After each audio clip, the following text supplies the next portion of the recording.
You are now listening to MrZBlackneffect.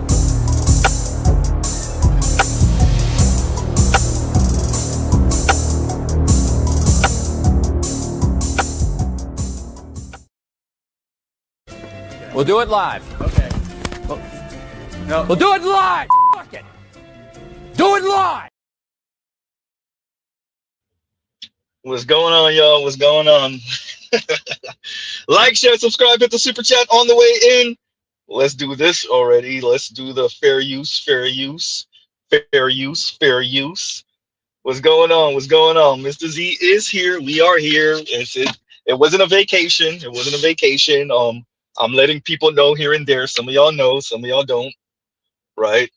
Shout out to Indigo Flow. Indigo, check the comments. Check the live comments. Right? So, yeah. Mr. Z was Paul Wilson says, finally, no, Mr. Z's here. Mr. Z's here. We still alive. We still kicking, right? We're still here. Right. So I said send it to Z. I didn't really get that many links. Right, AB, I did get a link from you last week, which is one of the things that we're going to review. Shout out to Leon. What Leon sent me from Sarge Willie Pete is going to be the main event, right? We're going to get to it. We're going to get to it, right? And to all of the non-Black manosphere folks who have an issue with our take and our view and how we speak on gender dynamics, especially in the Black community concerning Black men and Black women, heterosexual Black men and Black women, to them I say, how the fuck is you gonna tell me about some shit you ain't never seen, bitch ass nigga? You can miss me with the whole ass shenanigans, my nigga. Wait. Just saying. Y'all didn't see that coming.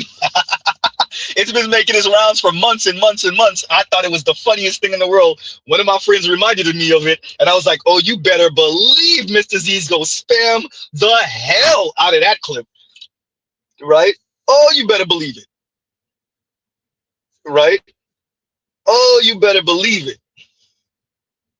Huh? So to all of you non-Black manosphere affiliated folks, even some of you folks that are affiliated, but you're a little too scared to kind of claim it, you sound real, like you say all the talking points, but you swear you come from a different angle, right? MTR, oops. Jason Black, yikes. Even some of you folks who feel like you haven't gotten your just due, and so that's why you distance yourself. Tommy Sotomayor, oops. Huh?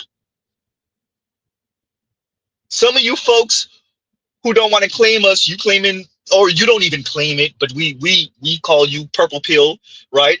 Media Man, yikes. Obiali, yikes. Huh? I get it. You don't want to claim us because some of us be going a little too far for you. I get it. Even those of you who I didn't say your name. Huh? Mr. Z ain't say anything. Rest in peace, Easy E. I ain't say ish, right? But especially for you folks who you have to preface your statement and you have to say, I ain't trying to sound red pill. I ain't trying to sound minister. I ain't trying to shout out to Wale. Oops. Huh? And to all of you folks who's dealing with women and their toxicity and their hypocrisy, right?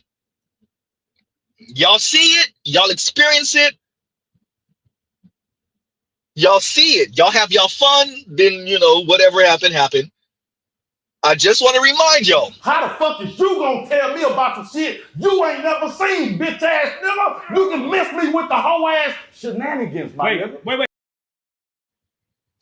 I'm just saying, huh? So, now that we got that out the way, where are we going to start? I really want to start with what AB sent. Y'all give Z a second. Let's see if we can bring that up. It's going to take a few seconds. Give me a second, y'all.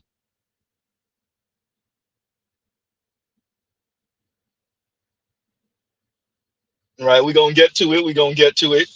Well, while we're doing that, shout out to KMS. We gonna do KMS a solid because KMS already said, look, Z, you be taking forever to read these super chats, right?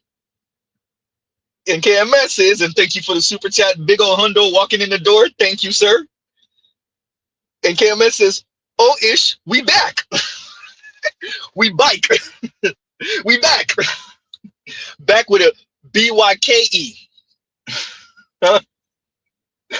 Right. And shout out to KMS. Thank you for the big ol' hundo. And exactly. And Saint Cyr says, fence sitting ass Negroes. Placating to the quote unquote lovely ladies. Hey, we know. We ain't gonna go out and do attorneys, because we know who be saying lovely ladies. Look, he be getting on them too. He just gotta say it how he gotta say it, right? And to that I say, look, we understand the paradigm. The ladies are holding the entire society hostage. They are holding the entire society hostage. Either we end up with the specimen who gonna blow our back out, or we get the rich dude. We prefer the man to be both. I hear you, ladies. I hear you. Huh? I hear you, ladies. The ladies are holding the entire society hostage because nobody told them what equality really looked like. I hear you, ladies. Huh? We gonna get to it, because how the ladies sound, whether they're supremely attractive, whether they're pretty, whether they're mid, whether they're not so conventionally attractive. Y'all gonna see why Mr. Z said that in a second. Shout out to AB Media. The ladies all swear they're deserving of the best of the best of the best. Yes, sir. Huh? How do they sound, Z? Too. They don't got ugly as fuck. And they think you say that women hit the wall fast, but they hit the wall fast. I'm talking about gaining weight, bare bellies, receding hairlines, and overall just not taking care of themselves. So if anything, it's really men that need to be in the fucking gym. What? Starting at a young age, these men need to get in the gym. Because like, you can look at a man and tell that he don't take care of himself. Now, I don't want to hear no bullshit excuse that you think it's okay to let yourself go because you're a man. No, it's not okay to let yourself go, because keep yourself looking, keep yourself in shape, keep your hair cut, keep your beard, your mustache trimmed, keep in that gym, and eat healthy. Because y'all crashing into the fucking wall. Now, y'all know how Mr. Z speak. Mr. Z's not going to talk about the obvious. And it is excruciatingly obvious. Like, unbelievably, laughably obvious. We gonna leave that alone because it's just too damn easy. Oh, it's too easy. We're gonna say this is a parody because she gotta be playing. She gotta be. She has to be playing. She playing in everybody's face. She playing in everybody's face. But didn't we see similar like twice last year? Y'all forgot the little heavy-set Latina-looking girl, the little mixed whatever the hell looking girl? That was like, oh, they're smelly, and they're this, and they're that. Then y'all forgot the other one that had like the weird jowl? She had the weird like Homer Simpson jowl. Remember we covered this last year. And then when people started getting on her about, lady, I don't know if you want to be the one making fun of the men. She said, oh, we're driving her to maybe self-delete. Y'all forgot about that one? Yeah, we keep on getting this. It's funny. It's sad. It's sad, actually. You got to see it as a parody because there's no way they lack this much self-awareness. It's not possible. It's possible, Z. It's not possible. There's no way they lack this much self-awareness. And as Elle says, it's got to be Rage bait. It's gotta be rage bait. There's no way. And shout out to AB Media. There is no way. Huh? Exactly. Ain't no way.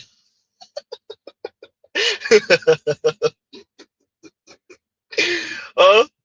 Was it Aretha Franklin with the ain't no way? Ain't no way. Ain't no way. Yes way. And yes, there are ladies that lack that much self-awareness. Yes, while we go this extreme, shout out to all of you naysayers. It's because, yes, what Mr. Z is stressing with that over-the-top video is that we have ladies that are extra basic, a little bit less than basic, a lot more than less than basic. And they do think they are deserving of elite men. In anything short of elite men, they sound like this young lady. And I watch as you folks entertain women like this.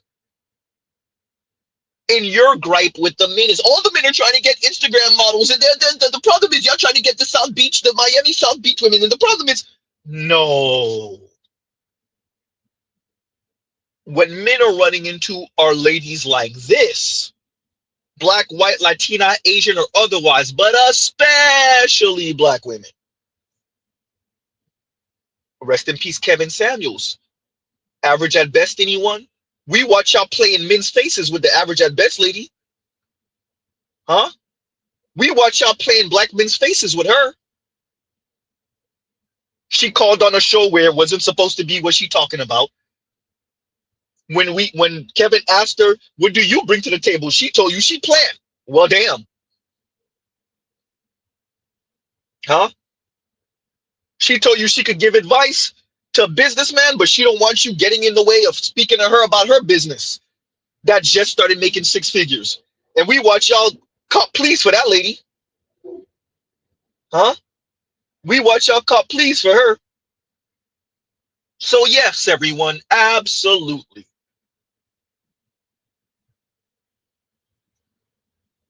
Women who are not on par get to speak like this. But the men who look just like her aren't supposed to speak well like this. How the fuck is you gonna tell me about some shit you ain't never seen, bitch ass nigga? You can miss me with the whole ass shenanigans, my nigga. Wait. And the difference in between the way they look is what now? Too. They don't got ugly as fuck. And they think you say that women hit the wall fast, but they hit the wall fast. I'm talking about gaining weight, bare bellies, receding hairlines, and overall just not taking care of themselves. So if anything, it's really men that need to be in the fucking gym. What? Starting at a young age, these men need to get their in the gym. Because like, you can look at a man and tell that he don't take care of himself. Now, I don't want to hear no bullshit excuse that you think it's okay to let yourself go because you're a man. No, it's not okay to let yourself go because keep yourself looking, keep yourself in shape, keep your hair cut, keep your beard, your mustache trimmed, keep in that gym and eat healthy. Because y'all crashing into the fucking wall. Because y'all crashing into the effing wall is what she says at the end. So once again, it's funny because look at who's describing what. Huh? And Lion, email me your number. I got to talk to you about something. Email me your number. I'm going to call you after the stream. It's going to be a probably long stream. We're going to try to knock out a panel today. We're going to try to get y'all a panel today because it's been a few weeks, right? Before Lion take my head off. Huh? Yeah. So we had to, hey, shout out to AB Media. AB sent me that, I don't know, over a week ago now, a little while ago. I had to cover it. Shout out to AB. AB, there's nothing to see here. I appreciate how the young lady looks, and it's just such a visceral example of what the hell we speak about here that goes minimized. I want to emphasize this to all the technocrats, especially, and I need to go over that interview with Dr. Richard Reeves recently. I think it was like last week it came out or something like that, maybe 2 weeks ago. The Scott Galloway, because Scott Galloway gets it. I want y'all to appreciate he gets it. Dr. Richard Reeves, Richard, Haitian accent coming out, y'all. Dr. Richard Reeves likes to pretend like he don't get it, or maybe more frighteningly, he doesn't get it. Dr. Richard Reeves, you're not gonna good guy your way through these ladies and their delusion. Huh? The issue that the ladies have is status, class, and they're using men to one up each other. Maslow's hierarchy of needs, sir. Hypergamy, sir. They can earn less than you and still not mess with you, Mr. Z Ramen. Because they're trying to show off to other women. Yes, it's that serious. It's annoying listening to you talk about it and minimize that. Yes, most women, at least in America across the West, are moving like that. They earn less than the men on average. Their issue is that they're looking for paymaster extraordinaire because that student loan debt is kicking them in the ass. Their little 50 grand a year is not enough. The 48, the 42, the 53, the 55, the 58, even the 62, it's not enough. Huh? Yeah.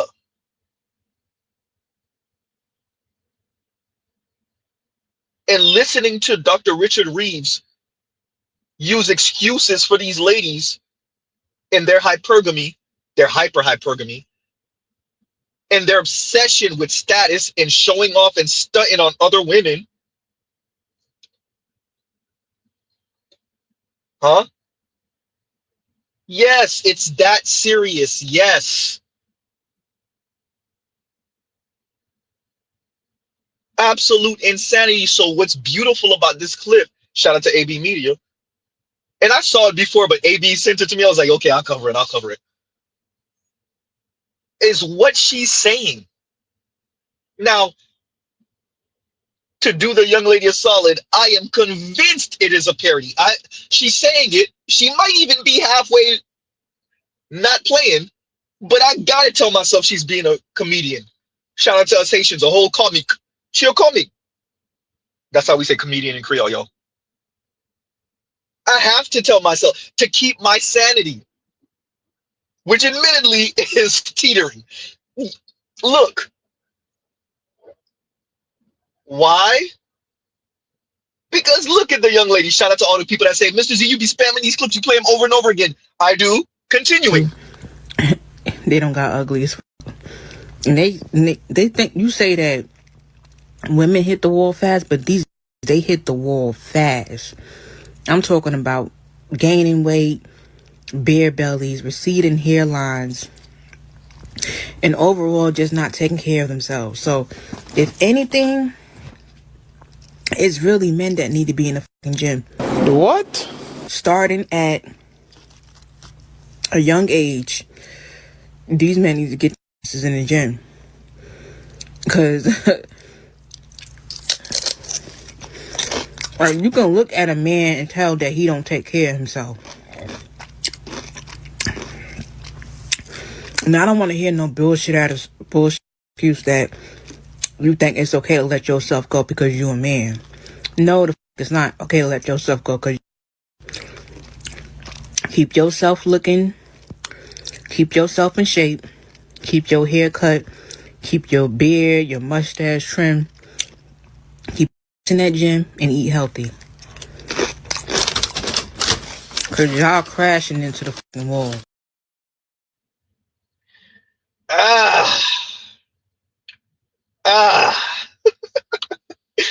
Oh, Let's read Saint Circe in super chat. I didn't forget about you up there. I think it was Too Watchful with your super chat. And Saint Circe says, and thank you for the super chat. I realize I let myself go and did something about it. I'm 44 pounds down. Shout out to you. 44 pounds down, maintained my muscle mass, 1 degree down, and over halfway done with my bachelor's. I am not achieving for something like you, ma'am. And that's understandable, right? Like Mr. Z lost damn near 20 pounds in like 2 months. I don't even think it was a full 2 months, right? So y'all saw that when I sent that 8-mile walk, huh? I was determined that day. Some days I get winded. I start getting winded at 4 and some change. That day, I never got winded. I'm low-key mad I didn't go for the 10 miles. Huh? I'm low-key mad I didn't go for the 10 miles. I'm going to do it. And I'm going to do it on a, shout out to South Floridians, I'm going to do it on a day like this too, where it's burning. This is going to be hot, stinky, and smelly. Sweaty. Huh? Shout out to us Florida natives. It's going to be like this until November, maybe December. Y'all know how it goes. Spring for Florida is summer. Summer is summer. The beginning of winter is summer. It's just going to be summer until like January. Shout out to all of us in Florida, definitely in South Florida. It's going to be summer until like January, maybe February. Definitely. If you're lucky, maybe December, maybe. Right? But yeah, so shout out to you. And yes, we don't do these things as men for, we're not going to go in on the lady's looks and her aesthetics. Too easy. Too easy. But for attitudinal, rude, snarky, mean, sassy, definitely not self-aware, ding, ding, ding, ding, ding, women. Oh, we definitely don't do it for them. So once again, as Saint Cyr says, I am not achieving for something like you, ma'am. Oh boy. Huh? But Saint Cyr, you know what? How the fuck is you gonna tell me about some shit you ain't never seen, bitch ass nigga? You can miss me with the whole ass shenanigans, my nigga. Wait. Because she hasn't seen the gym herself. She don't know what that weight loss journey is, Saint Cyr. She don't know. She don't know. The shenanigans. The shenanigans. I'm glad. No, I don't know if anybody else has been spamming this button in the Black Manosphere, but that is going to be one of those spam buttons for a little while. Y'all got to give Mr. Z that. All right, y'all got to get shout out to all the folks that be in the comments. Mr. Z be spamming the hell of these buttons. I do. 1, 2, 11, 7, 17, 11, 7, 57, 11 million times. I do. Right? And Saint Cyr, thank you for the super chat. Thank you for the super chat. Huh? Oh, Grab Second Gear said 10-mile run. See that one? I don't know about that one. Well, that's a marathon, sir.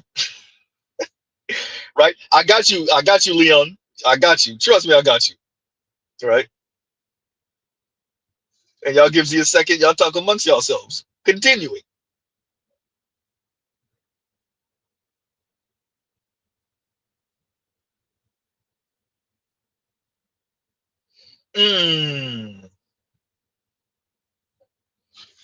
Let's do this next. Right? And user, you said something earlier. You said your AA. You got to tell me, AA, what do you mean by that? But while you're doing that, let's read that from Too Watchful. And Too Watchful says, and thank you for the super chat, Too Watchful. Like, share, subscribe, hit the super chat. And Too Watchful says, oh, Ish, is Z here for the smoke? Look, Mr. Z is we're here.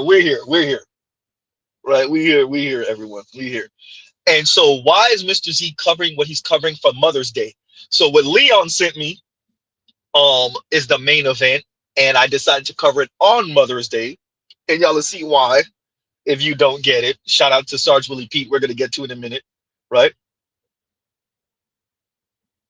So we're gonna get to it.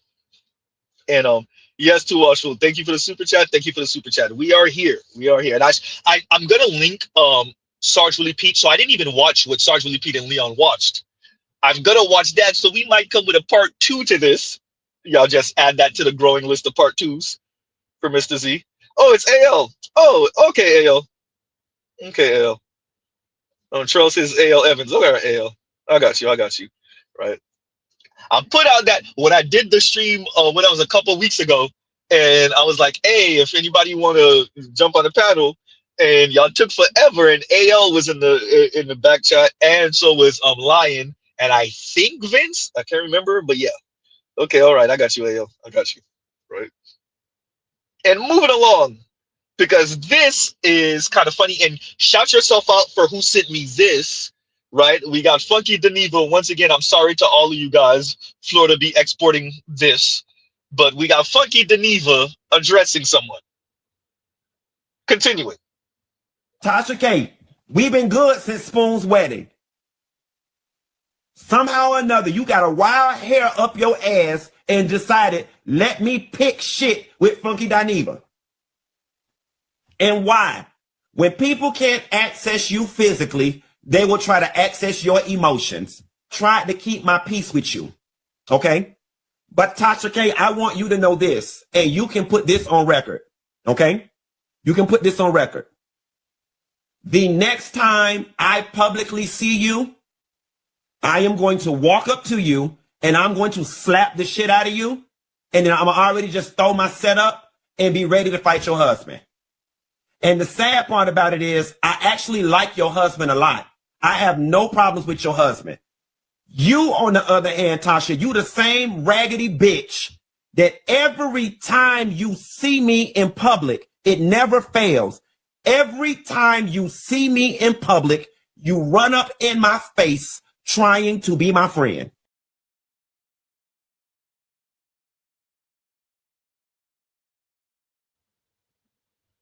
Straight black men are the cancer, right?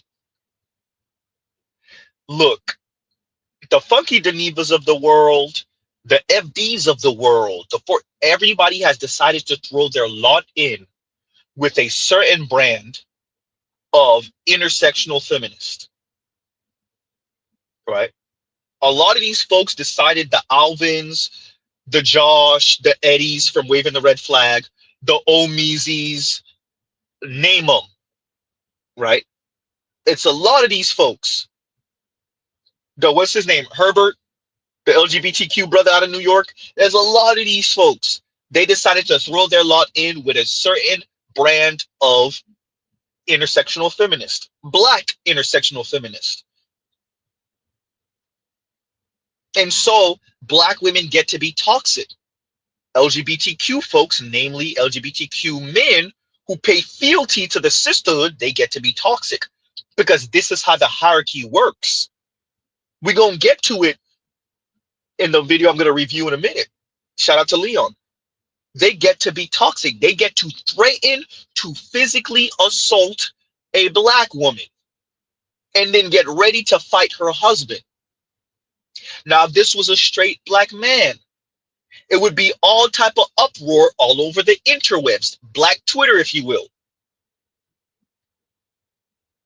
But because you are part of the sisterhood, you are affiliated with the sisterhood as an LGBTQ cross-dressing black man, you get to speak this way. Huh? Because you call straight black men the cancer. Huh? Because you call black men the cancer of the black community. Because years ago, you essentially said the same thing 5 or so years ago. You get to sound like this because you paid fealty to the sisterhood. Huh? Yeah.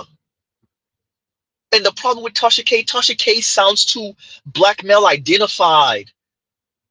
and she got on what's her name from Queens and Kings or whatever, the little petite dark skinned sister that has the white husband. She got on her for the way she spoke about black men. See, so because Funky Dineva is playing his role in kissing ass over there, kissing black women's ass over there, guess what? He gets to play this type of game. He can be violent. He can be threatening. Huh? He can threaten a black woman. This is how the sisterhood works. You pay fealty to us, we'll turn a blind eye. We might actually encourage you to go handle another black woman if she ain't playing ball the way we say she should play ball. Huh? If she not playing ball the way we say she should play ball, and I'm gonna get to your other super chat in a minute, KMS. And Leon says, and thank you for the super chat. Like, share, subscribe, hit the super chat. And Leon says, Funky Dineva has baby hands and knuckles. Hysterical. He might get beat up by Miss Little Boosie. Then her husband and others around. He don't look enough sweet for a pass. Look, for me, it's not even whether it actually happens, especially if it happens the way you say. It's the fact that he spoke like this. And from my understanding, you don't hear anything from the sisterhood, because the sisterhood has deemed Tasha K as being too black male identified. Number one, she's married. Number one, she speaks highly of her husband. Huh? Number two, she got on a divester for being a divester. Number three, Funky Dineva he's platinum plated for the sisterhood, especially the kind of ratchet, loud sisterhood. So he's platinum plated. So of course they're like, you know what? Go ahead and do your thing. Huh? So I'm messing with you, Tori. I ain't gonna read that out loud. Hysterical. So Funky Dineva, it's great that he said this. We get to see, what is the sisterhood gonna do? A black woman just got threatened. A married black woman just got threatened. Now what? Got threatened by a black man. Ah, but he's an LGBTQ black man. Huh? Whose qualifications and whose status in the black sisterhood is platinum plated. So where do y'all stand on this? Huh? This is fun. And shout out to Leon. Thank you for the super chat. Thank you for the super chat.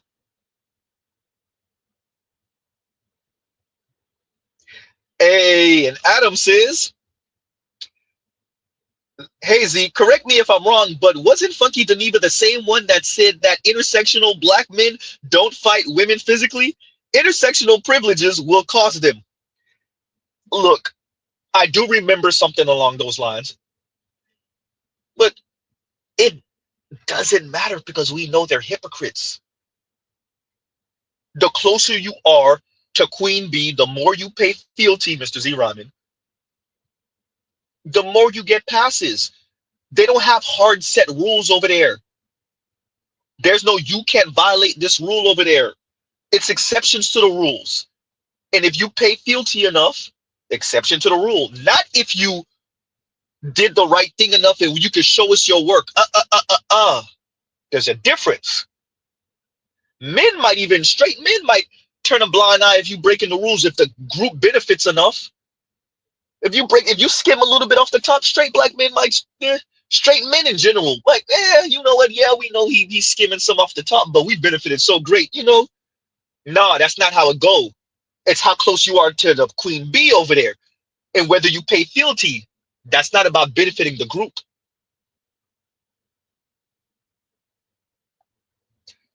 Funky Dineva pays fealty. Especially recently, well, what he said again, which he said 5 or so years ago. Straight black men being the cancer, straight black men need to have a conversation. What that conversation look like? How will you kiss black women's ass and black LGBTQ, because you know they got the same enemy in the black community as straight black men, but don't you know? Huh? So here we have a grown-ass man threatening to physically assault a black woman on camera. He's saying this. Not implying it, not suggesting it, not leaving it for interpretation. He's been very blatant. Tasha K, we've been good since Spoon's wedding. Somehow or another, you got a wild hair up your ass and decided, let me pick shit with Funky Dineva. And why? When people can't access you physically, they will try to access your emotions. Tried to keep my peace with you. Okay? But Tasha K, I want you to know this, and you can put this on record. Okay? You can put this on record. The next time I publicly see you, I am going to walk up to you and I'm going to slap the shit out of you. And then I'm already just throw my setup and be ready to fight your husband. And the sad part about it is I actually like your husband a lot. I have no problems with your husband. You, on the other hand, Tasha, you the same raggedy bitch that every time you see me in public, it never fails. Every time you see me in public, you run up in my face trying to be my friend.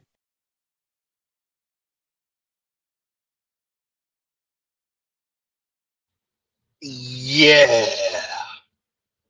So shout yourself out for who sent me that. I forgot. I will highlight your name, right? I will highlight your name.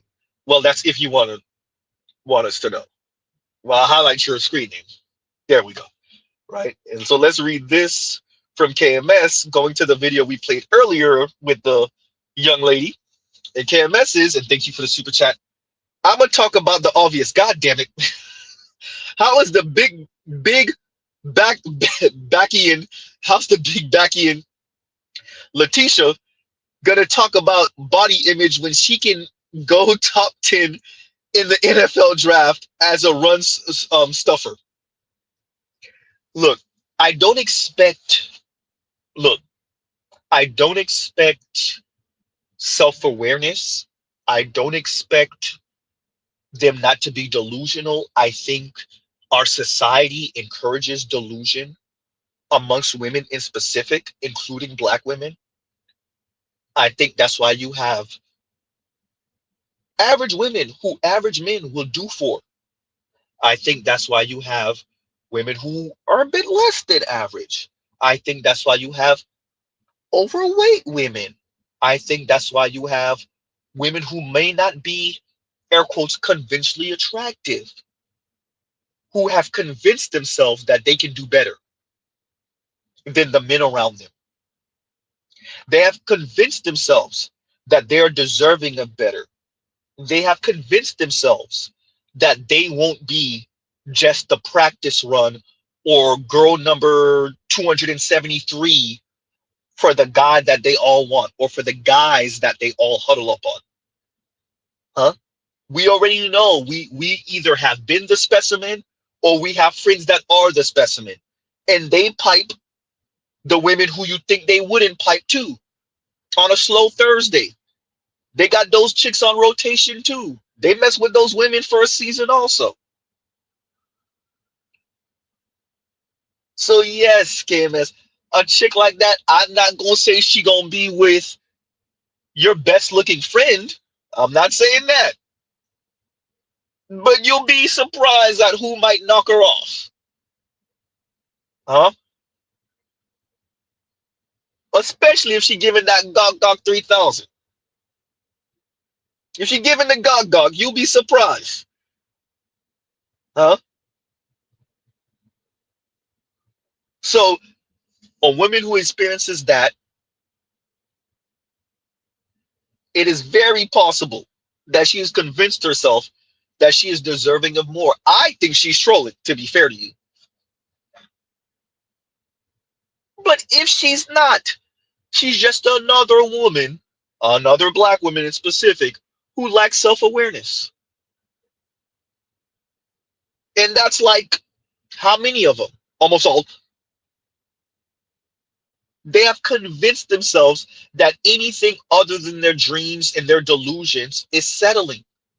And they're angry at the world when it doesn't work out in their favor. They're angry. They're angry at the dudes. They're angry at the society. They're angry at God. They're angry at the world when their delusion doesn't work out. They put all their chips on the. If it don't work out, they're angry. This is your bitter ass aunties, yo. Maybe mamas? Oops. Huh? So, Mr. Z has convinced himself, for my own sanity, that the lady is trolling. Huh? And thank you for the super chat, KMS. Thank you for the super chat. And Terrell says, enthusiastic head do hit different. I'm saying. Right? So, shout out to whoever sent me that fucking Geneva clip. We are going to continue. We are going to continue. I'll give you a second. Let's move along. We're going to move along. Right?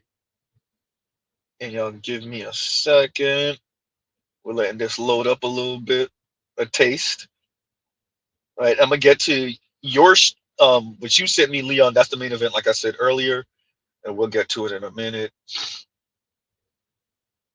I'm ducking and dodging y'all comments. I'm ducking and dodging y'all comments. Right? I read y'all comments. I'm ducking and dodging them. Y'all ain't gonna catch me slipping. Look, the young lady is just perfectly emblematic of what is out here based off of her look, more than likely her status and her station in life. What we're dealing with now are women who have reached relatively the market cap of how high they're going to go in their life. And so now the man is the lottery ticket. They're all playing scratch offs and Powerball, looking, there's a pun in there, and looking for the lottery ticket to catapult them into the upper echelon. And they're throwing temper tantrums every time they go out in the world and they don't win big. That's what we're playing now. And there's a larger conversation to be had. I'm going to get to it in a minute. There's a larger conversation to be had about our society and gambling, because we know the young men are gambling. Huh? We know they're gambling. I'm going to do that stream in maybe a couple weeks. We'll get to it. Right? Continuing. Like, share, subscribe, hit the super chat. This economy got these women in a chokehold. Mom. Yeah, that's right. That's right. Call for your mama. Okay, I don't know if it's just me. I know I'm gonna get a lot of for saying this, but every time I pay my bills, I just think to myself, like, wouldn't it be nice to have a partner to split this with so I can pocket half my money I'm making? Oh, is that so? Wouldn't it be nice? Like, I know some of y'all would be like, no, he needs to pay the full rent. Oh, like 100%. But in, like, to each his own, I feel like each person does what works for them. And yes, wouldn't it be nice to have a partner who covers the whole rent and live like a Pilates princess life? Yes. But in this economy, if we have a 2 working household income, why not help each other out? So I just be thinking that sometimes, like, dang, I could really be pocketing half if I succeeded in this love stuff, you know. And it's an actual love, not partnership, not an agreement. Okay, get that correct. But I know that, like, me saying this will get a lot of people being like, oh no, he needs to pay the whole rent, or like, oh, I don't do 50-50. Okay, for you. But in this economy, like, especially if you're like me, like an entrepreneur and a working, like, why it's really not fair if both. That's just me though. But you get what I'm saying? Like, wouldn't it be nice to pocket half of what I'm paying my rent, you know? Like, it really, I think about this all the time, like, oh! I told y'all fellas, y'all gonna start seeing a lot more of these videos. Now they're starting to talk about how nice it would be to pocket half your money and not have to pay all the bills. They are starting to come around. I know we still have a bunch of women online screaming, you gotta pay all my bills. I do, and they're not gonna stop. You're always gonna have those women. But long as you understand, the core is starting to melt. These women can't keep up with what this economy is doing to them. And I keep saying it is just going to get worse. There are women out there struggling. Like this woman here broke down because she's sleeping in her car. Bro, everything hurts. Everything hurts. I can't even move. All all I am saying, fellas, just understand we were on the right side of this. Men understand this economy, most people are going to have to work together to make it work. And a lot of these women are starting to feel it. And I just heard about some more layoffs, Spirit closing down, Facebook laying people off, UPS laying people off. There are going to be more and more women coming to this realization. So just know y'all playing the long game, but it is going to work when it's all said and done. Okay. To be fair, not you, Z. I'm tired of the fairness, Z. To be fair, this is how most people living. Most people sharing the bills. The women were talking crap the whole time. Half of these women had boyfriends, maybe even husbands, and they splitting the rent. Cut it out. Huh? They splitting the rent. Maybe if they get a house, if he could afford the mortgage, he's paying the mortgage, but she's paying the utilities and all the other good stuff. Huh? But that doesn't mean she not online talking crap just like the other single women talking crap. Oops.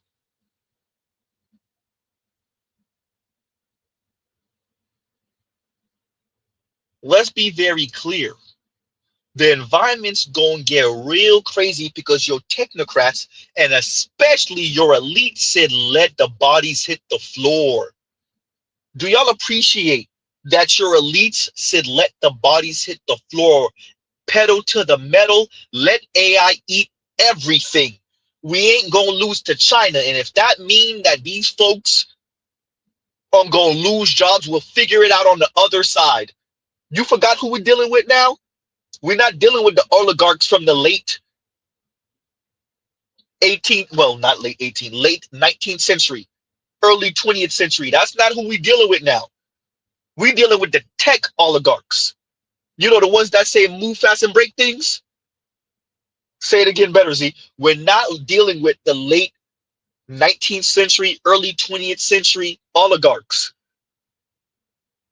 We're dealing with the late 20th century and early 21st century tech oligarchs, the move fast and break things people, the people that took down the sign that say, what was it at Google? Don't do evil things or whatever it said. Was that Google or Facebook? Thank you, Trell. We're not dealing with the Gilded Age robber barons no more. Nope. Even them, with the Pinkertons and hiring these militias to go out and delete folks that's trying to unionize. Eugene Debs getting thrown in prison, all that stuff. No. Even those folks, shout out to Ford, Henry Ford, the Carnegies and stuff, the Rockefellers, the JP Morgans in them, the Wells Fargos in them. Let's not pretend like these folks were cake also, but they played the philanthropy game, right? They played the philanthropy game. Teddy Roosevelt had to go upside their head a little bit.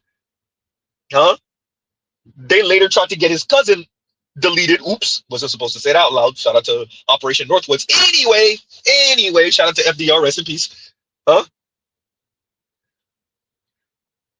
Yeah, the Vanderbilts and stuff. Shout out to Terrell. Yeah. But yeah, they played the philanthropy game and whatnot. These newfangles, they said let the bodies hit the floor. Even Jack Dorsey's like, look, we're going to have to let y'all go. Look, I ain't trying to be Elon. Remember, I did this whole other thing on the side other than Twitter. I ain't trying to be Elon, but I got to let y'all. Got Elon.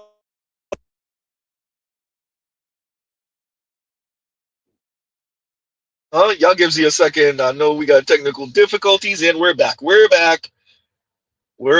yeah, Elon walked in the door, Twitter. Hey, look, I'm coming to flush like most of y'all down the toilet. We gonna see if we could strip this down to bare essentials and still operate. And guess what they did? It was questionable when he first walked in the door, but guess what? Twitter is still there. Like nothing happened.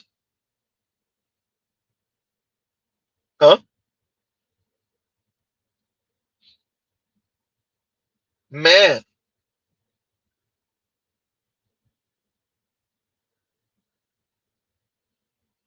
So these newfangles are gonna make the ladies feel it. Y'all didn't think Z was gonna bring it back around, right? Watch the feet work, right? These newfangles are gonna make men feel it. But who is more likely to be in the offices and the cubicles? Ooh, goddamn. Who's the one that be bragging about being white collar? Uh-oh. Who's the ones that think they better because they not blue collar? Uh-oh. I mean, we do have men like that, to be fair.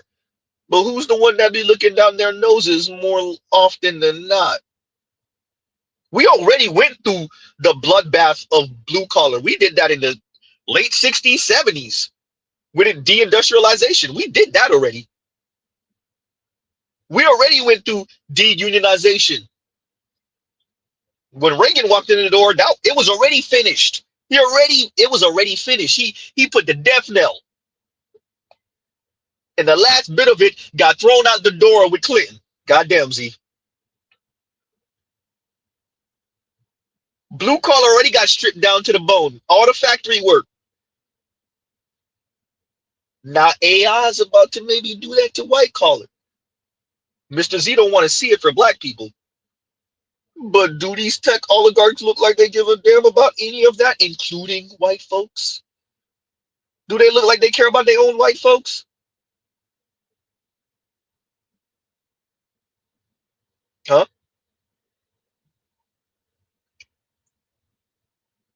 You think Jeff Bezos care?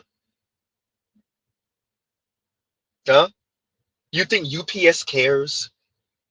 You think Mark Zuckerberg cares? Y'all already could see from Larry Ellison and his son, they don't. Larry Ellison and his son said, you know what? We'll take that. Let me get that. Let me get a little bit of that. As a matter of fact, let me get all of that. Larry Ellison and his son said, you know what? We buying everything. Huh? You let these people become billionaires. They're sick. And they said, you know what? We're buying everything. And we dare you to talk about them folks in that little slice of Europe in the Middle East. We dare you. We dare you. Huh? Talk about them in a way we don't like. Watch this. We deplatform you from the world. Huh? Man. So these are the people you dealing with now. Jay-Z and Beyonce over here clearing out a floor so they can have Blue Ivy. Huh? And L's Active is telling me, Bezos said, watch this. Bezos said, we're clearing out Venice.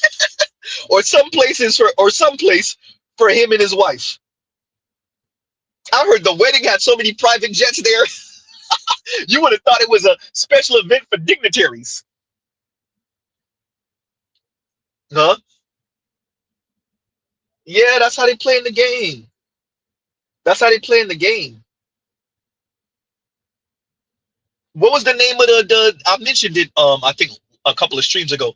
What was the name of the Indian cat that got married and people buying $300,000 Lamborghinis? And it's like, oh, that's cute. Huh? That's cute. If you ain't spending at least 1.5 million, you ain't saying nothing. If you ain't spending millions, you're not saying nothing. Little cute little $300,000 Lamborghini. That's cute.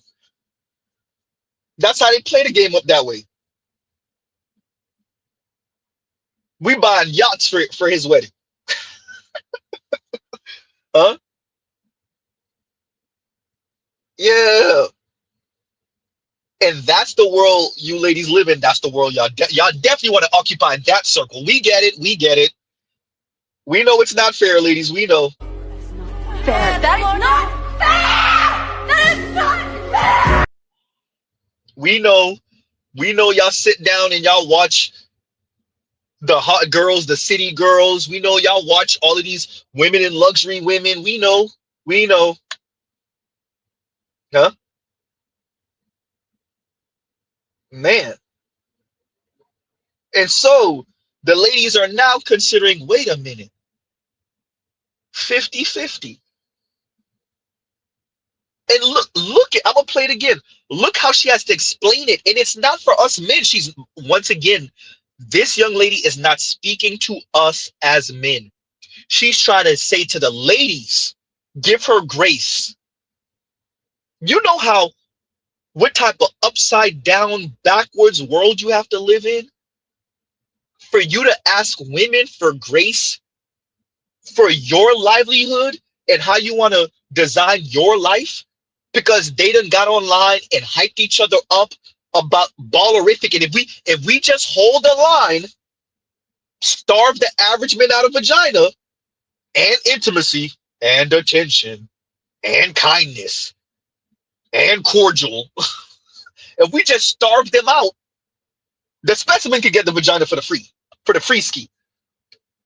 But if we starve the average man out, then we could get them to be elites, and then we'll be with them for the season until we can find a way to get hooked onto that money and then leave with some money walking out the back door. And so, because maybe this young lady doesn't sound like that, she got to apologize to the sisterhood. You imagine? Play it again, Z. Like, share, subscribe, hit the super chat. This economy got these women in a chokehold. Mom. Yeah, that's right. That's right. Call for your mama. Okay, I don't know if it's just me. I know I'm gonna get a lot of for saying this, but every time I pay my bills, I just think to myself, like, wouldn't it be nice to have a partner to split this with so I can pocket half my money I'm making? Oh, is that so? Wouldn't it be nice? Like, I know some of y'all would be like, no, he needs to pay the full rent. Oh, like 100%. But like, to each his own. I feel like each person does what works for them. And yes, wouldn't it be nice to have a partner who covers the whole rent and live like a Pilates princess life? Yes. But in this economy, if we have a 2 working household income, why not help each other out? So I just been thinking that sometimes, like, dang, I could really be pocketing half. This economy got these women in a chokehold. Mom. My apologies, y'all. It was a technical difficulty. We're going to play it again. This economy got these women in a chokehold. Mom. Yeah, that's right. That's right. Call for your mama. Okay, I don't know if it's just me. I know I'm gonna get a lot of for saying this, but every time I pay my bills, I just think to myself, like, wouldn't it be nice to have a partner to split this with so I can pocket half my money I'm making? Oh, is that so? Wouldn't it be nice? Like, I know some of y'all would be like, no, he needs to pay the full rent. Oh, like 100%. But like, to each his own. I feel like each person does what works for them. And yes, wouldn't it be nice to have a partner who covers the whole rent and live like a Pilates princess life? Yes. But in this economy, if we have a 2 working household income, why not help each other out? So I just been thinking that sometimes, like, dang, I could really be pocketing half if I succeeded in this love stuff, you know. And it's an actual love, not partnership, not an agreement. Okay, get that correct. But I know that, like, me saying this will get a lot of people being like, oh no, he needs to pay the whole rent, or like, oh, I don't do 50-50. Okay, for you. But in this economy, like, especially if you're like me, like an entrepreneur and a working, like, why it's really not fair if both.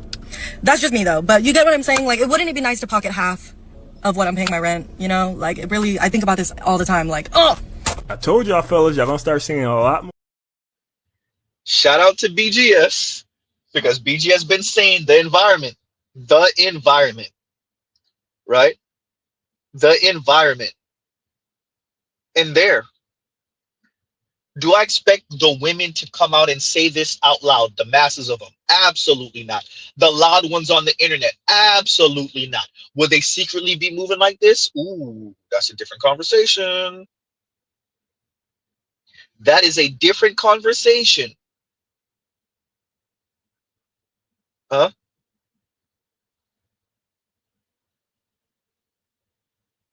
So, she has to compromise. And she letting you know.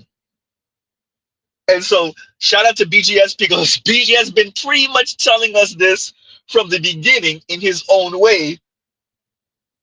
But we gonna let this brother say it in a different way. How the fuck is you gonna tell me about some shit you ain't never seen, bitch ass nigga? You can miss me with the whole ass shenanigans, my nigga. Wait. I just have to have a reason. Mr. Z just had to have a reason. Huh? Z, you really gonna be spamming that? You damn right, because it's hysterical. and accurate. That has been BGS for years now. Huh? And thank you. And hold on, sis. Like, subscribe, share, comment. Like, share, subscribe, hit the super chat. Thank you. You're a scholar. Oh, right. Else active says MJ Gray conversation. Say that because it really is that. And the ladies have been essentially for the past 2 decades on the internet, at least. And off the internet, oh my God, what, 5, 6, 7 since the beginning of man. Anyway, the lady's been on that. And L's active once again says an MJ Gray conversation. Say that. Stuff, yes, I've made a lot of contradictory videos because this whole account has been a stream of authentic consciousness. It has just been me showing up at whatever phase that I'm at in my life, honestly, as a coping mechanism. We know, lady, we know. We know. Huh? As a coping mechanism. Showing up at wherever I am in my life as a coping mechanism. Well, isn't that what we're describing? Isn't that what the young lady is describing? It's a coping mechanism. And as the environment change, the ladies change because they don't have a choice in the matter. Huh? So shout out to who sent me that, right? Shout out to who sent me that. Let me go move along. And y'all give Z a second. Let's see if we could get to one of these others because there's one I definitely want to speak on because it speaks exactly to what we on over here. And if I could find it, that would be great. Y'all give Z a second. As a matter of fact, y'all talk amongst yourselves.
And we're back. Okay, whoever sent me this, shout out to you because this is Mr. Z. Low key, some of the women are actually speaking to this also, but in their own way, they're delusional. They put the bar way too damn high. With that, this is shout out to the white hipster looking dude. This is Mr. Z all day, every day on this channel. We're going down the doomer lane for a second. God damn, Z, could we get a stream without this? No. Going into the dark alley, right? Continuing. Like, share, subscribe, hit the super chat. Look, I'm 30 years old. Not one of my friends has children. Zero. No one. No one's having kids. Do you know how hard you need to abuse a mammal to make them not have children? Like, look, GDP goes up.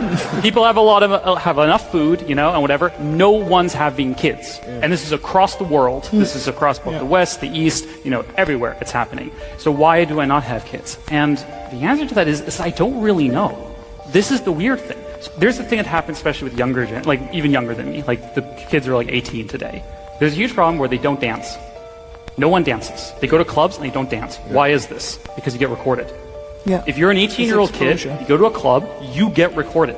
If you approach a girl and you mess it up, you get recorded. Everything is panopticon now. So if you had to ask me why, my answer is technology. My answer is social media. My answer is AI. My answer is algorithms. Right. I think there's a deep thing where we as a society have not dealt with the fact that we have to steward technology responsibly.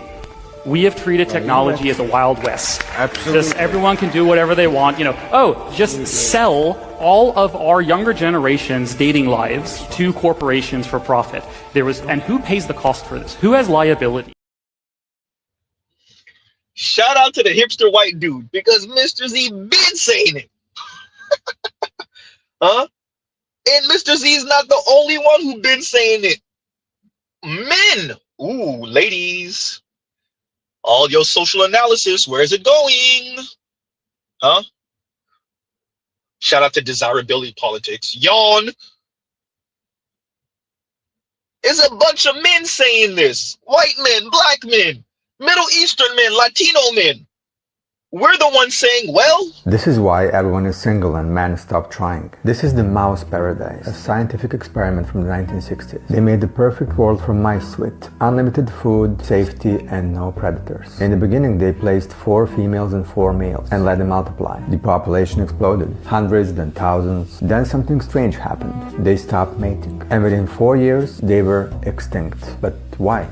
According to scientists, the reason was social interaction overload, just like humans on social media today. They were in 24/7 interaction with thousands of others. Too much stimulation, too much competition for social status, and this led them to lose the ability to form bonds, to mate and raise their young. Many males became so-called the beautiful ones. They lost interest in females. They just groomed themselves all day and withdrew completely because they could not compete in this chaos anymore. And the females followed by losing interest in males. So no mating, and they all just died without having babies. Since 2010 smartphones, humans are living the same social interaction overload. 24/7 status competition, income and lifestyle comparison with thousands of others, physical looks to impossible standards. And many young people just choose to withdraw. For the first time in history, young people are having less sex than their parents. 30% of men under 30 had no sex for a year. Loneliness epidemic hits us harder than any virus could.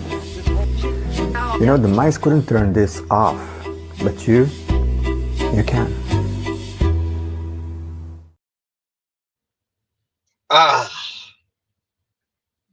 We've been saying it. Now let me read this from Afro Merchant. Afro Merchant says, there is a weakening of rites of passage and socialization that in previous generations promoted family formation. Yeah, but everybody's freestyling. And so everybody's freestyling, and because for us average folks, the milestones of adulthood have become more difficult to achieve, especially the ones that include money and the finances. So everybody said, screw it. I'd rather go on vacations. I would rather go on trips. I would rather prolong as much my adolescence and my childhood as much as possible, right? What did I call it again? Damn, where's Toya when you need it? But yeah. So it's just about delaying your adulthood as much as humanly possible. Dell says clavicular is the final form of mouse utopia. Maybe for the men, for the young men in particular, right? So yeah, I forgot the way, and I said fair use, fair use, fair use, fair use. That's why I put this up here. We could put it back down. But yeah. So why not? Arrested development. That was the term I was trying to remember. Arrested development. Yeah, why not? Because the milestones are so much more difficult to achieve, especially for the average folks. Now, the ladies, for the most part, are blaming the men, because of course they are. They're blaming the men because of course they are. When really, these milestones have become more difficult to achieve. And the ladies don't want to say they've reached a market cap of feminism, hyper individuality, and what they're trying to do is have this weird ass community where they still do whatever the hell they want. They get their autonomy, but we make up for it on the back end of a bunch of community eunuchs. And they're angry that the average man is like, No, yeah. I'd rather go visit Pamela, giggity, and chill out, play video games, do my job, live a minimalist life. But community with you, with what? Your presence? Yeah, nah.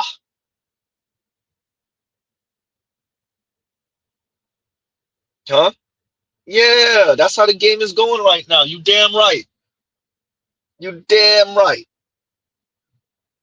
And speaking of that, well, let's do this fair use again. Like, share, subscribe, hit the super chat because Mr. Z might get the we might get dropped down. We might get dropped down for this one. Fair use, fair use, fair use, fair use. Z, you playing a real dangerous game on this one. We gonna risk it. We gonna risk it. All right. Hopefully we get to it quick enough. Here we go. We only will play it once though. Here we go. When we think about the sort of litany of challenges that investors have to face right now, that corporate executives have to face right now, what's the number one thing that's concerning them? I think it's a trifecta, right? Okay. It's not number one. It is the economy, it is the war, and it is AI. So these three things are coming together. You know, equity markets react on a daily basis to what's going on in the war. That's not how corporate strategy works. Like, you can't be making these daily things. So, you know, what we're looking out for is what I call the 3 Ds when it comes to the war. It's duration, devastation, and disruption. So duration matters. The shorter the war ends, the more, you know, corporate strategy is not affected. Devastation, you know, are energy assets actually devastated by what's going on, or can they open back up quite quickly? And how much disruption is there to global trade? Even if the war ends next week, if there's devastation, disruption, it would be months, if not next year, before we see some of these gas prices normalize. So that's a trifecta that's going on right now. But of course, these three things really do relate to each other. We keep thinking about, and it's something that came up in Milken Conversation, supply chains, right? I mean, everybody's doing this data center build. They're talking about they need energy, but they also need components to build all this stuff. And that's true. Pick your industry. Everybody, I think, is more domestically looking at what they can do to protect those supply chains, and just tell you they're having multiple outlets. That, to me, whether the build out or having redundancy, is going to cost the world more. And just, to me, says we live in a higher inflationary environment. I can't emphasize this enough. Like, chaos has a cost, right? And the more chaotic the environment is, the more of a cost corporate leaders and CEOs talking have to again pay. to be talking. Now, the great leaders are actively on a day-to-day basis saying, how can YouTube I not gods pay this don't drop cost? me. But chaos has a cost in stalled decision-making, and analysis by paralysis, and in all the redundancy you have to put into the system, especially the supply chain. Look, even if we wanted to bring all of this domestic manufacturing back to make the data centers, it would be years. We're not even close to that. So our global supply chains have had a COVID shock, they've had a tariff shock. Now we've got what's going on with, you know, different things closed. So it's quite a lot right now. And again, this chaos has a cost, which you need to actively manage down on a day-to-day basis. What does that cost? There's a tangible cost, right? Because slow decision-making or paralysis, you know, paralysis has a real cost for organizations, and the hidden one is actually the scariest. So when organizations keep delaying and delaying, we always give ourselves these artificial deadlines. You know, we'll just wait until after the war to make this decision. We'll just wait until after the Supreme Court decision. Every time, Carol and Tim, you keep punting a decision, you actually, as an organization, lose a growth and performance muscle. You know, growing and executing in the market is a muscle, and the more you put your teams on hold, you actually lose that muscle. So the mid to long-term cost of chaos is much higher for organizations. They're actually losing this discipline and this execution muscle, which is why when we have these chaotic times, we see such a separation of the great performing companies and the average and the many who just don't fare very well. And then there's also we're still live, y'all. We're still good. There's a story that we've been talking about. Executives across retail, restaurants, packaged goods are increasingly worried about U.S. shoppers with tighter budgets amid surging gas prices caused by the conflict in the Middle East. And Tim, you talked about this. The Kraft Heinz CEO saying they're literally running, out of money at the end of the month. We're seeing negative cash flows in the lower income brackets where they're dipping into savings. We have a lot of folks around this table who talk about market highs and wealth creation. I get it. That's all good, but it's not trickling down. And I feel like there is a cost to society and economic growth and just, our quality of life here. So the K is here to stay. And some folks who want to argue against it will find these micro data points. The K is here to stay. The K-shaped economy is here to stay. And we continue to have more and more data reinforcing it. Now, it's not accelerating as much as it was at this time last year, but the data is still showing that our equity markets are being propped up by a very small number of consumers. Consumer spending is led by a very small, 50%, still that 10%, that figure last year still holds. And if you dig into retail sales data, we had a slight bump in March with almost completely correlated correlated to the tax refunds. And I caution CEOs, it's like an insulin shock. Like you got a little bit of it from those tax refunds, but that's going away. If decay is here to stay, does it get more pronounced? And the reason I ask is because if wealth concentrates with a smaller group, but they get more and more of it, and then a larger group gets less and less, then that's a recipe for political unrest. It's a recipe for political unrest. I have the very annoying "it depends" answer onto whether or not it accelerates. And it comes down to those 3 Ds. If duration is long, if devastation is there, and disruption happens, then the K will definitely exasperate because that's what's going to happen. We still here. We energy still is a going. small YouTube of gods, daily don't spend drop for me. the American consumer, but energy as an input is a large percent of that monthly wallet. And wages are relatively stagnant in the U.S., especially at the lower part of that K. So we are getting very distracted by headlines that say, hey, the U.S. GDP is growing, equity markets at an all-time high. Those headlines are all true, but it disguises a very nuanced storyline that matters to the majority of companies in the U.S. who have to serve both parts of the K. Okay, layer on top of that artificial intelligence. Yes. Coming up also, our conversations came up at Milken. I can't remember who it was, but I think it was one of the big PE giants, but just saying that blue collar jobs, it's going to be great for all the building, but you're not going to be building forever. Yeah. So at some point that goes away. But when you layer A on top of it, what are you hearing from executives and heads of organizations? Are they like, I don't know the cost, or it's making it so that I don't need as many people in the office? Very few. The headlines about replacing jobs with AI are incredibly overstated. There are only a handful of companies who have actually replaced jobs with AI. There's other R's that we're seeing. It's reallocation, right, and restructuring. So a lot of spend is being reallocated. I've got X billion dollars in free cash flow. I need to now fund the data centers. I'm reallocating from hiring new teams, or I have to lay off teams to do that. We're also seeing restructuring. A lot of companies were not fit for growth, right? They have been overbloated, too much hiring since COVID. We see that very empirically. There's a restructuring going on, and frankly, a rectification for some past lack of discipline. So those are the R's that you're seeing. Now, Carol, the data is showing that on entry-level jobs, there are less job openings at the entry level, and that is where we're seeing a bit of it.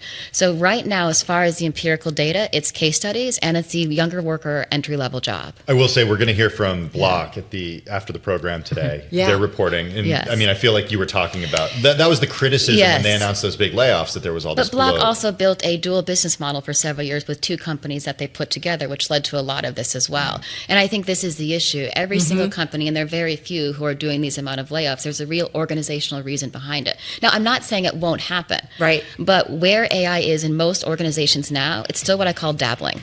There's a small percentage who are being deliberate, and even smaller percentage who are directly linking it to value creation outcomes. Fair use, fair use, fair use, fair use. We are still here. Wow. All righty. Let's read this from No Placeholder right now. And he says, inside China, business says China was prepared. And thank you for the super chat. Thank you for the super chat. Like, share, subscribe, hit the super chat. Thank you for the video. This video comes from Vincent Van Doom. Shout out to Vincent Van Doom who sent me the video. K-shaped recovery. So what does that mean? Has Mr. Z not been saying this? Number one. Number two, who's getting married and staying married? Uh-oh. Is it not that top 20% of the K? Shout out to all you ladies, character flaw, and the men don't want to do this, and they don't want to go to college, and they don't want to clean up after themselves, and emotional labor and domestic labor. And no, you got priced out the game, lady. Huh? You got priced out the game.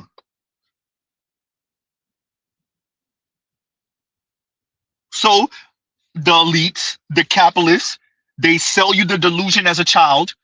You become an adult, you want to live out the delusion, so they sell you the coping mechanisms.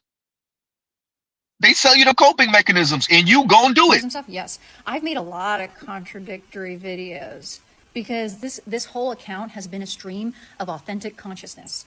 It has just been me showing up at whatever phase that I'm at in my life, honestly, as a coping mechanism. We know. Huh? And as Vince says, all hell Balamuccio says, K-shaped relationship dynamics. That's exactly what I've been saying. The elites, the upper middle class, maybe even the middle class, but towards the top of the middle class, they're going to get married. They're more likely to have longer marriages, if not lifetime, for the rest of their life. And the rest of us are going to be freestyling, talking about our freedom and our autonomy and liberation and all this other crap. The women, huh? The rest of us are going to be freestyling. The men who struggle are going to go monk. They're going to be minimalist. They're going to be okay with being the cool uncle.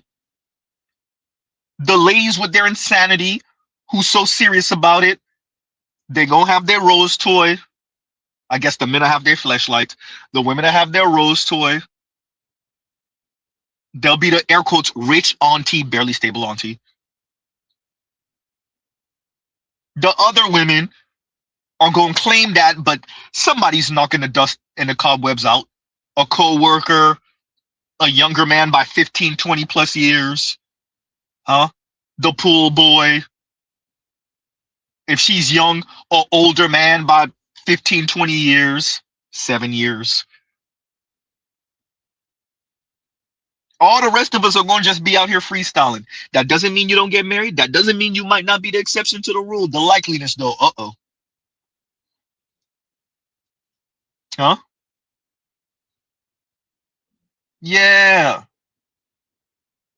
And shout out to Alhera Balamuccio, also known as Pistol Pete, also known as Vincent Von Doom, K-shaped relationship dynamics. This is the part that's, and I'm going to do a stream about that. I have the materials already. I should have did that 3 weeks ago, maybe 4. But Scott Galloway's saying it more and more. Mr. Z been saying it for years. That marriage is now a luxury item. So be prepared for all of the negative fallout from that. All you capitalists and elites, it sound good. You think you're going to make it on that private jet? We'll see. You think you're going to make it to that bunker? We'll see. Huh? Mr. Z ain't saying. I'm just saying. Right? And no placeholder says, this war is affecting, and thank you for the super chat. Like, share, subscribe, hit the super chat. No placeholder says, this war is affecting the West and their allies. Exactly. It's a big gamble. It's a huge gamble. It's a huge gamble. Huh? This was the big gamble. We spoke about this with BGS. Shout out to BGS, wherever he is. He might jump on the panel later. Biden had a gamble. Trump had a gamble. This whole thing. Ukraine, Iran, big ass gambles. They wanted to go in two. The end result is the same. What they want to achieve is the same at the end. The end goal. It's just they have 2 different ways of getting there. Both of it involve, well, the malarkey you've seen when Biden was in there and the malarkey you see when Trump is in. We don't got to talk about it. Mr. Z gonna talk about that with the members. But we see what it is. Especially foreign policy. We see what it is. That's the big gamble. Huh? Same end goal for the most part. But the way in the direction to get there is different. And thank you for the super chat. No placeholder. Thank you for the super chat. And KMS says, and thank you for the super chat. Like, share, subscribe, hit the super chat. KMS says, upper K, keeping up with the Kardashians. Lower K, keeping up with the rent. Exactly. We just watched the lower K. We watched the young lady with the lower K, right? She's talking about lower K politics. Let me bring that up. We're going to play that one more again. Right? As KMS says, upper K, keeping up with the Kardashians. Lower K, keeping up with the rent. It's real out here. It's been real. It's just that many folks can't pretend no more. They can't pretend anymore. That's all. Huh? And once again, KMS, thank you for the super chat. Thank you for the super chat. Waiting for this video to load up and then we can play it one more again. Right? I guess while we wait for that, we'll play this because this is what triggered it. Here, look, I'm 30 years old. Not one of my friends has children. Zero. No one. No one's having kids. Do you know how hard you need to abuse a mammal to make them not have children? Like, look, GDP goes up. People have have enough food, you know, and whatever. No one's having kids, and this is across the world. This is across both the West, the East, you know, everywhere it's happening. So why do I not have kids? And the answer to that is I don't really know. This is the weird thing. So there's a thing that happens, especially with like even younger than me. Like the kids are like 18 today. There's a huge problem where they don't dance. No one dances. They go to clubs and they don't dance. Why is this? Because you get recorded. Yeah. If you're an 18-year-old kid, you go to a club, you get recorded. If you approach a girl and you mess it up, you get recorded. Everything is the panopticon now. So if you had to ask me why, my answer is technology. My answer is social media. My answer is AI. My answer is algorithms. Right. I think there's a deep thing where we as a society have not dealt with the fact that we have to steward technology responsibly. We have treated technology as a Wild West. Absolutely. Just everyone can do whatever they want. You know, just sell all of our younger generation's dating lives to corporations for profit. And who pays the cost for this? Who has liability? Who pays the cost? As Trell asked earlier, the men, the young men in particular, but the men, the women's delusion, the men got to deal with that. Huh? The men. Your birth rate going to crap? Yeah. Shout out to the elites. This wasn't the plan. You can't tell me this wasn't the plan. Y'all executing it way too well. This had to be the plan. If it's not, then you're dumber than you sound. You're dumber than you look. You're definitely dumber than what the money says. You're dumber than the education, you Harvard grads, you Yale grads, you Stanford grads, you Brown and Cornell grads, you MIT grads, etc., etc. The top 50 schools. Huh? You definitely dumber than what your degree say and where you got it from. Huh? Y'all didn't see this coming? No, y'all did. This was the plan. But maybe it's going along a little too well. Huh? Maybe it's going along a little too well. Maybe? No?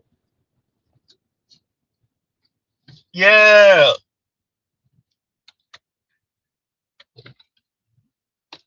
So this is what it is.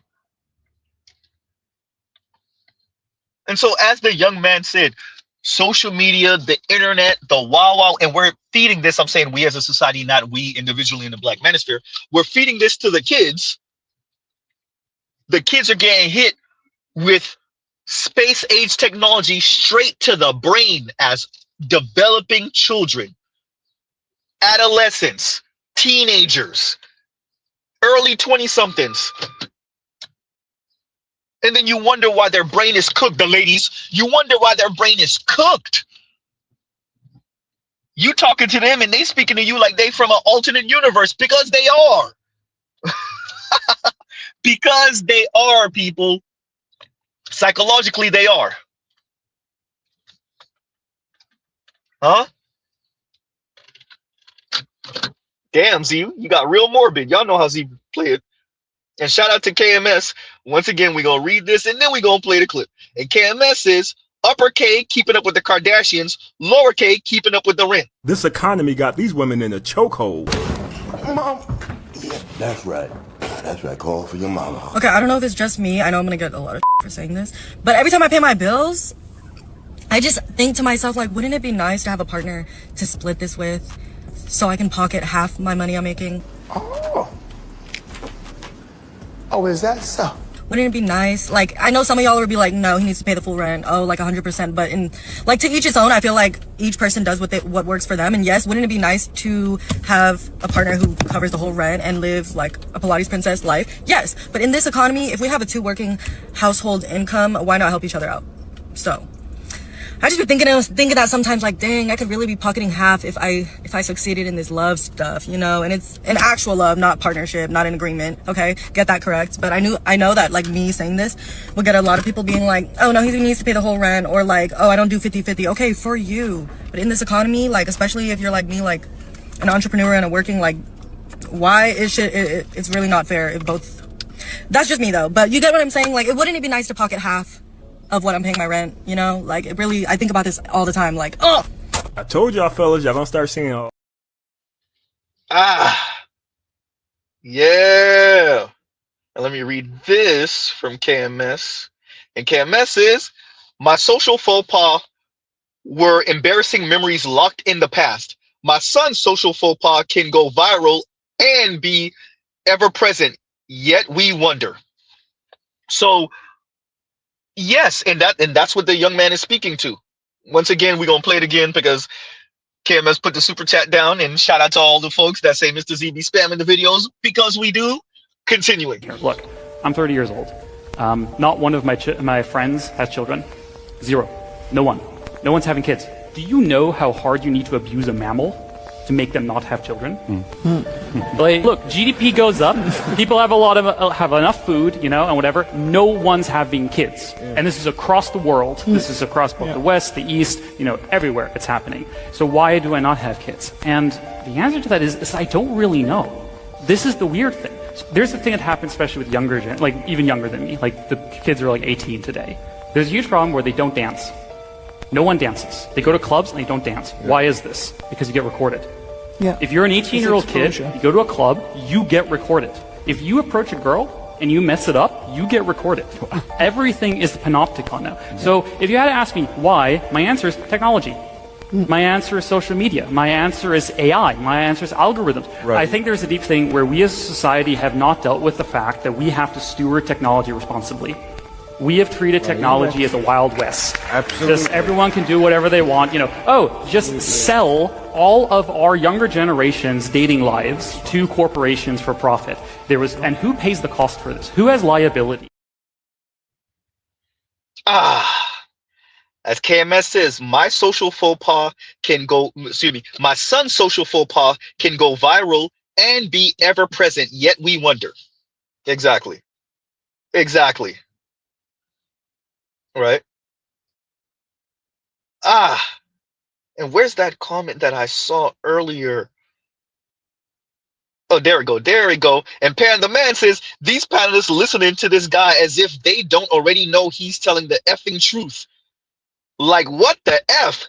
Yo, sometimes people gotta say it. And we're gonna get back to that in a minute. Y'all give me a second, y'all talk amongst yourselves.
And we're back, everyone. And we're back. Okay, so we are in transit right now, and let's read this from Inspired Truth. He says, "So we're having members chat soon." Yes. So on that, we're up to 24 members. I'm gonna let the members know something. So you know, I want to start the membership at 25 members, but clearly I don't want to stop there. I don't want to cap it off. That's not the goal, y'all. So yeah, you know, sign up for the membership. You know, we got $5 and $10 memberships, you know. So in the beginning, we're gonna keep it with the it's gonna be the same membership. As we grow, 5 and 10 are going to have two different kind of pluses, I'll say, perks, right? But as we grow larger, we'll figure that out, right? We'll figure that out. But yes, Inspired Truth, yes, sir, absolutely. So for those of you that don't know, Mr. Z started a membership program. We are up to 24 members. I'm going to start doing members only stuff and members first stuff at 25 members. So we literally just need one more person, and then we'll get underway with that. And so yeah, members get better access to Z, and we'll have different conversations. Some of the stuff will be members first. I don't want to be one of those folks that like member exclusive everything, try to force everyone to like be a member. Right? I didn't start that way. I don't want to be that person. So yeah, but we definitely are going to do like members first stuff. Pre-records are coming anyway for everyone, but the pre-records will just be members first by like a week or two or something like that. So you know, we're working on it. We're building it as we fly. Rest in peace, Kevin. Right, building it as we fly. And thank you for the super chat. Thank you for the super chat. Continuing, right? So that we had that, but yeah. So what the hipster dude was saying, yeah, no, it's as I was saying before. Sometimes a person has to say it, like you kind of know it, or it's in the back of your mind. And it needs to be verbalized, right? Sometimes you're in doubt. It needs to be verbalized. And you need to also, what's good is that you get to have it confirmed to you that it's not a figment of your imagination, or it's not just you in your circle who believe this, you in like minds, your friend circle, maybe a couple of co-workers, right? Excuse me. And that's important. So when you have this, excuse me, younger man part of this crowd or this panel, and they're like, oh crap, so it is what I maybe thought it was, or this is a thing. Yeah, that's important. Adam says, hey Z, how do we become members? Is there a link? Vincent Von Doom, Mr. All Hell Balamuccio, do you mind explaining, please and thank you? Right. So yeah, so that is definitely well, y'all heard the young man. Y'all heard the young man, right? And because he's living in the time and he's explaining it to these older folks, Z, you gonna play it again? You damn right. What's he saying again? How the fuck is you gonna tell me about some shit you ain't never seen, bitch ass nigga? You can miss me with the whole ass shenanigans, my nigga. Wait.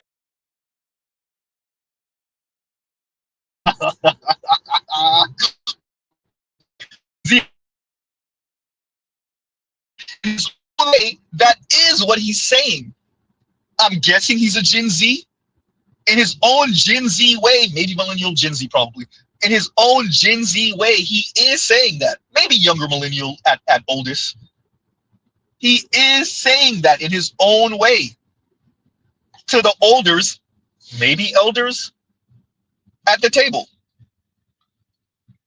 Huh? You damn right. You damn right. And let's read this from Kunguru while we can. And thank you for the super chat, Kunguru. I keep myself looking good, but not for that woman. I already put the video down. I can't play it right now. But yeah, shout out to Kunguru. Yes, look, like we said, the young lady was just the lack of self-awareness in the way she spoke, right? The arrogance, the entitlement, it's understandable. This is what we expect. This is what we expect from a certain cohort of women, namely Black women, after decades of At best, they get ignored, and at worst, they get told, you know, it's the men, it's the way they look at you, it's the European beauty standard, it's the right, it's fat phobia, it's is that your beauty isn't appreciated at this place or that place, and you know. But Mr. Z has convinced himself, once again for my own sanity, that the young lady is trolling, and that's what I'm gonna say, and nobody can get me away from that. Nobody gonna convince me otherwise. The young lady is trolling us. That's what I'm saying. Right? Well, damn Z, y'all heard right. The young lady is trolling. I refuse to believe anything else other than the young lady is trolling. All right. And shout out to Guru. Thank you for the super chat. Thank you for the super chat. Right. So yeah. Right. And so shout out to Leon. We'll get underway. But before we do, we're going to start off with this. And once again, thank you for the super chat, Guru. We're going to start off with this. And this should kind of set the tempo for what Leon sent us, and here we go. I normally don't get on here and cry like this because of men, but like I should be able to depend on more than just my brother. Like living in a patriarchy where like y'all supposed to be doing every fucking thing, and y'all think that y'all every fucking thing. Y'all are not. Like I cannot. Like I just deleted 5 niggas out of my phone. You cannot do anything. Why is my brother the only person I can fucking depend on? Fuck. It's just so irritating to like be doing every motherfucking thing damn near by your fucking self. And then these dudes be wanting coochie. Like half of y'all don't deserve coochie. And they still be out here giving it to y'all. Welcome to the cry in your car and complain era. What we're looking at is full-blown chadults. People who've made choices and are mad at what their life is through the choices they made. Let's break this down. You've picked 5 guys, gave them the buns, they gave you the beef, no cheese. Use a burger, ma'am, a full-blown burger. And then you complain about men when your brother is helping you. There's a man who's helping you. Cut the malarkey, ma'am. You're the problem. And Shark Sim says she's trolling. So you're talking about the bald head black woman, or you're talking about this young lady that I just played? If you talk about this young lady that I just played, what do you know that I don't know? Right? Okay. The reason why I played that is to anchor what Leon sent me. Shout out to Sarge Willie Pete. From what Sarge Willie Pete was speaking about earlier this week or a few days ago. Mr. Z don't know when he published it. Right? So let's get underway. The biggest issue that we have in the black community is the system of white supremacy. It's not the fucking gender war. It's a system of white supremacy. Even if you want to have a patriarchal structure or whatever and male leadership, with patriarchy does not work without men being gainfully employed. As you can see with the young white men finding this out now. It does not fucking work. The oligarchy, the system of white supremacy, all that is a fucking problem for us. Okay? Like the gender war is so secondary to me. But I keep having the response. I didn't even post a video. I got 2 videos talking about black mothers and fucking and nappy-headed hoba and her shit going off on the dude that killed his whole family down there in Louisiana and whatnot. I am responding to what black women are saying. I am not just, just deciding, oh, I'm going to make a video about black women today. I don't want to make these type of videos. But the fucking misandry in the black community and the feminist ideology in the black community is like a fucking cancer that needs to be cut out. It is a cancer. It is detrimental. This whole shit with the Megan Thee Stallion and y'all trying to, elevate and pedestalize hoes and hoish behavior and thought behavior. I thought y'all was trying to be kept women, and I thought it was soft girl life, and I thought you wanted to be valued and pedestalized like you see other races of women. They don't elevate thought culture, but y'all want to elevate thought culture. Y'all think it's empowering to have the women that men somehow don't define as what they find desirable pedestalized and then force the men to choose those women and then pedestalize them. Not understanding that all that does is make you look like a whore and a hoe on the global fucking stage, which is why when it comes to interracial dating, black women have the least options when it comes to interracially dating. All other races of men would leap over you to get to any other category of woman before they fuck with you because they see you as the least feminine and the least motherly and the least, what's the other word that I'm looking for? You know, just the least ability to freaking, you know, just to be a respectable woman. Because when you turn the TV on and you look for black women, you don't see Claire Huxtable. Okay, you see freaking YK niece and Sexy Red and Suki Hana and Meg Thee Stallion. That's what you see. Okay, you see a whole bunch of pussy popping. You know, that's what you see. You don't see, you know, women walking down the aisle, being respected women, playing their role. You don't see that. There's absolutely no promotion of that. Now, some of that is black men's fault, you know, because I think that we should be controlling the economic landscape of the community and promoting that through the media that we fucking control. But that would still be fucking a patriarchy that y'all don't fucking want. Y'all be doing everything in your power to keep black men psychologically and emotionally and just weak. They don't view this. And I end up having to argue with your fucking sons and trying to freaking rip out all of the fucking bullshit ass fucking belief systems that you don't get that gave this nigga when I'm talking to them and he's 19 years old and he's just saying stupid shit. Well, I think a woman can do anything a man can do. I think that a single mom can raise a black boy to be a powerful man just like any other race of men. Okay, so why ain't they doing it? Why did the community look all fucked up? Well, I mean, that's just because niggas just won't do. But you said that they could raise boys to be the type of men that could economically compete against other races of men. So why isn't that being done? Because we have nothing but matriarchy and single moms and everything. So why don't we have a better group of men since women can do what men can do?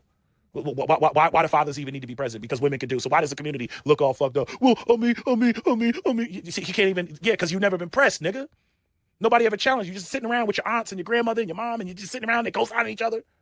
God damn, man. Does anybody see this? Am I the only motherfucker that see this? Am I the only person that embodies the frustrations of the entire fucking community or something like that? Am I the only one? I know there's got to be other people out there that feel Sarge, me. no, you're not the only one. I know I can't be the only one.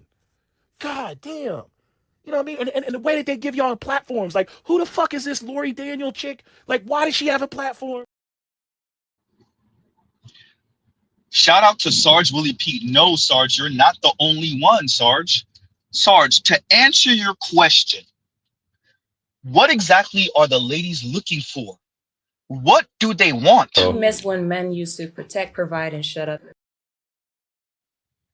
When you're describing the young men that you have conversations with and their aunts and their moms and the powwows and whatever conversation they're having, Sarge, what exactly is the ideal for the masses of black women in America? As a man, if you don't have house core job, don't look for a woman with house core job. And for the men that complain about women that do that, look for a man that has all three and they don't have all three. We can do that. We are women. You want us. You need us. Y'all want one thing from us. And mad because we boss y'all around because you're a fucking servant. You're a provider, right? You're a protector, right? You're a security guard and you're a goddamn assistance. Know your place. Stop being contradicting. And bow down. Because I'm sick of it.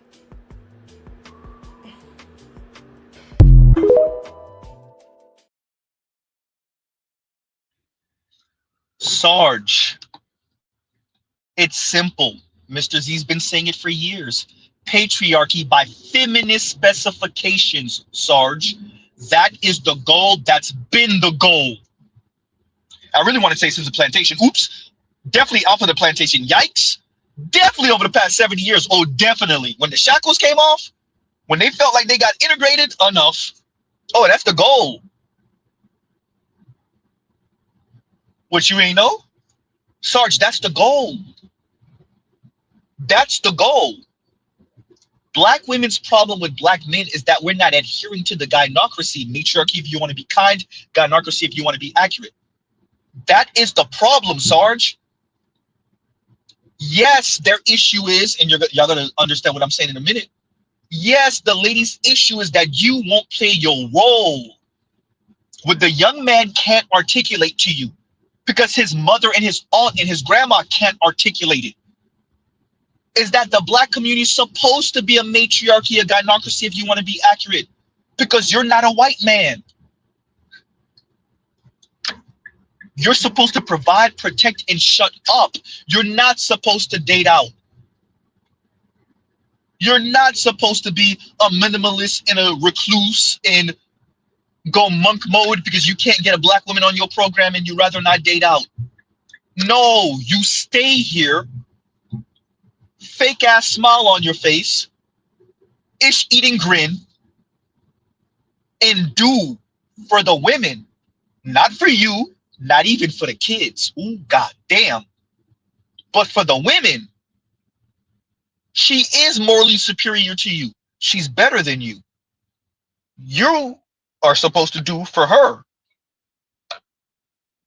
The triple X activity is for her.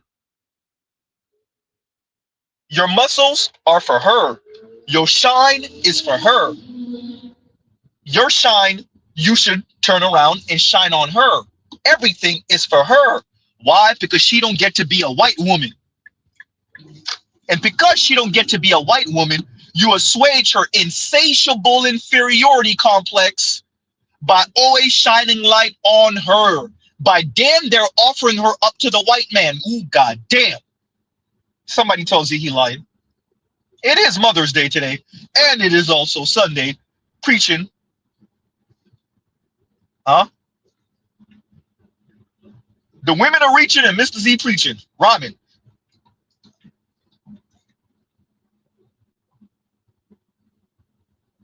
Sarge, I'm not telling you anything you don't know. I'm not telling you anything you haven't seen, especially on these interwebs for over a decade. Sarge, Mr. Z been listening to you damn near since the beginning.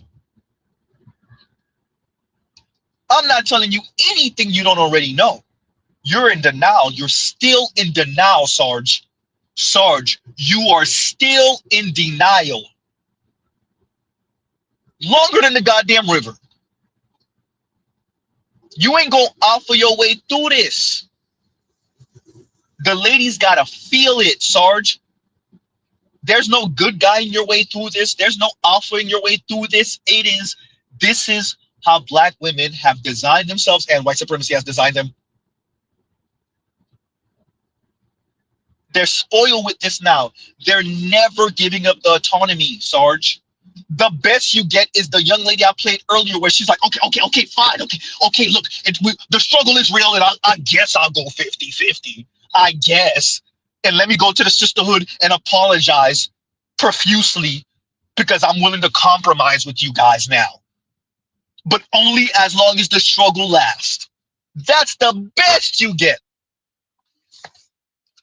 Huh?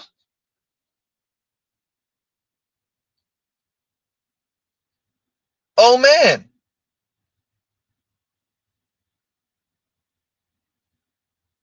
That's the best, Sarge. That's it. That's what the young man you're describing couldn't articulate. That's what his mama and them can't articulate.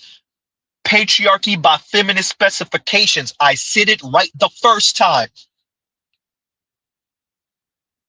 Els Active said he can't believe it.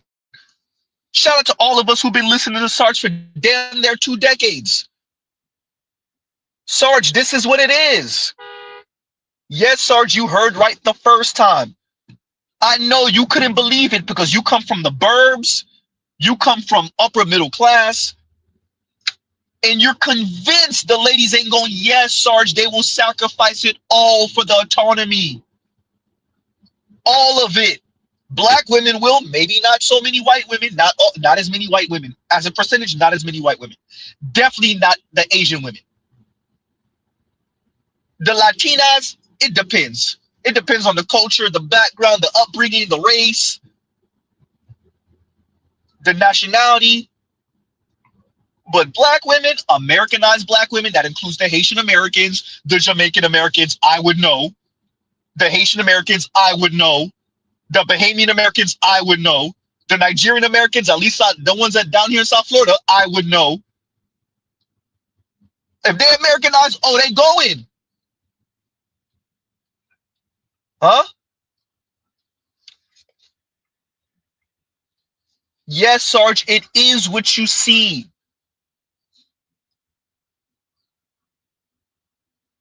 and you could build Wakanda. If Wakanda doesn't have a statue of a black woman with some body and a darker skinned black woman with 4C curls, she don't gotta be slim, she don't gotta be too heavy, but a black woman with some body. If you don't go to that statue every day, the statue better be goddamn Mecca, goddamn Z. You gotta face the statue every day and worship the statue. If Wakanda is not that, then they don't want it, Sarge. Like Mr. Z doing too much, but I'm not. But I'm not. Sarge, they meant it. Why, Sarge? Because you have them on this in the same goddamn universe as white women.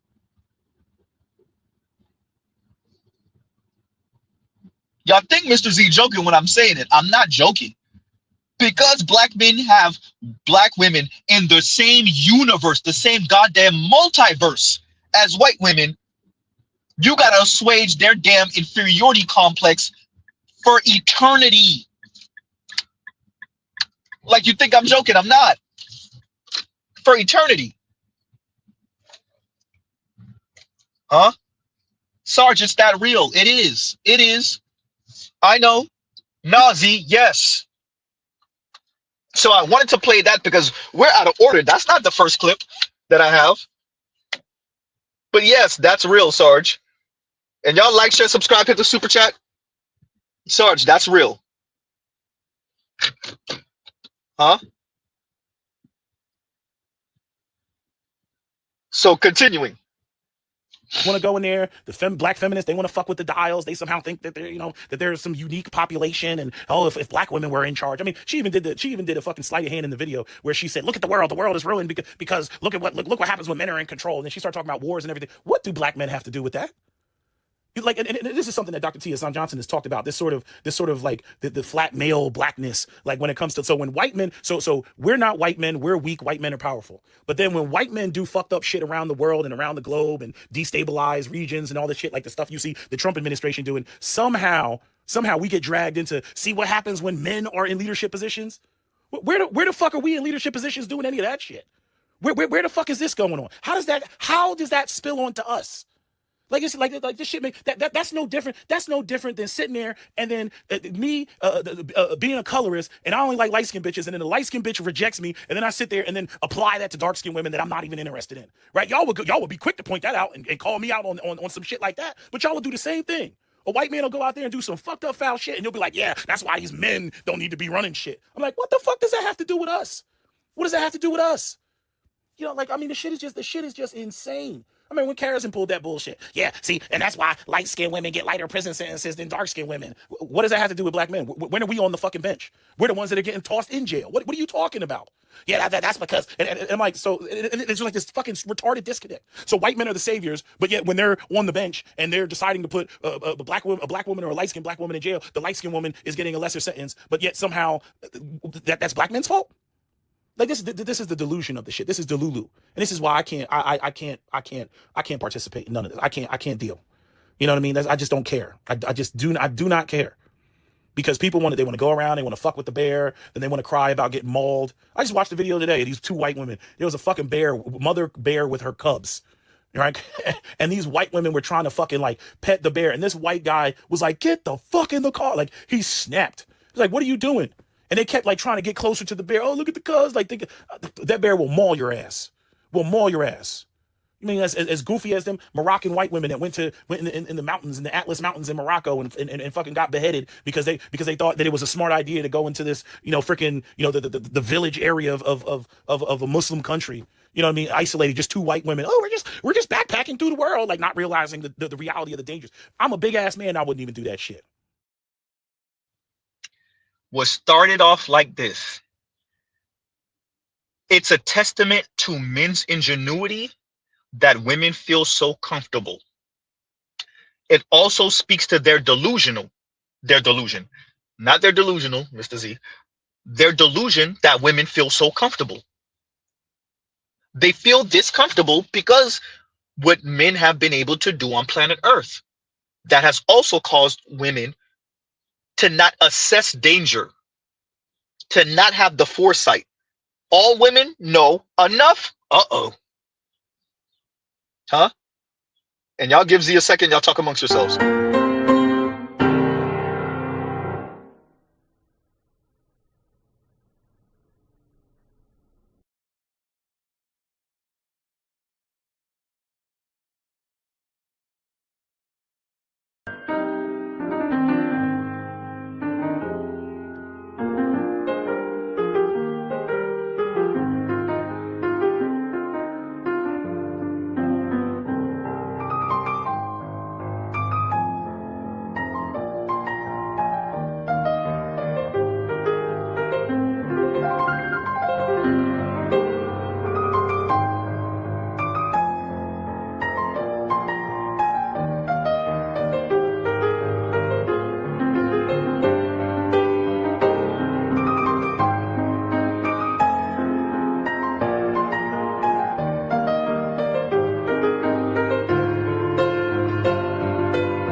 And we're back. And so continuing with Sarge, continuing. Like, yes, men are being sized up fucking constantly. We might as well be fucking Vegeta in Dragon Ball Z with the fucking the damn the scanner. You know what I mean? Talking about it's over 9,000. Like, that's what men are doing constantly when they're gauging other men. They're like, can I take this motherfucker? How many of them? Can I take more than one of them? You know what I mean? Looking for pre-fight indicators and shit like that. We are running around scanning each other's potential for violence or the capability of violence. That is the world that you live in. You do not live in a world where democracy is recognized and whether you got the sweet twinkle of white Jesus in your bosom actually fucking matters. None of that fucking matters. None of that matters. What matters is, can you stop me from freaking dominating you? If you can't stop me from dominating you, if you don't have the power, I don't give a fuck what you got to say because you can't stop me. That's what women need to fucking understand. All this shit that y'all been sitting around talking, oh, and women need to lead because of this. And what the fuck are you going to do? Are you going to pick up a rifle? Damn. God, it's so annoying. Dealing with my own people, dealing with my own women. It's so irritating. We seemingly can't get past this delusion, this collective delusion that so many of our women have. Because their men have been marginalized and they've been given, access and they made this Faustian deal with the system of white supremacy and now they want to cry and now because it's just before Mother's Day, she wants to make this video and give homage to the delusional fucking matriarchy. And why is it that you somehow take credit for like you want to take credit for like what he's saying, like, oh, and we got through slavery because of the black woman and everything. But are you going to take credit for the current demise of the black community? You're going to take credit for the high homicide rate in the black community? You're going to take credit for the broken homes in the black community? Are you going to take credit for the lack of economic opportunities and businesses in the black community, despite how y'all brag about how many businesses y'all fucking registered and shit? You're right. Let's pause right there. Sarge, you don't appreciate that what black women are saying through actions, sometimes through words, is the problem is that black men won't play their role under black women, behind black women.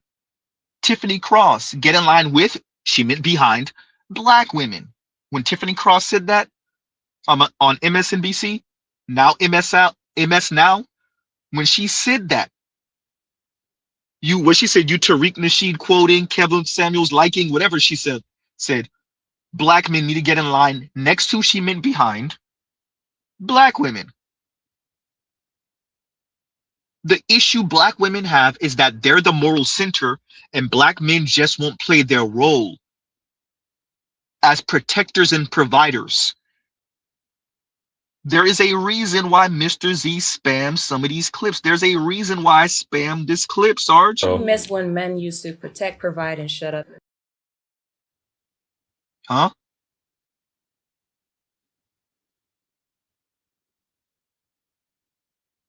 Sarge, the morality is to beat you over the head with. The morality is to beat over the head white Christians, white liberals. We already know that the women in general try to use this moral high ground. We know it's the law of the jungle. We know that as men. We definitely know that as black men. We know we're not even an inch, a centimeter away from a lack of civilization. We know we are a centimeter away from barbarism. That line is so super thin, a hairline fracture away from complete barbarism. We know that. We know every day you wake up, you could wake up to the chaos.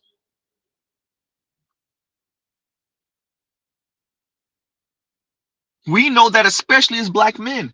Black women, on the other hand, especially those of them that didn't grow up in the struggle, even for some of them that did grow up in the struggle, they take the status quo for granted.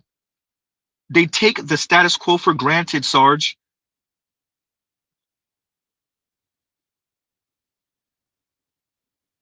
They got real comfortable. That's understandable.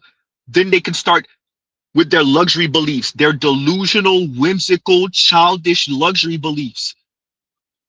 They could risk it all on luxury beliefs, on childishness. Huh? They could do that, Sarge. They are doing it, Sarge. The Sierras of the world could have their fun with Future. She's straight. Huh? And then she still gets saved at the end. Huh? Why not? That's what Meg Thee Stallion was trying to do. Why not? Sarge, this is the game. So yes, the ladies believe that they're morally superior and the world is going to stay the same and they could play. They don't have to have the discipline and the foresight. They're going to be all right, Mr. Z Rahman. A college-educated black woman who's earning some $70,000 a year. We don't even have to go up that far. $55,000 a year. Live at home with her people. Late 20s, early 30s. She get preggo. It's the end of the world for her? No. She gonna starve? No. She gonna struggle? So what's preventing her from living fast and free until damn their early 40s, Mr. Z-Rom. And again, what's preventing that?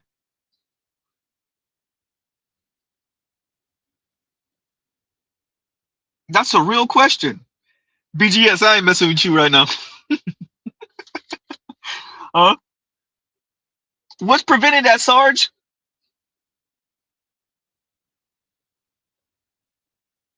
Sarge, how many ladies that I just described earning anywhere between 45 and 70 grand a year, late 20s to mid 40s, living at home with their people,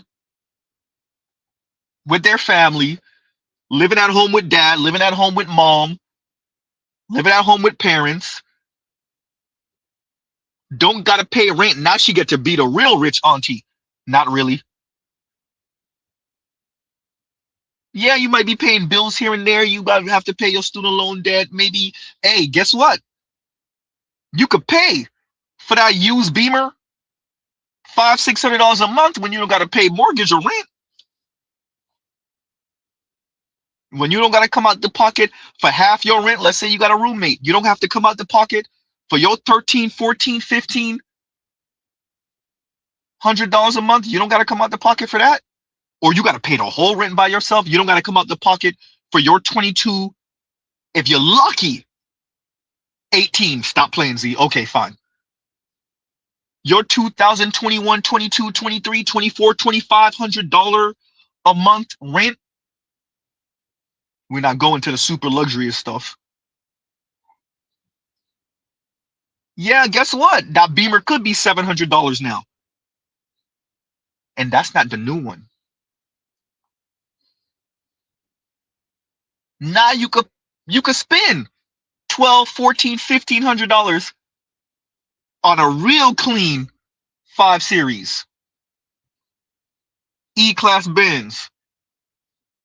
Huh? The A7 Audi. I didn't say the A6, I said the A7. Huh? Z, stop playing. Okay, fine.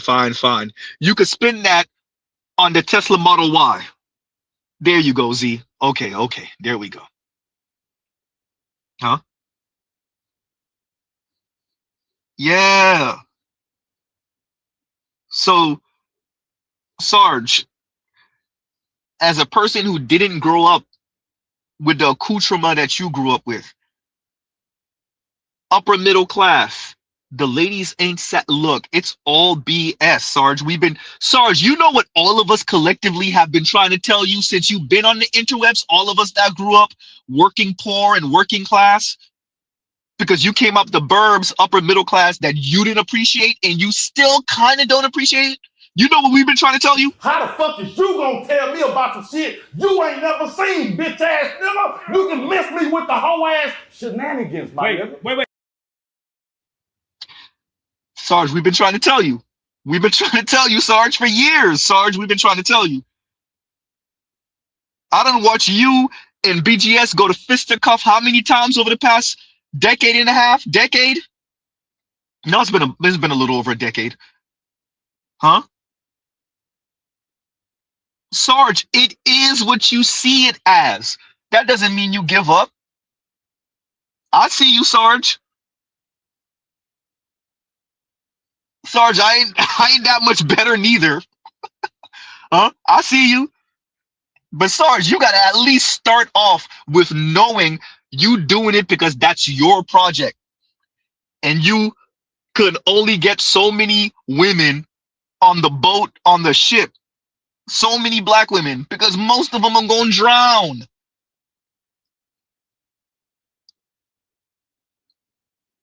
Yes, Sarge, you heard it correctly. Continuing. Like, yes, men are being sized up fucking constantly. We might as well be fucking Vegeta in Dragon Ball Z with the fucking the scanner. You know what I mean? Talking about it's over 9,000. Like, that's what men are doing constantly when they're gauging other men. They're like, can I take this motherfucker? How many of them? Can I take more than one of them? You know what I mean? Looking for pre-fight indicators and shit like that. We are running around scanning each other's potential for violence or the capability of violence. That is the world that you live in. You do not live in a world where democracy is recognized and whether you got the sweet twinkle of white Jesus in your bosom actually fucking matters. None of that fucking matters. None of that matters. What matters is, can you stop me from freaking dominating you? If you can't stop me from dominating you, if you don't have the power, I don't give a fuck what you got to say because you can't stop me. That's what women need to fucking understand. All this shit that y'all been sitting around talking, oh, and women need to leave because of it. And what the fuck are you going to do? Are you going to pick up a rifle? Damn. God, it's so annoying. Dealing with my own people, dealing with my own women. It's so irritating. We seemingly can't get past this delusion, this collective delusion that so many of our women have. Because their men have been marginalized and they've been given, access and they made this Faustian deal with the system of white supremacy and now they want to cry and now because it's just before Mother's Day, she wants to make this video and give homage to the delusional fucking matriarchy. And why is it that you somehow take credit for you want to take credit for what he's saying, and we got through slavery because of the black woman and everything. But are you going to take credit for the current demise of the black community? You're going to take credit for the high homicide rate in the black community? You're going to take credit for the broken homes in the black community? Are you going to take credit for the lack of economic opportunities and businesses in the black community, despite how y'all brag about how many businesses y'all fucking registered and shit? Right? But why are your sons killing each other in the street if black women have more businesses than anybody? How come your sons is in the street killing each other then? You know what I'm saying? Delulu. You all are delulu. Where's the lie? Tell me where the lie is in any of the statements I've made in this video are. Tell me where the lie is. We have a collective delusional issue when it comes to black American women. And I don't know what to do about that. I really don't know what to do about that. I've been online for decades and I don't know what to do about that. The needle has not moved since I've come online in terms of the level of delusion that black women continue to have with this matriarchal mindset bullshit. You're going to let the white supremacist who, again, operates in patriarchy, right? These are the same motherfuckers that in their community are pushing for handmaid's tale orientation. And yet you are sitting there listening to this white man woman stroke you about, the matriarch in the black community is matriarchal, right? You're letting him stroke you to death. And yet his community that has already dominated you does not operate in role reversal.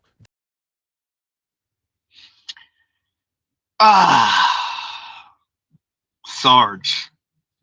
I get it. Huh? I get it, Sarge. I get it.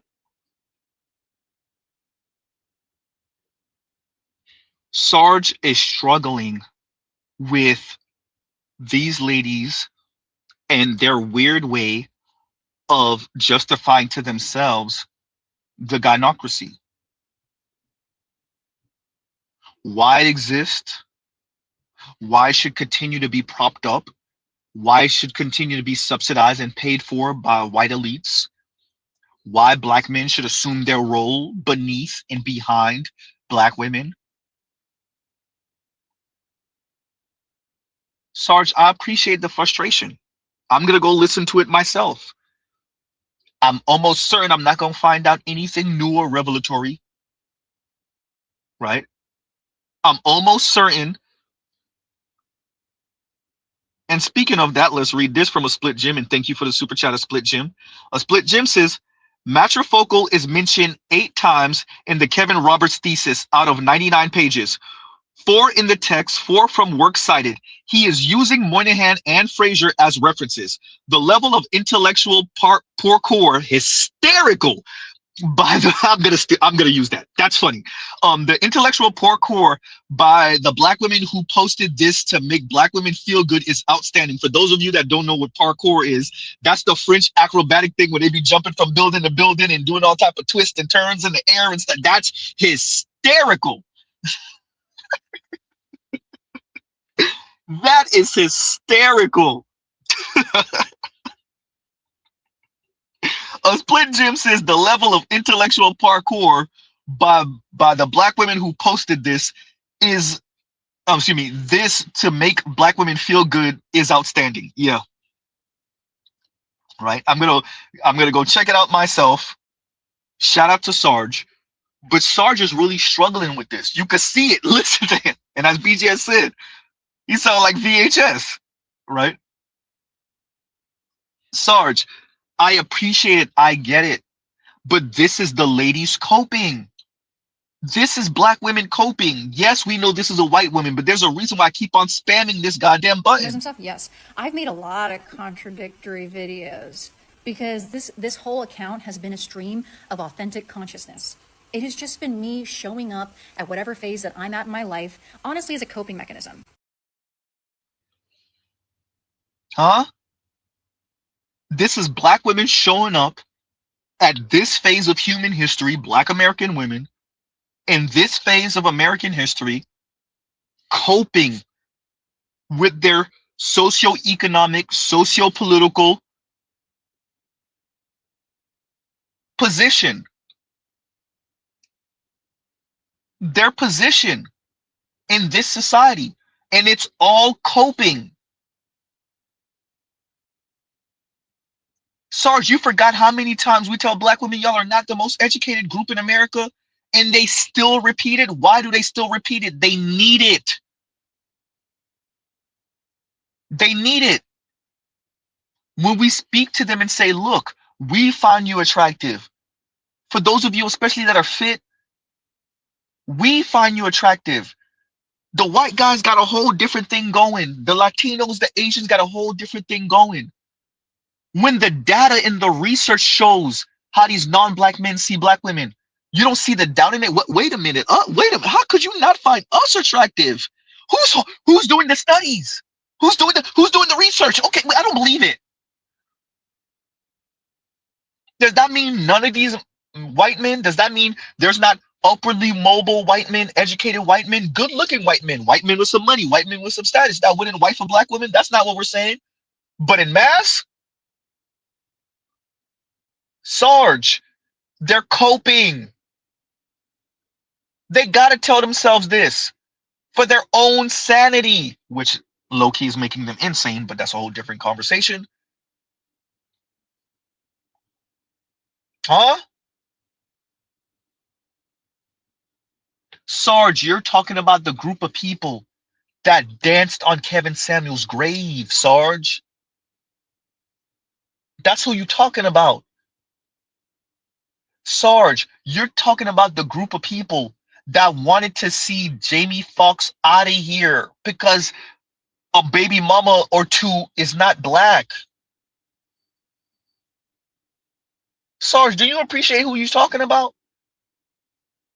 Anything that's not edifying them because of their insatiable inferiority complex is slighting them. That's who you're talking about, Sarge. Do you appreciate who you're talking about, Sarge? Apparently not.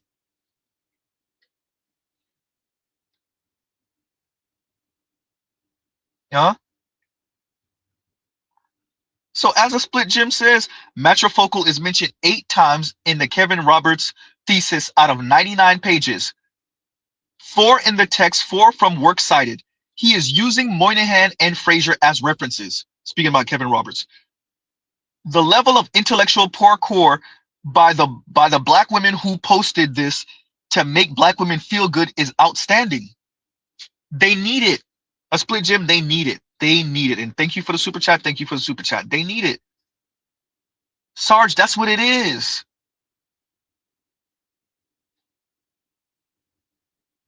Huh? Sarge, it's coping. I'm gonna play this again to once again ground us back to what the ladies are saying. This is the game they playing, Sarge. It's Mother's Day. Let us tell you what the game the ladies are playing. This is their issue. I normally don't get on here and cry like this because of men, but like, I should be able to depend on more than just my brother.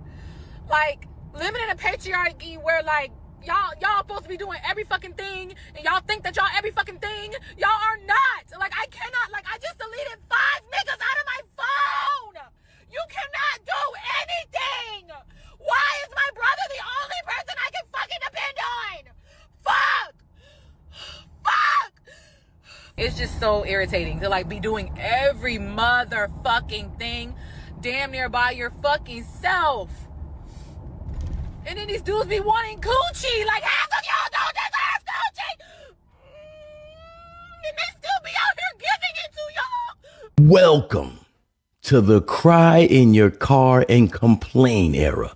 What we're looking at is full-blown chadults. People who've made choices and are mad at what their life is through the choices they made. Let's break this down. You've picked 5 guys, gave them the buns, they gave you the beef, no cheese. Use a burger, ma'am, a full-blown burger. And then you complain about men when your brother is helping you. There's a man who's helping you. Cut the malarkey, ma'am. You're the problem. And shout out to Brooklyn Finest who sent me a couple of the links that I played earlier. I was trying to remember who it was. It was definitely Brooklyn Finest who sent me a couple of the links that I played earlier. Shout out to Brooklyn Finest, right? And Lion says 2 of those 5 dudes piped for free. We don't know, but I wouldn't be surprised, Lion. I wouldn't be surprised. Lion said 2 of the 5 guys that the young lady is mentioning piped for free. Oh, man. Huh? Afro Merchant said her brother likely sick of her ish too. So this is a prime example of a woman low-key advocating for community unit. High-key. Huh? This is what she's saying. Now, to be fair, Mr. Z does believe and agree that a community, someone would stop and help her, a man would stop and help her, a black man, and he may not necessarily be looking for vagina. The problem that black women have is way too many of you give black men the middle finger, the cold shoulder, smug, sassy, asshole attitudes. And then when ish hit the fan for your own individual life, now it's, where's the black man? Where's the person to help me? Where's the person to save me? Where's the person to assist? Where's the black man to assist, to help? Well, what happened to that middle finger? What happened to that asshole attitude? Huh? The smug, the I'm better than you. Huh? Yeah. What happened?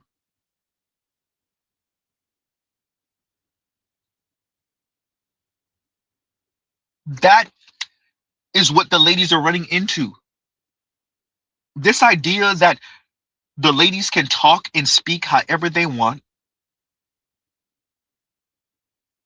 and there's going to be no consequences for decades of misandry, particularly directed towards black men. Decades of The Color Purple not being a movie, but a goddamn documentary in black women's heads.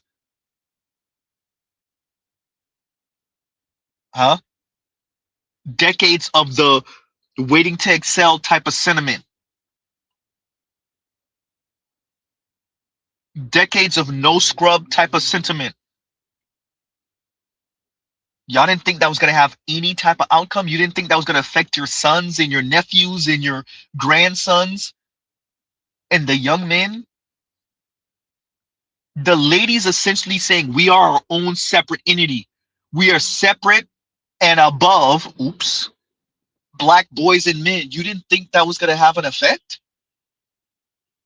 Oh, you thought y'all just was going to keep on badgering the men to be these little community eunuchs. I miss when men used to protect, provide, and shut up. Huh? Y'all thought y'all was going to do that for eternity or do this for eternity. What if black women were supposed to be the leaders and black men are just supposed to protect with their muscles and use their listening ears and carry out instructions? Y'all were going to do that for eternity and it was going to work out fine and swell. Maybe not. Maybe not.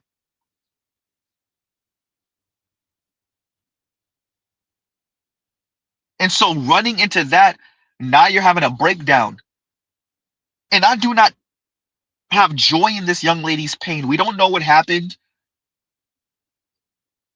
We don't know if she may not even necessarily, even though it looked like you have a life that says it, but okay, fine. We don't know if she's necessarily the type of women we're describing here. But young lady, what you thought? And let me read this from Kangaroo. And Kangaroo says, S, it cost me, or Z, it cost me $6,000 to buy an engine for my Mercedes Metris Benz. Said $13K for the engine from them. Women don't understand the true cost of these entry-level luxury cars. No. And the Metris, isn't that a van? Right? Kangaroo, they don't. I played the clip last year sometime for BGS in Black Uru, where the older woman, she's finding out how much she got to spend on her Benz. Was it a Beamer or a Benz? They telling her that in the room, in the office, and she like, oh no, don't tell me that. Oh no. And she going off. As a person with a 90s Japanese sports car, when the thing breaks, you're not paying the used car price. You paying the new car fix-it price. So it doesn't matter if you buy that car second-hand, third-hand. When it break, you paying what that car came off the showroom floor price. Especially if you're talking about exclusive. FYI, okay, we got to go that car lane. Y'all know Mr. Z got to do this. When Toyota Corollas and Toyota RAV4s and Honda CRVs and Honda Civics are selling in the $200,000 and $300,000, $200,000 and $300,000 cars a year in America alone. When you're dealing with that and the parts swap, you could change this for that, and they make hundreds of thousands of the parts. And because that engine is an engine that they've been steadily working on for 15, 20 years, the parts are not that expensive and they're plentiful. And you don't have to wait a week for it to come in from Germany or from Japan, right? You don't have to wait a week. That's different. The part might only cost you $87, $120, $63. But when you're talking about a S-Class S580 Benz, Maybach, S600 Maybach, they only sold how many of these this year? That's a different conversation. When it's a new technology, oh, we have the turbos in the middle of the V. It's a V8. You bought let's say a BMW 550 Li or some crap. Yeah, you couldn't afford the M5, so you bought the step under. The turbo sit in the V. Huh? It's port injection. Guess what? When things break, when things overheat, you paying for them rare ass parts that cutting edge technology Mr. Z would know. Mr. Z's car is older than some of y'all here. I'm talking about the sports car, y'all. And guess what? When things break, the engine wire harness alone costs Z over $700 for the engine wire harness. I didn't talk about labor yet. I didn't talk about taking the engine out because you're going to have to do that. I didn't talk about the turbos yet. I didn't talk about the labor. The engine wire harness alone costs over $700. Huh? That's what you pay. Mr. Z wanted an M37 over a G37. I wanted the S. I wanted the all-wheel drive. Guess what? Power steering pump, $900. Mr. Z got lucky at Infinity. He had to pay 8 something. If I wanted Express, it was going to cost me over $1,000 for the power steering pump. Mr. Z not driving in no goddamn Benz. I said Infinity. That's an overpriced Nissan. Damn near $1,000 for the power steering pump. That's what you get for doing exclusive. And it's not even that exclusive. So yeah, young lady, when you're going through it and you have to pay these costs and you got to be on the side of the road and only man that's helping you is your brother, that's what it costs. And for all the ladies, y'all getting these Range Rovers with Teslas. Your Tesla catch on fire, they can't just pour water on it. They can't just spray it with water. That thing gonna have to flame out if they don't have the special retardant for the battery fire. Yeah, I know. Yep. Huh? Exactly, Trill. Trill says, why push a RAV4? Shout out to Kanye. Huh? Why push a RAV4? Because it's reliable. and it's reliable. It's not gonna cost you $1 million. Yes, you're gonna get lost in the parking lot of the mall because there's like 6 other ones in the same row as you with the same color. Yes. But just like beauty costs, exclusive costs, rare cost, it cost. Huh? You damn right. So the young lady went through it. And I wanted to play that again to anchor us back to what the goal is here. The community eunuch. Sarge, that's what it's about. The community eunuch. That's what it's about, Sarge. Huh? So I want to make sure that Sarge appreciates what the goal is here for the ladies. So we'll play this last clip and we'll bring y'all up in a minute. Continuing. Always it's like FT signifier. The nigga can't make a point about the black community without bringing up bussy. Okay? He can't make a video without talking about LGBTQ. Okay? And the same thing with these black feminist women. They can't talk about the black community and fixing the black community without talking about some matriarchal bullshit, without talking about some feminist, I got a ring in my nose bullshit. Okay? They cannot do it. It's so frustrating.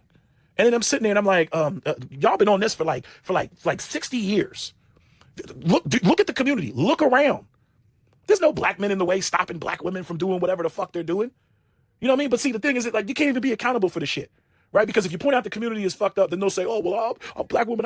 But black women can't do it by herself. This because black men abandoned us and we ain't do this and this, that, and the third, right?" But then when they get up on the microphone, then they'll act like that they're doing some kick-ass shit that clearly none of us can see. Clearly none of us can see. I'm not saying that black men are perfect, that black men are better. Black men got a whole bunch of shit that black men got to fix, but we don't have this level of delusion that black women have. A black man ain't gonna stand there with his chest out and like he's fucking Killmonger and stand there with it, like he's in the Superman pose with his hands on his hips and just standing there with his chest out and act like the community is anything to be motherfucking proud of. But you'll have black women that they'll get up there at a DNC convention and be talking about how strong they are and how much they holding it down and everything that they built and all this other shit. They'll be sitting up there saying all this shit. You be sitting there looking around at the community and everything, and you be like, "Yo, I heard gunshots on my way in this motherfucker." Like, what the fuck? What is she talking about? You know what I mean? Just to lose. Just oh my god, man. There's no. I can't. This is why I don't deal. I just don't deal with them. I can't. Because there's never an intelligent conversation. There's never a humble, intelligent conversation of like, yeah, like this whole matriarchal thing going on in the black community it hasn't worked. It hasn't worked. We do need strong men. We want black men to be strong. We support black men being strong. You know what I mean? And again, the only solution is for black women to succumb to black male leadership.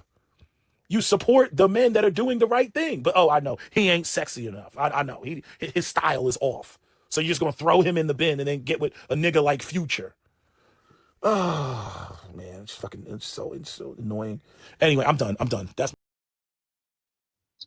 Sarge, they want their autonomy, but they want their autonomy paid for or subsidized.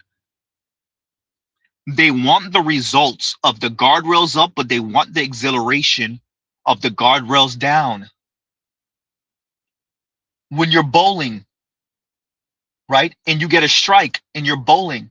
If the guardrails are up, because the ball could bounce off the guardrails and, magically hit the pin in the middle and knock all the pins down.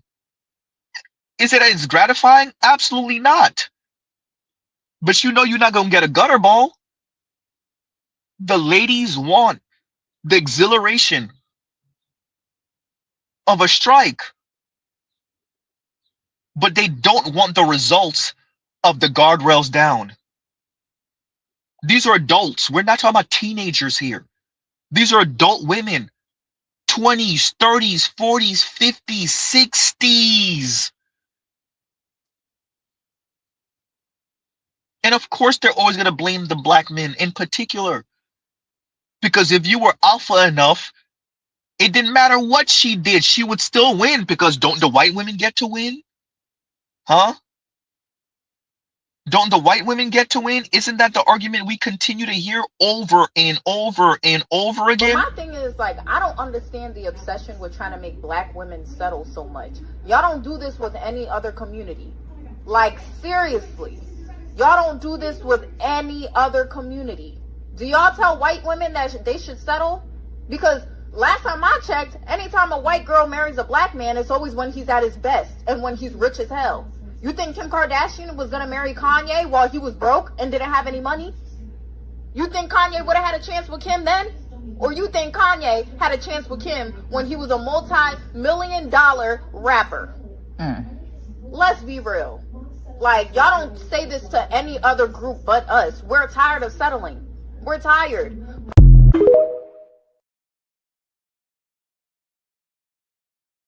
And let's address this AAE person. Why do you care if you are blamed? Just be with non-black women.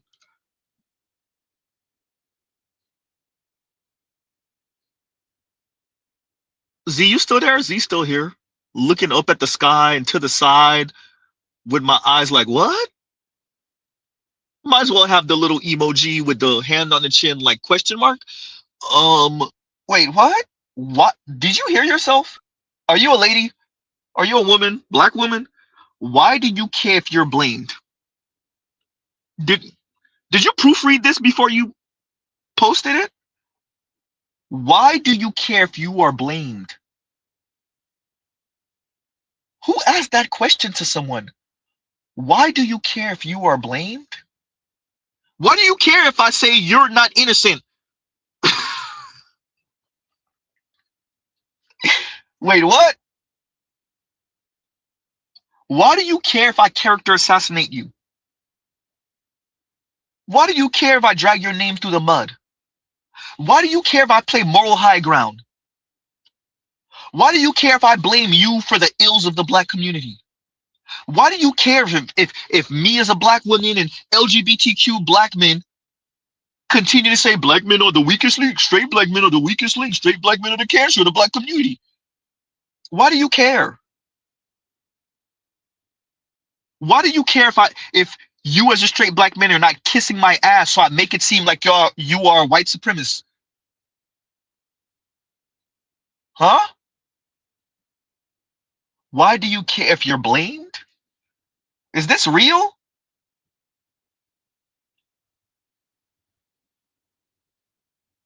Is this real?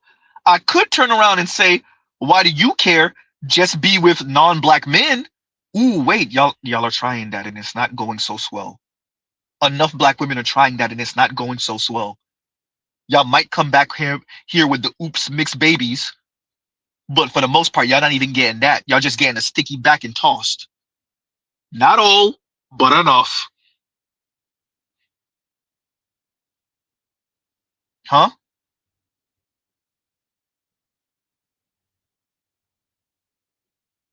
Madam, it sounds good. It sounds good. And Kevin Miller says, this is a troll. We know. Ain't nothing wrong with a little bit of entertainment at the end. Yeah.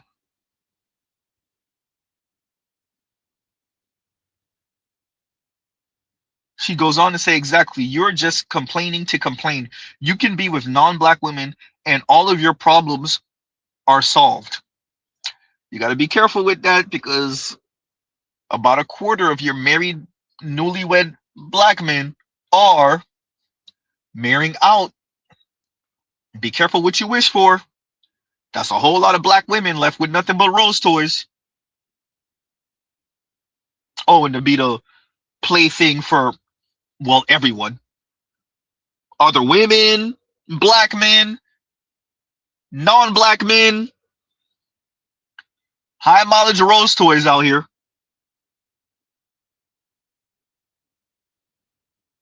Y'all rose toys got 1,000,000 miles. Just saying. Sounds good. Huh? I hear you. Sounds good.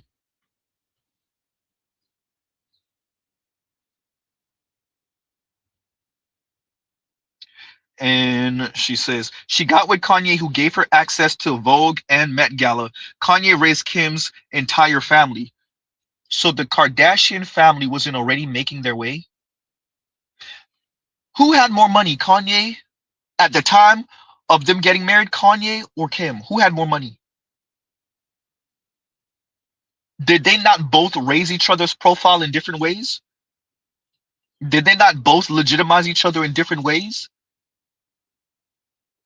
And why would y'all care about Kanye like that anyway? Let's flip the question. Why does Kanye... Oh, I forgot. Kanye didn't matter to black women until Kanye was Kanye. Kanye was invisible, like most black men are, until Kanye got the big bucks. And until Kanye...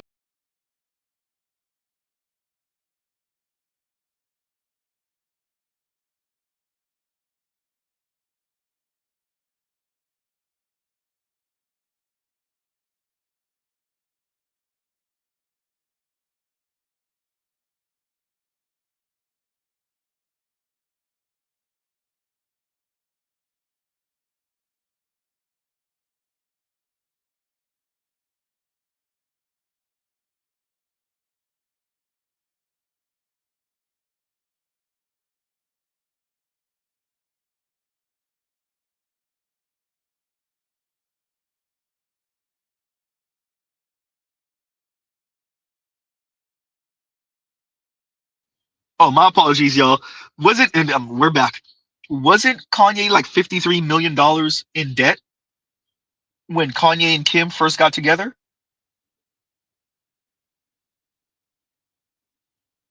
It sounds good. Wow. And Kanguru says, S, same engine in the E300 and C300, and also the front wheel drive Benzes. Okay, okay, okay. And that could set you back 6 racks. Ooh, 6 grand. Ah, and thank you for the super chat. Thank you for the super chat.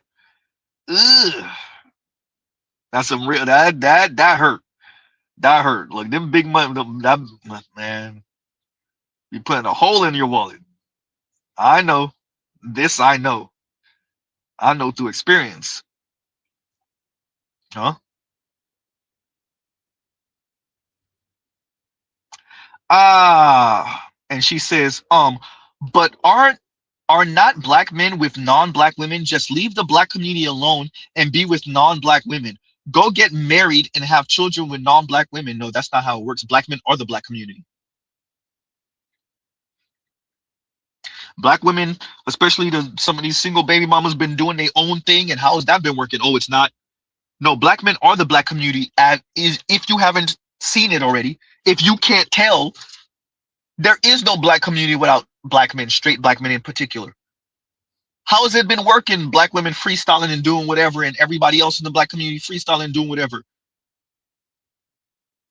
How's that been working? Oh, wait, it hasn't been.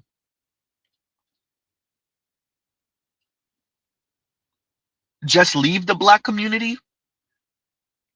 For every black man that decides to marry out, how has that been going for black women? They're doing swell, aren't they? Oh, wait. Huh? Black women are doing swell, aren't they? Uh-oh. Black and Latina women who never marry are the least wealthy in the US. Huh? Let me remove your comment so you can see the rest of it. Because black and Latina women who never marry are the least wealthy in the US, and black women are the least wealthy. 8 cents to the white man's dollar in comparison to Latinas, 14 cents. Yeah. A disproportionate number of black women are kinless as they age. Advocates say they deserve a social safety net too. Yeah. So the kinless black women,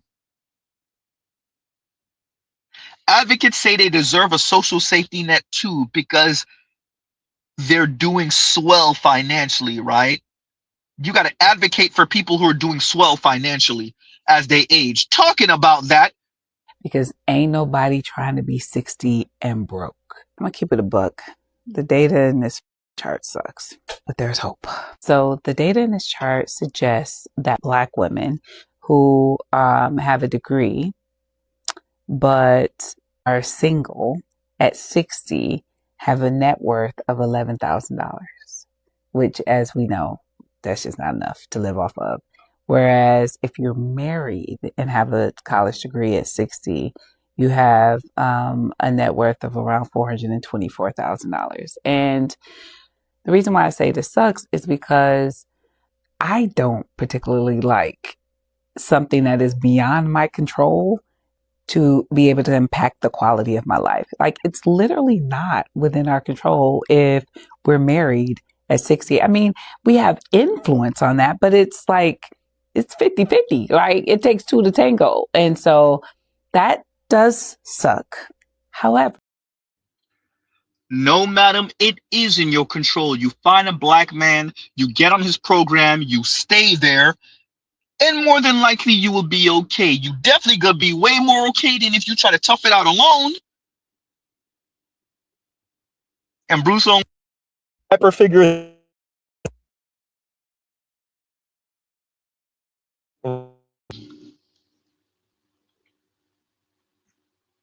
Right. Oh man. So that was a great ending to that freestyle. And let's shout out Leon. And Leon says, because he's the one who sparked the Sarge Willie Pete coverage, and this is a comment that Leon put down to Sarge Willie Pete. And I wanted to read it. Shout out to Leon. We got to shout out Leon.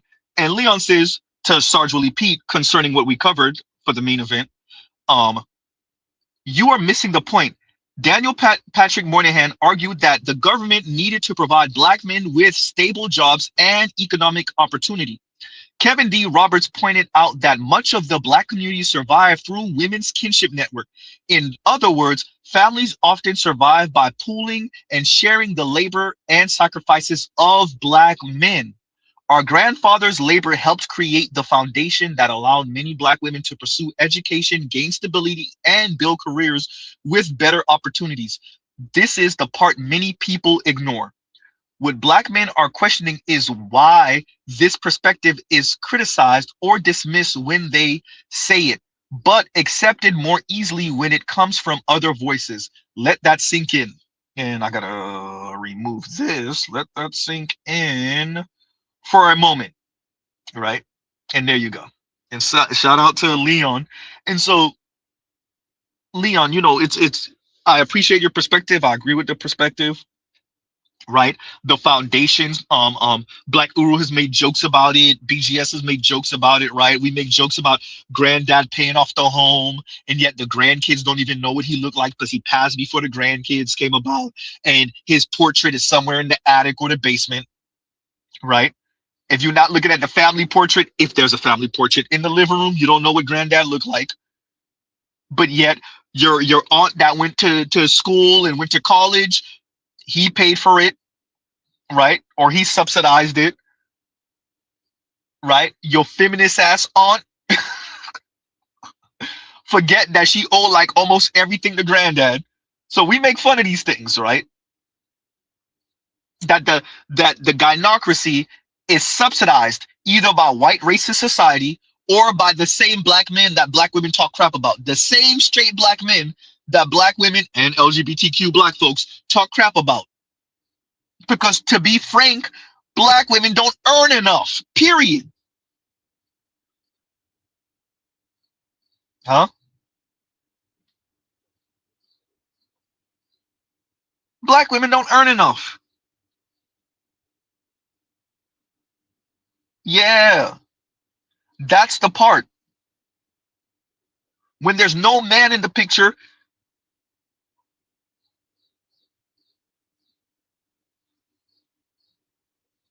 say that Trell's granddad paid off Big Mama's house, but we only know it as Big Mama's house. That's the kicker. That's the catch. We know it as Big Mama house, but granddad paid it off. Huh? And yet you got a loose ass cousin who out here catching babies left and right. That's her life. You got a super feminist ass aunt. Debatable 50-50 whether she's LGBTQ or not. Huh? All the women say, I don't need no man. You got one aunt who's married, who been married for 30 years, but she low-key still be talking crap about her husband behind his back.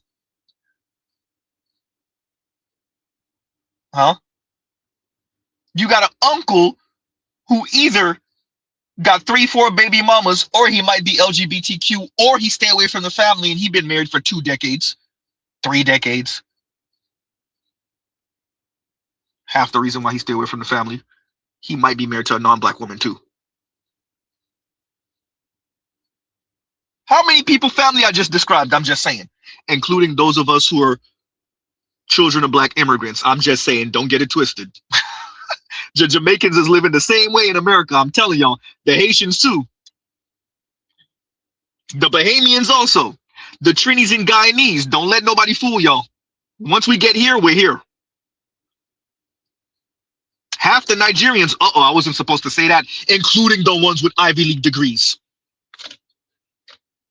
Don't let these people fool y'all. ADOS, FBA, don't let them fool y'all.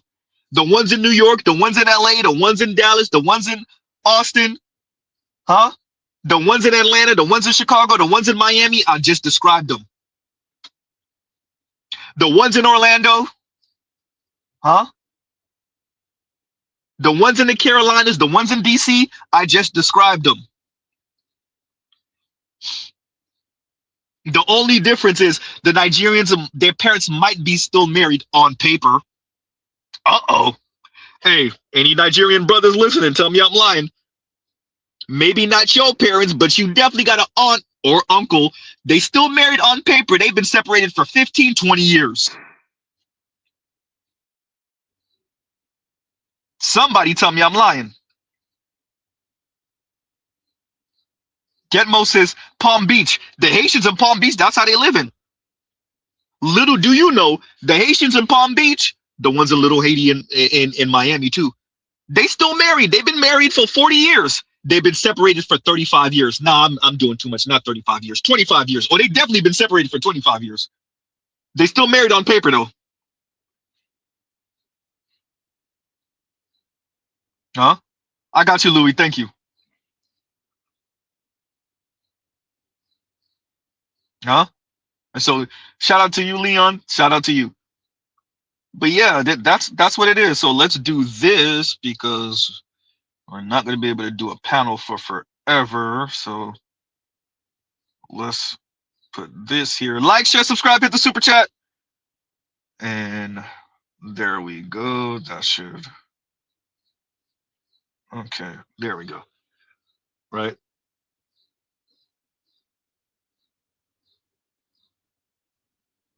And Leon says, boys and men built the schools and paid while their sisters were learning how to read. Oh, yeah, no, BGS told us that before. Yeah. Yep.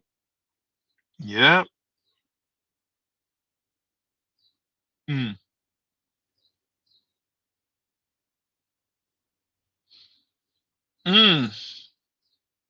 And Mr. O says, that's another reason why I want these girl dads that spoil these wild women, will say, going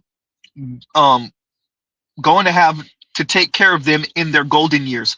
Also, gonna mess up their tricking. Yeah, I mean, yeah, that's the game, right? The girl dads do too much. The girl dads do too much. The girls get spoiled, and they do whatever the hell they want to do. And there's consequences to that. And dad may or may not be here to witness their daughter's life as adults, and what they trade, what they do, what they sacrifice, who they screw, right? Both literally and figuratively. And dad may or may not be disappointed. I've had conversations with some of you brothers in private that have described ex-fathers-in-law that gave y'all with, like, look, man, bro, you better than her, right? There are ladies who's just out here doing whatever they want to do. We know what it is.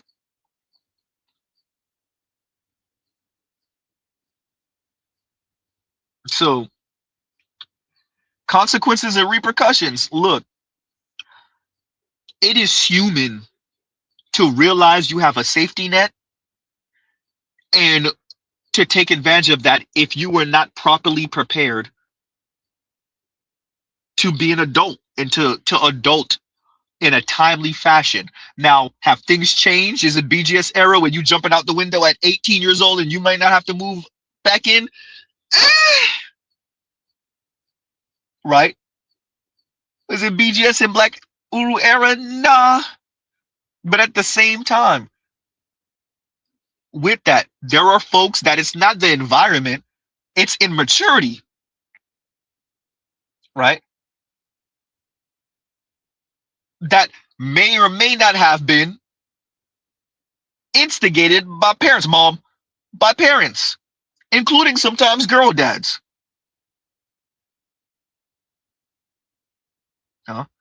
We're not even going to talk about the ladies who are looking for paymaster because dad informed them that that's what a man's job is.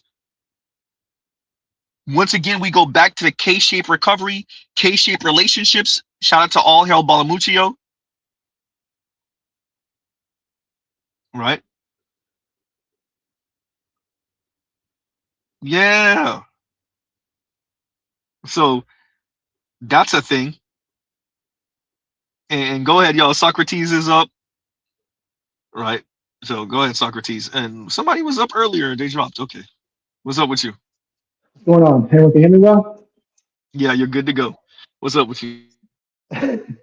Nah, I'm just listening, enjoying the broadcast. Happy Mother's Day to all these men out here who Happy support the Mother's women. Day to all the real mothers out here and wives. Right. Yeah. Shout out to them too as well. I got no beef, but I just say that this reinforces what I've been saying for a long time. Women are fragile. They come to they get confronted with their fragility and they break down, and either they hopefully, but unlikely, will become sober and wise up and realize the situation and humble themselves, or they lash out and have a regret for the rest of their lives, which is unfortunate. Yeah, I mean, it's human. So I'm not gonna beat up on the ladies too much. But the sobering up, look, man, if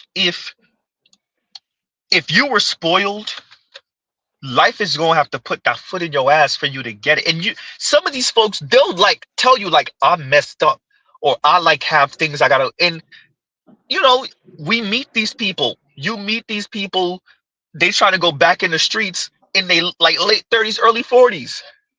Right? Like you meet these people, like they just have an insane sense of arrested development, and then you add on to that, and I think what has exacerbated that, like I said earlier, is not hitting those milestones or those milestones becoming super expensive, and I think that's also prolonging this sense of arrested development. Right? The arrested development, yes, it's from like these kind of like helicopter parents, to be fair. Some of the boomers that were that, definitely some of the Xers that were that, maybe some millennials that are doing that now with their alpha children. So there is helicopter parents, to be fair, but it's also the environment and the economic landscape that's pushing adulting milestones further and further for the masses. And so there is this arrested development that's increasing because of both and other things that I'm not considering right now also. And so yeah, you're coming across these folks that are hitting milestones way late, if at all, and it's causing them to be well into their 30s, never hitting these milestones, if not hitting these milestones in their 30s and 40s that they should have hit at like 22, 23, things they should have got over by 25, 26. They not hitting them or getting over them until 39, 40. Well, Think about the think time of the that, first time home buyers right now. It's like what, 42 years old or some craziness? Go ahead, go ahead. yeah, but that's all new phenomenon. Humanity has existed for 100,000 plus years. All he's talking about is new phenomenon, right? It's like past 50 years, really, that people have been, quote unquote, having these milestones. In the 1800s and prior, people didn't have these, quote unquote, milestones, and people didn't live with these standards. So the standards increased, and all of a sudden, now people have an entitlement, men and women, that they should have certain things by a certain age. And I see this as a socialization problem. Modern women aren't socialized to believe that companionship is necessary for survival. That's their problem. Wait, say that Companionship again. is Say that a again. I missed that. I missed that. Say that again. modern women are not socialized to believe companionship is necessary for survival. They are told that companionship is an addition I agree. or an accessory. And since they think it's an addition or accessory, they treat it as such. And then they realize that it's actually probably more necessary than they imagine. So they become disillusioned, but they don't have the socialization to fix the problem. It's like a dog that's been bred to be, I don't know, an attack dog. And now it has to behave like a golden retriever. It's like, good luck with that. And so what they're fumbling at is a poor lack of socialization. So I've seen many couples. I've seen an Indian woman who's a doctor married to her husband who's a taxi driver. I've seen that happen. I've seen landscapers married to a woman who's a house cleaner. I've seen CRNA married to a construction worker. Wow, how are they able to make it work? Because the nature of the relationship is not based on their financial position. It's based on the fact that companionship itself has a value. Now, if you don't value companionship, and the neoliberalism of our society tells women that the only use that men have is for monetary gain, you spoiled women. You spoiled them into thinking that they can do it on their own when they can't. Now they're figuring out that they can't do it on their own. Now that they may imagine that they need men, but they don't have the social or cooperative skills to actually get or even deal with men. I wanted to make an addendum to what you were saying, Socrates. Either men are a financial resource or fun time, right? And this is where the specimens come in. So Yes, there's that. but even at fun time, that's another form of poor socialization because a fun time operates as exploitation. So you're saying that he's a giant phallus, he's a walking dildo. Yes. So men are walking dildos at ATMs. So they're walking dildos with ATMs. Yep. And going to something that you said too about the accessory thing, and this is why it has to be a man of status and more. So I think there's two things informing that. The two things is the economic environment. The women don't have the ovaries to say, God damn, we were sold a bill of goods. We were sold a lie, especially for the masses. The elite women are the ones that's eating off of this shit. They're the ones who's getting the corporate offices. They're the ones who's getting the corner office jobs and making big money. I'm not talking about just titles. I'm talking about the money and the status that go along with it. That's number one. So number two, the masses of women don't have the ovaries to say, this did not work the way I thought it was going to work. That's number one. But number two, what also informs this, other than the lie of feminists, the economic environment. But to be frank with you, as they're having to live a life of not solitude, but seeing men as accessories and either telling themselves either I'm going to get the specimen or the man with more money than me. And when I say more money than me, depending on the class, the income, it could be anywhere $20, $40, $50,000 more. Or I get the specimen, or some combination of both. They're really gambling. And I think the Black manosphere in particular, the manosphere in general, we were ahead of the game in describing an issue. For any important person listening to Z right now, probably not, but fine. The issue you have is average women don't want to be with average men. If y'all don't address that, Prepare to watch your civilization crash and burn into ashes. Your issue is that, and you're not going to good guy and um, um, emotional labor and domestic labor your way through it. Fundamentally, what you have is a class issue, an income issue, and the fact that the ladies felt like they were sold a bill of goods and they looking for lottery tickets to save them from the lies that were sold to them about a degree getting them the opulent life. Because it's not doing that, now they're stuck. This is the problem that you have. It's actually sadly worse than that. Go ahead, go ahead. Not to be pessimistic, but it's worse than that. And I'm not sure a long time ago that a lot of the things that you see in terms of politics when it comes to women can be boiled down to what happened to them in high school. Now there's actual research to support my thesis. So what someone did, Basecamp, shout out to them. They tracked trends in politics ever since dating apps came out. And lo and behold, what do you find? Me Too increases, wokeism increases, politics become more adversarial, which is a form of, to me, how women actually deal with conflict. They don't fight you, but they socially marginalize you, also I think you. All this stuff follows the trends. And then you try to find out what about dating apps would cause Me Too, would cause adversarial politics, would cause more quote unquote wokeism. And I say it's very simple. When women have sex with men who they were told, like obviously women think that they have high standards, quote unquote. So they go after the top 10% of men, even the research supports this. They go after these men. They think they're awesome because remember, society told women that you're awesome, you're amazing, you're special, you're wonderful. So she thinks she's going after her peer, but in reality, she's just no notch in his belt, or she's his Tuesday. She gets with him thinking that she'd have a life together now. She's going to be on Mount Olympus with Zeus or Achilles for the rest of her life. She gets kicked out of Mount Olympus, stumbles down, hurts herself, and then she gets resentful at the entire society and gets upset. Yes. So she lashes out. Yes. Lashes out the men. Yes. Men are horrible. Men are crazy. Men are bad. I said, what men? Men are all dogs. Yes, men in Tuesday are dogs, but they can be dogs, but all the women want them. So they're in a position to be dogs, but whatever. And this is what, the problem that I say I'm pessimistic about this is how do you fix something like that? How do you fix a woman that is 100% convinced that she actually deserves a millionaire, a high status millionaire? She deserves that. That's what she's supposed to get. But you're trying to tell her she can't. Well, here's the thing, Socrates. How do you fix a society? It's not about that individual woman. We've always had that throughout human history. That it's not about no, this is what I'm saying. It's not about the peasant girl who sees the king walking by and dreams and fantasizes about being with the prince. It's not about her. But she knows. No. I'm agreeing with you. Let me finish. Let me land with that. Trust me. It's not about the peasant girl dreaming about ending up with the prince and becoming a princess. It's not about that. It's that at scale. It's all the peasant girls saying, if I can't at least be an aristocrat, fuck it to hell. And that's it. It's not about the one peasant girl dreaming. It's about a bunch of peasant girls, a bunch of merchant class, all of them saying, you know what? At 70%, if I can't, now I could have a oops baby, I could do whatever, but if I can't have that life, then damn it all to hell. And my attitude and demeanor and everything in life is going to be informed by, but I can't end up there. And so that's an issue that you're having in the society. It's not the one woman or even the 1%. Go ahead.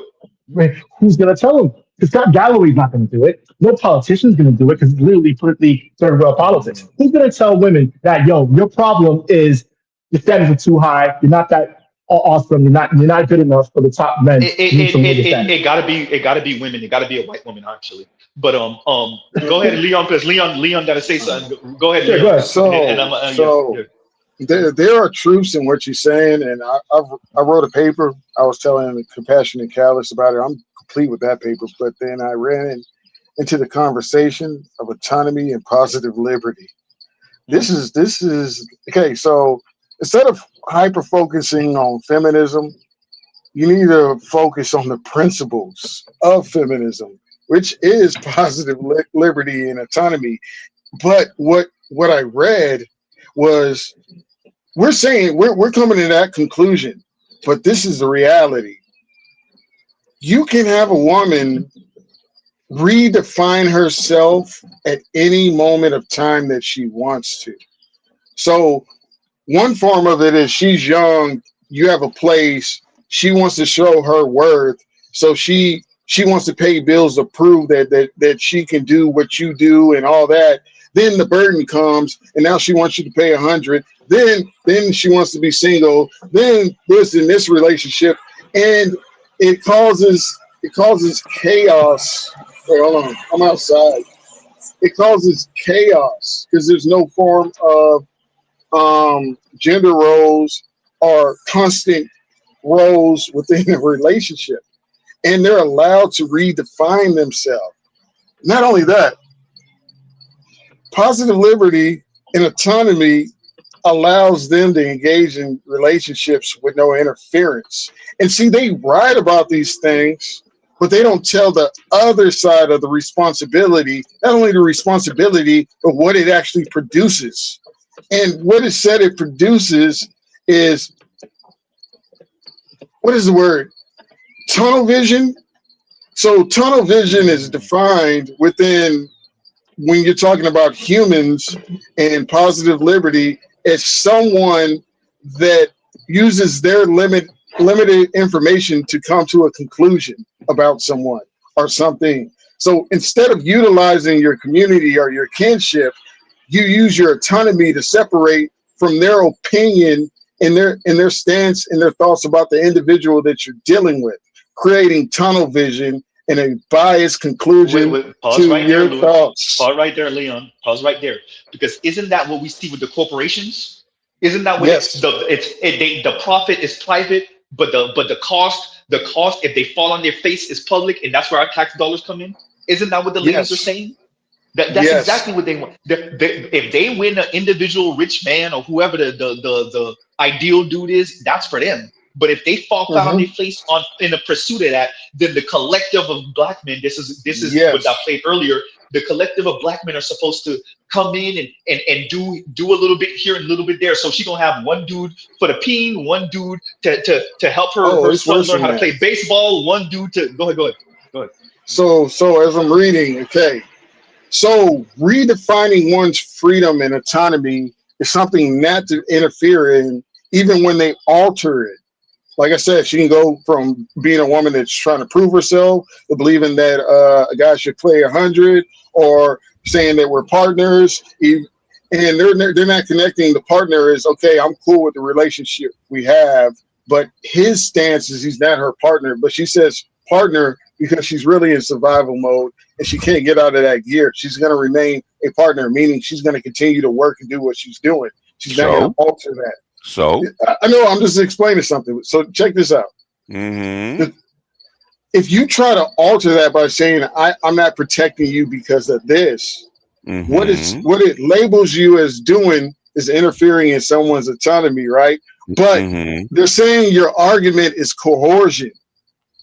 It's deemed coercion because you're saying if you're doing this and it doesn't benefit the group, then we're not doing this for you. So with how they've been trained in their mind is you're interfering in their autonomy and you're using coercion to try to get them back in order into your idea of a male. This shit is sick. Stop interfering with their autonomy. Let them be autonomous. Yes. Instead of yes. This. Wait for that BGS, because I want you to explain. Wait, Leon. Wait. Leon, I'm doing something. Wait, Leon. How do you convince men to let them be autonomous? That's the problem. Yes, it is, and that's the point. Basically, men are signing up for her freedom. Okay, so men are signing up for their freedom. No, wait. There's a reason why I'm doing what I'm doing. BGS, go into why you're saying move out the way. Let them have their autonomy. Because nature doesn't give a shit whether you survive or not. Okay, and basically, there you go. And basically, what's going on right now? Why you think women are changing their minds and they hate big heads and we're gonna circle back? Shit is happening. It's because the environment will not support what they're doing. Yes. Why do you think Donald Trump and Europe is doing what they're doing? Right? Because the environment has changed. Okay. Yes. I predicted this shit 20-something years ago. I saw this coming 20-something years ago. You guys are seeing it now. But Z, how long you been listening to me, Z? Since like 2015. Okay. How long have I been saying this about the environment, and when the environment changes, they'll change? since like 2015. So what you're saying, what I've said about it about feminism, you have to run the experiment, right? Okay, I told you because they're doing this right now in Europe, right? Okay, they got all these excess males they don't know what to do with, right? And they're fucking over them, and they know excess males cause what? Revolution, right? Okay, that's why I always point people back to my feminized America shit, man. Why do you think they gave over? Why do you think they took power away from well, actually took power away from men, all men in particular, and gave all this shit over to women? Why? Basically, they gave the whole educational system over to women. So basically, we're all, most people are feminists. Okay, I was outside it because I'm too old. Okay, I wasn't raised that way. You guys were all raised this way. Okay, so now that the experiment is not fitting the environment, right? Okay, because shit's not working. Now you guys are out here looking for alternatives. Okay, because shit's not working, and now America's out of money. Yeah. My daughter's a social worker, right? And she's telling me that these bitches are out of money. They can't give you no more money, right? You can't get that EBT card. You can't get this educational grants. You can't get this kind of shit or that kind of shit, right? And Trump came in. Trump said, you know what? Fuck it. We're looking at the environment, okay? And Let China, the bodies hit the floor. China's kick. Well, basically, when it comes to a war, look at the Ukraine, man. How many men did they sacrifice? 2 million people. Okay. Look at what goes on in Gaza, right? How many men, women and children they sacrifice, man, for whatever they want, right? Bodies are gonna have to hit the floor. Bodies are already hitting the floor, okay? And basically, hopefully, if you hit the floor and you survive, then you've learned. Okay, now I have to do something different. That's a second story fall. If you're lucky, a third story fall. You ain't surviving anything past that. We got to be like Batman. I don't have to kill you, but I don't have to save you either. Yeah. BGS, before I go. Should I get my wetsuit though, Z? No, look, I don't need the way. You already know my situation. I ain't gonna say nothing right now. Hey, BGS, before I go. I'm on the speedboat. Just let's out of there. Before I go, the conclusion was the same. It's basically guys are participating in women's freedom. So you're living through women, and the only way to alter it is not participating. So they would have to go out of their community or their society to participate in their freedom. Okay, let me ask you this. Hold on, listen. I'm getting ready to tell you. Okay, unless you want to keep going, you can keep going, man. I'll wait till you finish. It's just what I'm saying. I'm saying that guys are participating in their freedom. What happens when the motherfuckers don't have no goddamn money to participate no more? Then there's no more freedom, baby. What do you think's happening right now? It's the same thing. Give me a sec. Wait, everyone, wait a minute. Let me play this because it speaks to everything y'all saying. Give me 1 second. This economy got these women in a chokehold. Mom. Yeah, that's right. That's right. Call for your mama. Okay, I don't know if it's just me. I know I'm gonna get a lot of for saying this, but every time I pay my bills, I just think to myself, like, wouldn't it be nice to have a partner to split this with, so I can pocket half my money I'm making? Oh, is that so? Wouldn't it be nice? Like, I know some of y'all would be like, no, he needs to pay the full rent. Oh, like 100%. But to each his own. I feel like each person does what works for them. And yes, wouldn't it be nice to have a partner who covers the whole rent and live like a Pilates princess life? Yes. But in this economy, if we have a 2 working household income, why not help each other out? So I just be thinking that sometimes, like, dang, I could really be pocketing half if I succeeded in this love stuff, and it's an actual love, not partnership, not an agreement. Okay, get that correct. But I know that, like, me saying this will get a lot of people being like, oh no, he needs to pay the whole rent, or like, oh, I don't do 50-50. Okay, for you, but in this economy, like, especially if you're like me, like an entrepreneur and a working, like, why it's really not fair if both. That's just me though, but you get what I'm saying. Like, wouldn't it be nice to pocket half of what I'm paying my rent, like, it really, I think about this all the time, like, oh, I told y'all fellas, y'all gonna start. There you go, Leon and MBGS. Go ahead. Nah, bitch, you don't look like a 50-50 hoe to me, man. You gonna have to pay for peen. She gonna have to pay. You know what? A lot of these old chicks, man, are realizing, because I'm reading Medium all the time, which is a feminist blog, right? Okay. Yep. A lot of these old bras that want to mess with young dudes figuring out they got to pay for them.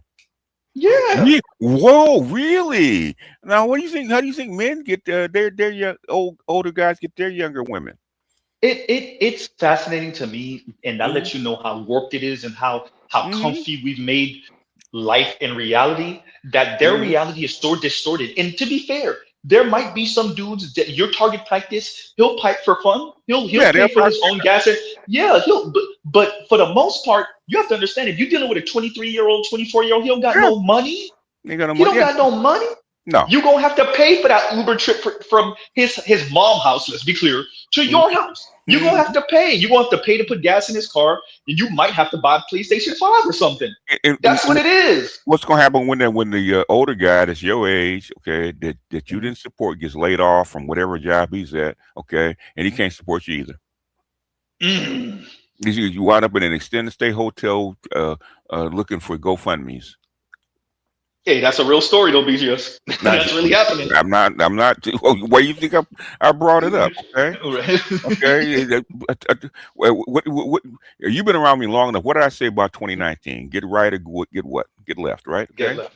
A whole bunch of these people are getting left, and that's why I'm trying to get my scholars to go back and look at polyamory in civil rights. Okay.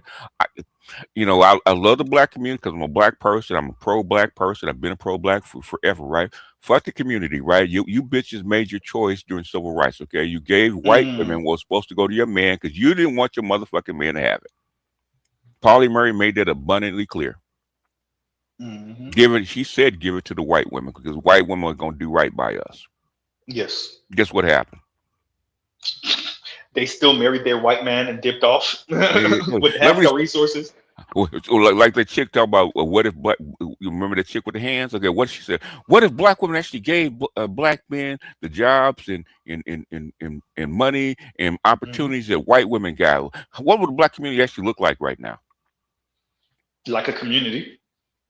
I don't know. The thing is, all the shit, all the shit that we should have had went to white women and still goes to white women. Guess who benefited from it until now is white men. White men, yeah. Yeah.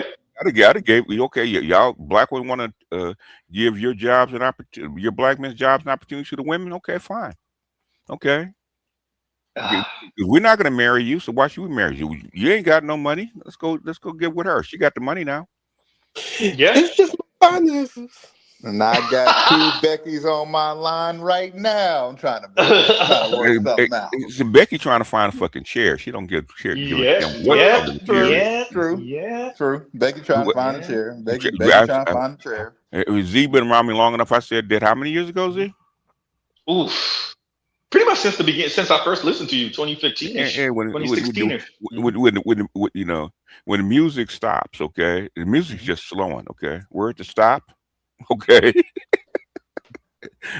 Becky is trying. That's what black women don't understand. Becky don't love you like that. But thing is, Becky trying to find a motherfucking chair. She don't care what color the chair is. Well, if they didn't know it before, real quick, if they turn around, you got it right after this. If they didn't know that before, MJ already told him what type of time she was on. Yes, I've made a lot of contradictory videos because this whole account has been a stream of authentic consciousness. It has just been me showing up at whatever phase that I'm at in my life, honestly, as a coping mechanism. So Becky over here using feminism as a coping mechanism. Meanwhile, y'all over here swearing by it. Y'all the mascots. Go ahead, line it. We got Tunnel Runner.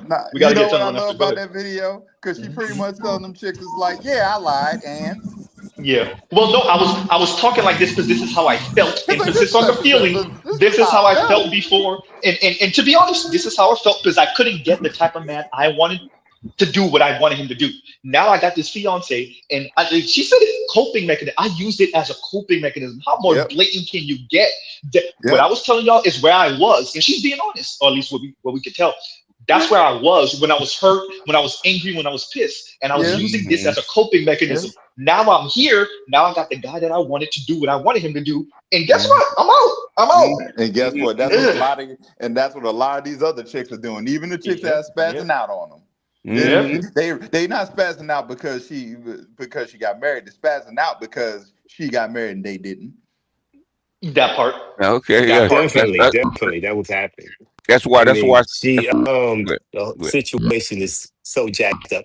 But what about when the girls go spin the block and then when they come back, he's not there? He's with his Latina, or he's with his Oriental chick. or he's standing in the Or unemployment. he's out of the country. He's gone. Or So he's he's standing trying in to the spin the block and come back, but some of those brothers not here where they were. They're gone. Nah, They they can have spin the block. developed and improved themselves. But no, they do spin the block, but the guy is not there. He's been Nah, the price. taken. No. Or he's Or he's broke. there. Or is he The broke? price of the brick went up. No, or he's broke. He ain't got no money. I ain't got no money. It might be. Or he's broke. Yeah. Or that. Because we got to He's define just broke, not there. BGS. They're gonna have to find Broke. somebody else We because got to find that broke. guy's Wait. off the market. Wait. We gotta define broke, BGS, because broke might be I have enough for me. I don't have enough for you. The extra, if you was here in the beginning, I would have split it. But I can't split this right now. So broke could be really broke, or broke could be like I got enough for me, but I don't got enough for me. What I call broke is I'm barely surviving. Okay, that's what I mean. Okay, yeah. I don't mean you on you're on the street sleeping on a cot. I mean you barely surviving. But that's everybody. I mean, well, in this economy, that's damn near everybody. So it's like, It is damn near everybody. Yeah. Yes, it is. Okay. Yes, Have you looked at the layoffs lately? I just had this 63% conversation of with a Americans. couple of coworkers. Yes, literally yesterday I had this conversation with a couple of coworkers, and we were talking about Black people and money. And do you all know what it feels like to be the non-ADOS person talking to 3 ADOS people about how the fact Black people don't got no money, and all they can tell me is, well, when I go to the club, you see the sisters with $5,000 Cuban links. They got $2,000 Cuban links, D. What you talking about? I ain't saying she got money in her savings. I'm just saying she got a chain that costs $6,000. And I'm like, bro, y'all got a distorted view. Y'all think Black people got a handful of sisters in the club with 6 racks, and that's if I believe y'all fine, with $6,000 chains on. That's you're taking from a skewed sample. Yeah. Your sample is skewed. How much money do they have? How much money they have? Yeah. Well, I mean, they coworkers, so I already know what they do. So we all make similar-ish type of money. We are high-ish, right? So, but if you go into the club in South Florida, come on. First of all, it's South Florida. Secondly, South Florida, we should show y'all fast niggas. Third, okay, you dealing with people that's getting street money, or the chicks is getting with dudes with street money. That's different. Your samples is skewed, and it was difficult talking to them. They couldn't hear me. Wait. Y'all motherfuckers work outside. Okay, you see these motherfuckers on the street pass you daily. Do they look like they're doing well? No, I know that. BJ, it was. I'm the non-ADOS people person saying to the ADOS people, these niggas don't got no money. So in other words, you see 99% of these people out there working, catching the bus, struggling, barely making it, right? But all of a sudden you're gonna use that little somebody with Cuban links in a fucking club to compare to what you see on a daily basis. Really? That's the people I was talking. I literally had this. I was debating two brothers and a sister about this, and we're all in our late mid-30s. So we're all in our late and mid-30s. So all these people live in these upscale communities when it's surrounded. Nope. No, they do not. No, they do not. So all their families are making six racks and above. Hey, it's just like it's just like every Black family. You got a couple of uncles that got a couple of dollars. So granddad got in with the city mad early. He paid off grandma's house, and everybody else is some various level of. You got cousins that don't got nothing. You got cousins that's doing all right because they got a degree and they were able to parlay that degree into a 6-figure job. But it ranges the gamut. And all the people I was talking to yesterday, that was the gamut. But yet somehow I couldn't have this conversation with them. Go ahead. You got to define stability. You got to define stability. Hey, Z, you can't have the conversation. You know what you say to them? Bullshit. No, I mean you can't. No. You tell them bullshit. Now go amongst your family. Go back in your neighborhood and come back and tell me how much all these people make. Okay. I mean, honestly, but that if you can find me have to go back home, but I mean, yes, that will them going back home really paint? What I'm saying is, okay, when I say back home, back to your fucking neighborhood, because in your neighborhood. if your neighborhood don't reflect all that wealth that you see in that club, that means guess what? That shit don't exist. Okay. But the thing is, they only talk about, but white people don't got it either. No, here's the thing. White You know people what it don't is, say that they BGS? do. Here's the thing, and some of the older Xers and definitely BGS as a boomer could remember this.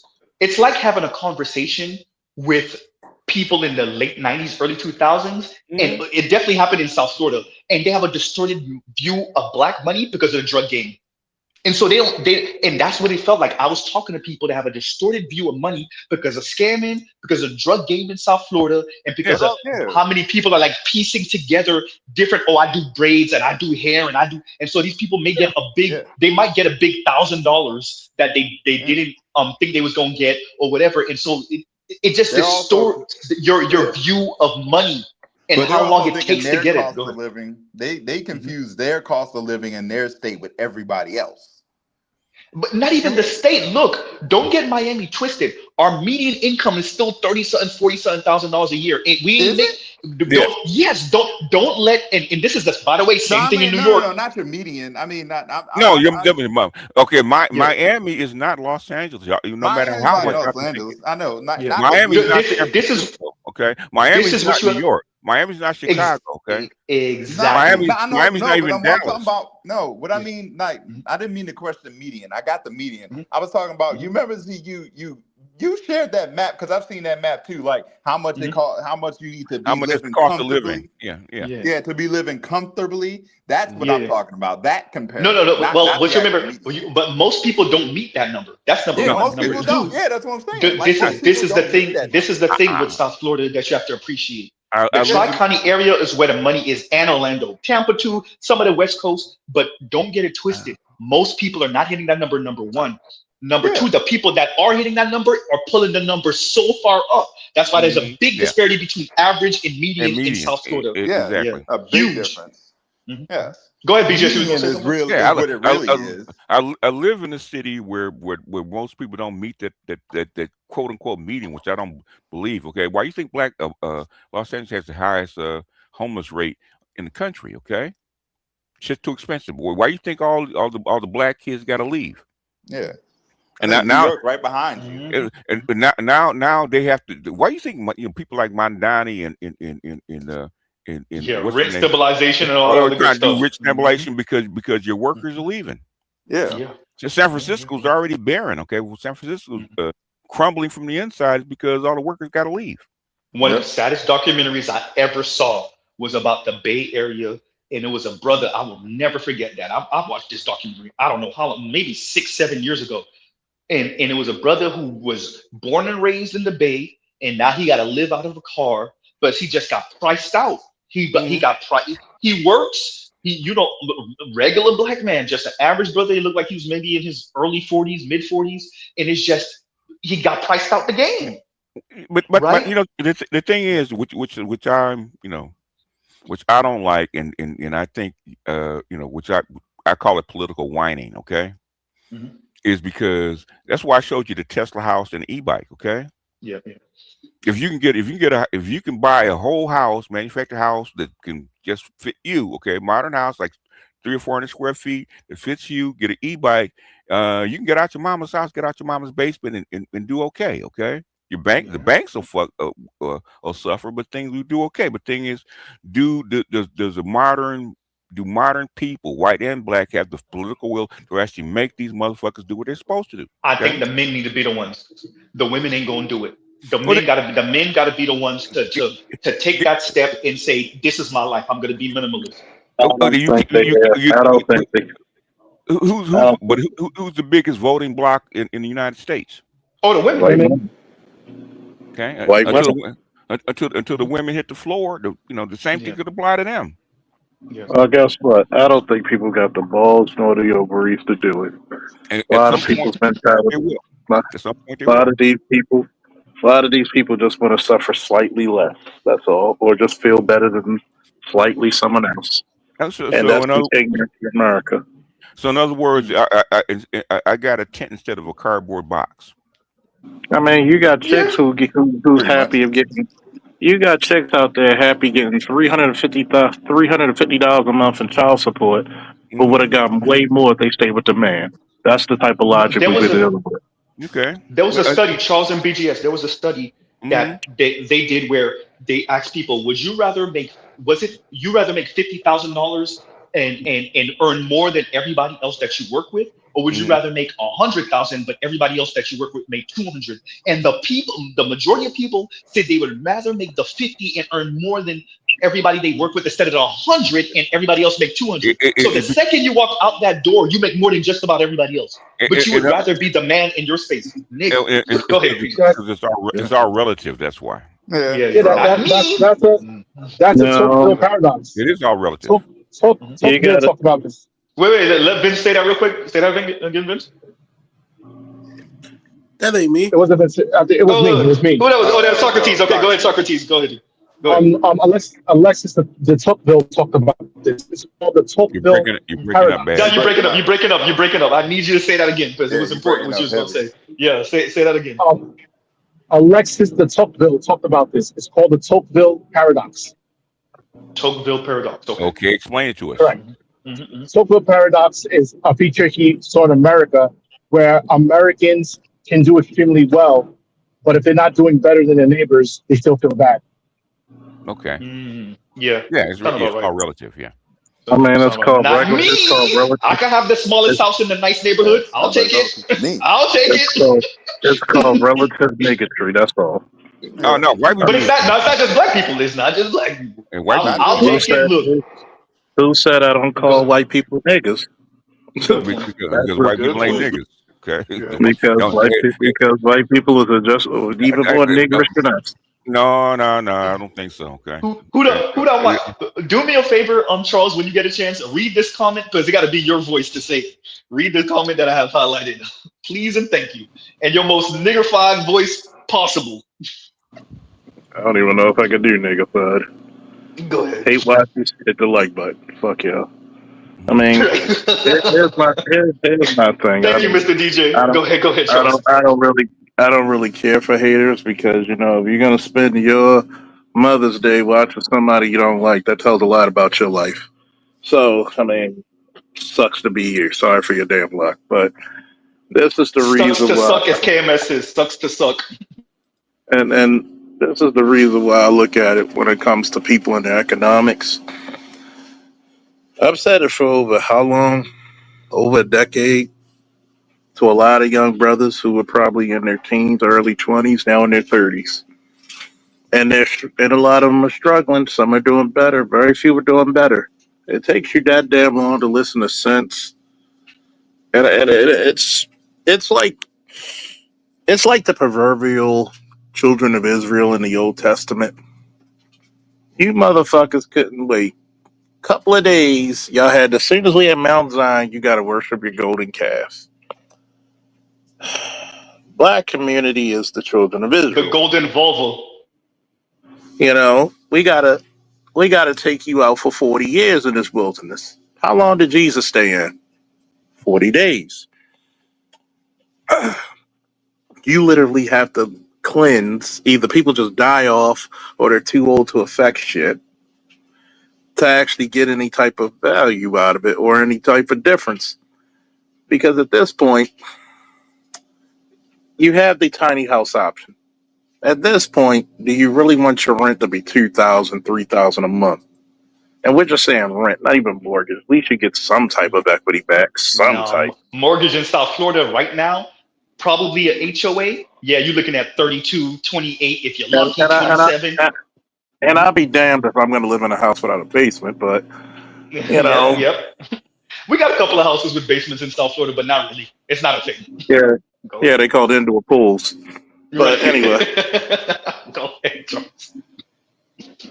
But anyway, if you look at this, right, you got to look at the difference in bravery, right? You're dealing with a generation when they talk about the silent generation to boomers. You had World War II in Korea right after it. At that time, you had young men who were 15, 16 years old lying to get into the war to fight the effort. Now, you have 15, 16-year-old young boys or young men who can't decide if they're a girl or a boy. The mentality's fucking different. Nobody's brave enough to challenge the system anymore. You got so many distractions. People just want to. I don't like this party because this party doesn't kiss my. Why don't you make them kiss your ass? What's your? Why don't you want to live comfortably? What was I the name of remember the when I heavyweight first. wrestler, Charles? I gotta ask you this. I'm sorry to cut you. What was the name of the heavyweight? I want to say he was like Polynesian or something, maybe Hawaiian in WWE that used to literally rub his ass in people's faces. We talking about Talk like the about late Rakishi. 90s, early 2000s. You talk I know about what you're talking Rakishi. about. I met him, Rakishi. I met him. Yeah, that's it. Yeah. Pretty So cool. Pretty cool Charles dude. said you need to do that to the Democratic Party in particular, y'all. That's what he's saying. You Dear didn't. black I women. mean, look at it. I'm a Baltimorean. I'm 44 years old. I remember when I first drove at 16, gas was like under $1. You're telling me in 20 years, shit spikes up damn near 200, 400%, and you say nothing about it.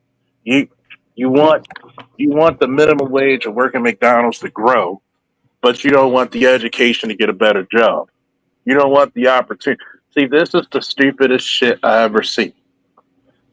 Fucking Dr. King and Brother Malcolm ain't died for this ignorant shit. Let me tell you. You Shout out to don't the you want Boondocks. you want to really fucking tell me you don't want the education that can get you better. You can live in a better circumstance. Actually, your children will actually become smarter because you'll put them in a different environment, have better outcomes, have better outlooks. But no, I think I should make $30 an hour working a fucking register at McDonald's. Are you fucking serious? Yes. Yes. And Are you I fucking want a serious? free Big Mac. Hurry up. Kiss the four corners of Big Mac's ass. That's what I would say. But see, this is the part that I tell black people. Every opportunity we get, we allow seditious traders to take that shit away. When we try Yep. to run away from the plantations, it's always some snitching bitch or some snitching nigga. Look at the picture. No, I'm using that When we, snitching bitch. I never heard that before. you know, There's something funny when we, about that. I don't know what it is. as long as you give, respect to the person who created it. Charles, This is the part. This is don't the talk part about where you. it. This is when we went to Reconstruction. Always some hating ass niggas saying, "Oh, you ain't gonna make it to no Senate." Oh, what you mean? We got who that nigga in that seat? Then you Who's that also nigga? have on the other side. Then you also had Somebody a on lot mute of up. people. Somebody You mute up. had so Your background killing us. you had so many people. Let's go down to civil rights. How the fuck do you allow white women to be a double minority black women? Can't blame that on the niggas. Sorry, can't blame that on us. We were too busy fighting. Damn sure Now, can. and here's the fucked up part about it. You complain about your niggas getting jobs, the white bitches got it. You complain about your niggas getting fucking houses, white bitches got it. You complain about your black man getting loans, white bitches got it. Every time you complain about a fucking black man and their economic, occupational opportunities, smack yourself across the face.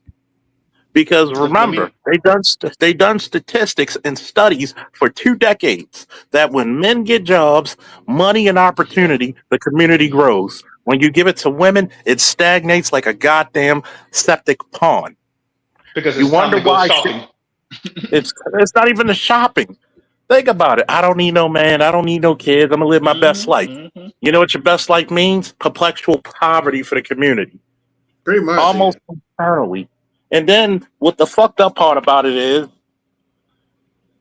not only did you not have your man's back, you had the audacity to feminize his son. So Let now me do all the this, Charles. motherfuckers. So No, land with that, and I'm gonna read this. Go ahead. I'm gonna say this: So now you have no builders, you have no protectors. All you have is the dudes who's trying to compete with you and say the straight men are toxic, but yet they're your biggest competition for men. Go ahead. And let me do this. And Spain Man, thank you for the super sticker. Thank you for the super sticker. And Mark says, "But your mama black," and that is my answer to everything. that Charles just said. So let's do that. Vince, go ahead, and then we'll have because somebody just My, joined. re- Vince, my go ahead, response to and that, then I ain't fucking my go mother. ahead. Right. My response to and that, I ain't fucking my mother. So Hey and Z, let's do by the way, this. I emailed you. Go I ahead. emailed you my number. Yeah, I got it. Thank you. And I'm gonna call you after the stream. And All let's right, do cool, this. cool. Vince, go ahead, and then AB, we'll have you, and then we'll have KMS straight to Hormuz because I know he gonna explain that. But go ahead, Vince. Okay, Vince looked like he might be busy. All right, go ahead, AB. What's up with you? And thank you for what you said. Okay, go ahead, Vince. Go. Go ahead. Well, not only is your mama black, as Louis tried to tell me all the time, your mama's a Democrat. Right. But Hey, in all fairness, my mother was a Democrat, so it is what it is. and shout out to what you sent me too with the bald head heavy set sister. And yeah, look, I'm just gonna tell myself it's a parody. I'm just gonna tell myself she was trolling. That's how I keep my sanity. She Because it's had like to be. She I had know to I'm be. not. She had to be, dog. She because had think to about be. this. This is like the third one that week because there was the like Latina, whatever the hell she looked like, heavy set one that was like they look smelly and stinky. And then there was the one with the jowl and the weird teeth that was like that said something, and then she pretty much said as men and women started trolling her back, she said, oh, now she's considering deleting herself or whatever the hell. And now there's this one. So every few months we get one of these kind of weird. Look, dear ladies, you ain't gonna badger us to accept whatever the hell you doing. So continue, but it's a waste of time and energy. Go ahead. Unfortunately, that heifer proves Charles right. Unfortunately, the only reason she's even bold enough to talk that shit is because there was a nigga that was desperate enough to date her. There's always gonna be. There's always gonna be. That goes without saying. But that's what it's supposed to be because but here's the thing: the part she won't tell you is she ain't gonna do the work herself though. Even if this so unquote better guy does show up, she's not gonna go to. Talking about getting in shape while eating potato chips. Come on, man. Yes, number one, wherever there's ugly, unattractive fat chicks, there's always a garbage man waiting in the wings. Oh, you know it. You know it. And let's be very clear. But that's the thing. Shout out to Chell. Shout out that's what she to Charles. qualifies for. But that's Let me play this. Let me play this for you, Lon. Let me play this for you because because Charles is a police and he done seen these chicks and then he see they man and he'd be like, and then we'd be like, no, Charles, we're not the garbage man in the dating pool. And there's a debate between Lion and Charles on whether black men or white men are the garbage men at the dating pool. And Charles is pretty much telling Lion, how the fuck is you gonna tell me about some shit you ain't never seen, bitch ass nigga? You can miss me with the whole ass shenanigans, my nigga. Wait. I had to do it. I'm sorry. I said that on nice. I had to do it. I had to do it. Go. I love that damn video. I only push back because he ain't the only one who's seen some shit. I am not saying that I am not saying black men are not. I say black men are number. I said Brad. We're number two from the bottom. That's what I might agree with that. I say black men is number two. I'm not saying black men. We gotta agree with Charles on this one. We number one. We number one. We number one. On some real, I'm gonna tell you some what. real shit. Just wait. Let's do this. Let's do this. Wait. Let's do this. Let's play the video in. Even white women think that black men are the garbage men of the dating pool. Good point. Let me do this. Let's play the video in question. It's only 1 minute and 15 seconds long, and then we will commence with the conversation. Here we go, y'all. They don't got ugly as fuck. And they think you say that women hit the wall fast, but they hit the wall fast. I'm talking about gaining weight, bare bellies, receding hairlines, and overall just not taking care of themselves. So if anything, it's really men that need to be in the fucking gym. What? Starting at a young age, these men need to get in the gym. Because like, you can look at a man and tell that he don't take care of himself. Now I don't want to hear no bullshit excuse that you think it's okay to let yourself go because you a man. No, the It's not okay to let yourself go, because keep yourself looking, keep yourself in shape, keep your hair cut, keep your beard, your mustache trimmed, keep in that gym, and eat healthy. Because y'all crashing into the fucking wall. And I'm Okay, wait, J Moore, wait. We gonna organize this. BGS plus he's the elder. Then we got KMS. Then we got AB because he's the one who sent the video. And then Vince plus we cut his ass off nasty. And then J Moore in line. Okay, let's go. BGS And what plus you the about elder. me? Go ahead. And what about me, nigga? Goddamn. Charles, you're a police officer, nigga. You in the back of the line. You better you gotta worry about the pedestrians. Pedestrians, nigga. Thank you. Pedestrians. Stand down, Mongo. Stand down. Look, Charles, you in the back because you gotta make sure we all get on the boat first. Stand down, Mongo. My thing to her, chicks like that, okay. Now women get paid to look good. Women get paid to stay in the gym, okay. Even though women don't understand what the fuck the wall means, okay. They they think the wall means about looks, bitch. You know, go ask your gynecologist what the wall actually means, okay. Yes. Say that. That was a little sneak this. I see you, BGS. I see you. But the thing is, if you want us to look good, keep our hair trimmed, stay in the barbershop, stay in the gym, bitch, go. You have to dig in your purse, okay? Well, first of all, you know. Look, Charles skipped the line. Goddamn police officer. He and everybody with nightsticks. Go ahead. I just gotta ask. Go ahead. I just gotta ask. Larry Allen looks pretty good, don't he? Stop. See, look. Go ahead, KMS. Don't even let. We're not even going to entertain Charles right now. We're not even going to entertain Charles. Somebody need to mute up. Go ahead, KMS. No. I appreciate it. First, I got 2 points. One, I'm sick and tired of these bitches that look like Officer Wiggins from The Simpsons speaking on anything involving not the donut eating officer. Hey, KMS, she need to be working 60-hour weeks to afford dudes that look that way. Oh man, yeah, nah. She got to bring in stock options, dividends. I want money beyond the cash in hand to deal with that bitch. Secondly, in her world, she is right. She lives in a binary relationship world, which means that if Officer Charles was going to her house, her and her man together like a 1 and a 0. That nigga look emaciated like he ain't ate a good meal in 6 months. And she look like your mic is a little off, KMS. Your mic is a little off. Yeah, it's off. Yeah. I'm sorry. It sounds like you talking to us through like a PB. KMS, you ain't over your side chick's house today, are you? I'm just kidding. I mean, my thing is the only thing. Line, y'all all skipping the line. Let's do this in order. Wait. I know. Go ahead. You done skipping AB. Y'all done. We always skip the niggas from the Midwest. AB always get rolled over. Go ahead. New York niggas, look at you, line. Go ahead. Listen, about the it's just. I'm New York. I'm saying my ass in my place right now. I'm not saying black men are not. I still put white men ahead, but I know black men are as a close second. But even if it is on the other side, are we saying that it's for the? So if you're saying black man number 1, okay, cool. So how far white? Low key, I can see her with a white man. I ain't gonna lie with y'all. I can see her with a white dude, a fat, chubby, unattractive white dude. I can see her with a white dude. Ask any fat white woman who is most likely to take her. Okay, a white man or a black man. You think, buddy? But where do you think the term "cuck" comes from? You think these white dudes are getting cucked by like 6s and like 7s and 8s? No, they're getting cucked by 4s and 5s.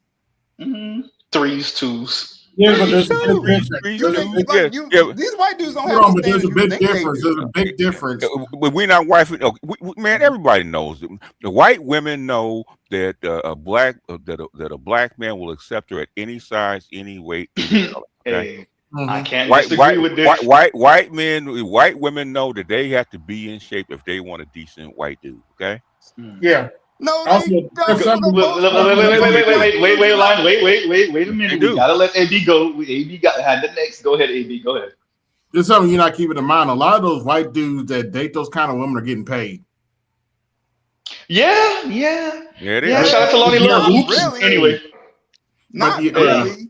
You act like, we're not gonna sit in that like every white dude out here is Brad Pitt. No, they're not. No. That's I don't think that's what AD's saying. I think he's saying like subsidized, like Lonnie Love and her dude, or yeah. No, on average.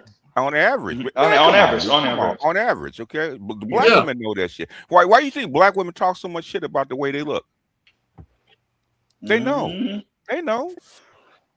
And they pay black women paying. You know what? This is just gonna have to be a hill. I die. I'm not saying it's not bad. Hey, what size shovel do you want, man? You die before you hit the hill. You you need help. You need help digging that hole. Everybody knows. I'm down. Look. I don't want your help. Lion and Charles were both in the military. I am so down to watch them have a shootout. I am so down to watch it. Your dating apps, all your metrics, even your passport bros are saying the same thing. Okay, white men are picked first. Yeah, white men have the choice. Okay. First and foremost, guess what? Cheddar Bob is gonna be on a pedestal before your black ass. Yes, you know why? Because Cheddar Bob gives her the feeling. Remember, to go by the feelings of her status of feeling as close to a white woman as she can. Now, when it comes to the garbage men of the dating world, tell me, what are the beauty standards of a white man for a woman? Blonde, blue-eyed, brunette, green-eyed, slim. Scarlett Johansson. Yeah. Okay. Now, what's the beauty standards for an Asian man? Scarlett Johansson. No, he's not. No. Same size. Come on, man. Stop it. Low key, when Lion, wait. Low key, when Lion just said for an Asian American, he might be right. Maybe it depends. That's funny. That's funny. That question. Here's the thing. Hold on, Charles. I countered that question. Are we talking about an American-born Asian or an Asian from the homeland? Either or. It depends. Either or. Because guess what? That's funny what Lion just did. I see what he did. Because here's the fucked up thing. What's the beauty standard for a black man? That was never the disagreement. Anything goes. That's a beauty standard usually. Answer the question. Okay? That's not true. You can't handle the truth. But that's not the. You're asking me a gotcha question on something I No, it's not a gotcha question. It's not a gotcha. Yes, it is. No, it's that's not. a gotcha question. I'm trying to say. Wait. I think that's two. This is two different questions. Not the pushback. Wait. Beauty standards and what a nigga will go for real is two different things. The beauty standard. Yeah. The beauty standard might be Coco Jones. The beauty standard. Go ahead. See, I have run this experiment for the last 10 years about the beauty standard. Please don't bring up Steph Cole. Please don't bring up Steph Cole. Hey, Vince, you see me run this experiment, right? But that's not the point. Hey, yes, wait. It's two different to me. Yeah. So wait. So Lion, wait. Let's do this, BGS. Lion, what's the pushback? Go ahead. The pushback is not black men's low dating standards. The pushback is that white men rival ours or a little bit ahead. That's what I'm saying. I am not saying black men. I am not saying black men have low standards. That's not the point. The point is Brad's standards is just as low. No, it's not. Not close. Bullshit. Bullshit. Not close. Hey, wait. Let's do this. Let's do this. Wait. Let's do this. I want to say something about this. Wait. No. Hey, I'm gonna mute everybody. I'm gonna mute everyone. I'm gonna mute everyone. Let's wait a minute. Hey, Vince, prove that shit, Vince. Prove that. No, that's not Vince. That's not lying. That's lying. Vincent, don't put me in this. Not this time. Lion, prove it. Prove it. Wait. So let's do this. So Lion was in the military. BGS lives in LA. Charles was in the military. I think what Lion is saying. He's in Baltimore. I was in the military. Yeah. So Jay Moore was in the military. So what I think they saw certain things, and I had this conversation with Compassionate, shout out in private. They saw what these white boys is really messing with, and they're like, I don't think it is what you think. You know, so I get where Lion is coming I'm from. gonna tell you Yeah, what it yeah. is. I'm gonna Your tell you what average it Go ahead. white is. dude is not Black Brad Pitt men or Henry don't. And Cavill. we didn't say, Black. okay, Yeah. you keep saying the same thing. We know that. Yeah, no, I don't think that's the argument. Go ahead, Charles, and then we'll because I got to keep Number on going. I got to one, get this Jay is Moore in here where eventually. But go ahead, Charles. Go ahead. this is where everybody misses the You gotta fucking give his forest due. looking at one tree. This is where everybody misses the forest just looking at one goddamn tree. You don't have black men don't have a standard of beauty. They don't. You would put Stepco as y'all niggas will claim she's a 7'8". Stupid. That's not the Because guess once what? again. It is To the a That's point. black not to the a black pushback. It is man, the to point. a black man, to a black man, as long as you got a fat ass, you a 10. Wait. Pause, Charles. Let me ask this. So, are you saying that Coco Jones and Ostepco is on the same level for most niggas? And sometimes a lot of niggas, believe it or not, will put Steph over Coco Jones. Cocaine. Coco Jones. It gotta be the cocaine. It's the crack. It's the crack. Okay. It's the crack. Coco Jones is like I've had people say that Aisha Curry is a 4. But that is a It's the 5 or drugs. It's the 4. drugs. BGS is the drugs. It's the No, drugs. It's It's the not drugs. about it. What they I know you tell the wish truth. you I know was. you tell the truth. I wish I know you you was. tell the truth because I heard it. I heard them say that to you. I heard them say that to you. So I know you're not lying. But the difference between black men is we say what we mean. So yes, I believe it. What you're saying, yes, that I'm not saying that's not true about Stepco. That's not the pushback. But what these brads are out here doing is what they say they want and what they're I actually see what getting are Lion's two saying. different He's things. talking about preferences and reveal preferences, which Yes. what Dr. Here's Richard the Reed saying, part. They which is caught that. wait. What white boys is saying and what they doing and who they married to. And I live in Florida. I live in Florida. What these white boys is slum busted and what they married to is not. Yes. That's not the Here's the cute part. little petite blonde chick. Here's the part. Here's the part, Yeah. right? I'm gonna tell you this. This is why there's no standard. Every black man coming out of jail or in bad times know he could go to get a house doing what? To a fat bitch, yes. And Player that's not the power. pushback. I So don't here's the disagree. crazy part, right? Here's the crazy part. We got to get Jay Moore after Would, this, and we got to that get Vince, You same gotta y'all. fat get bitch? Go ahead. Vincent too. Would that same fat bitch get wrapped any other place, any other time, in any other race? No. Nope. Would that White white or black? bitch? That's it. Yeah. That's Would not a true fat for white the bitch? general part. Because guess what? Not all white boys are dating no goddamn Megan Fox. But at That's true. least they That's have true. a That's true. standard. But guess what? Can you point down their standard of beauty? Yes. Asian Some of men, them are their dating standard. Meg Griffin. Black But this men is don't have. I see your argument. I see your argument. Black But this men is don't the I see have what a same you're saying. standard argument as because Black but men this don't is have a the same standard. argument as black Yeah. women. No, This is no, the black same black argument. men black men don't have a don't have a standard. standard. Lion. No. Lion. This is so you're working from the bottom. What they're saying is there's no top for us. There is no so No, their argument. I get that. I Yeah. understand completely, and they're not wrong. And what I'm saying is they're not wrong. That's why that's not the pushback about black It's men not a having no kink standard. versus I a was in the standard. same chat, the chat that BJ is talking about with Stefco. Yes, I was in that chat. Yes, those niggas was bugging. I was in Lion. that chat. Hold on. Go ahead, BGS. We gotta get you more. Go ahead, Lion. I mean, I go was ahead. in that chat.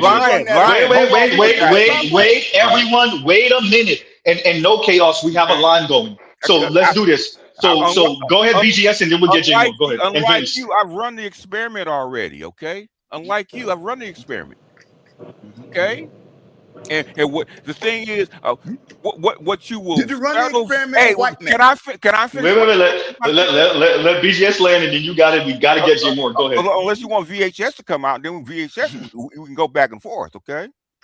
Go ahead, BGS. I don't need no tapes. Go ahead. I know what you really mean, though. Go ahead. Okay. I've run the experiment. Okay. And what I'm saying is what because I disagree with Charles at first, but the thing is, as I run the experiment, it's true. We do not have a standard. Okay. The thing is, a white boy, if he ain't got nothing else, he got white pussy, you want white kids, you know what? Fuck it. Okay. Come here, fat bitch. Okay. Okay. But a black man, have a whole bunch of black men will choose her first. Whole bunch of them will choose her first. As long as she has titties and ass. She got And titties sometimes she ain't got to have titties and ass. Okay, she can have Yeah. weight. Okay, they don't care.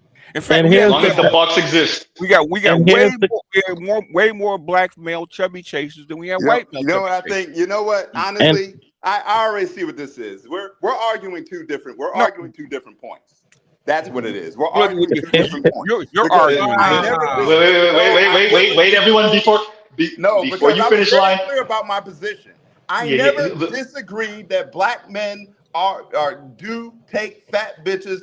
I never disagreed with that. I never disagreed with that. And they actually, and they allow, the difference is, yes, black men say it and are loud and proud about it.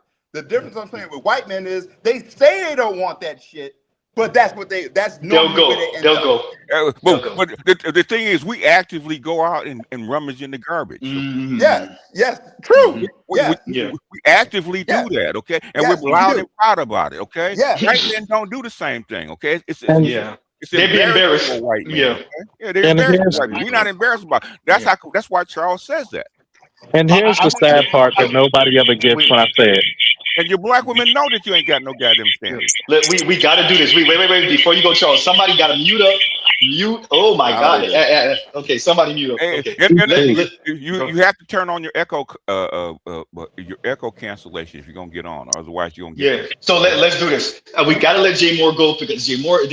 I can't believe that Jay Moore hasn't barely been there. I'm gonna say this very quick. Let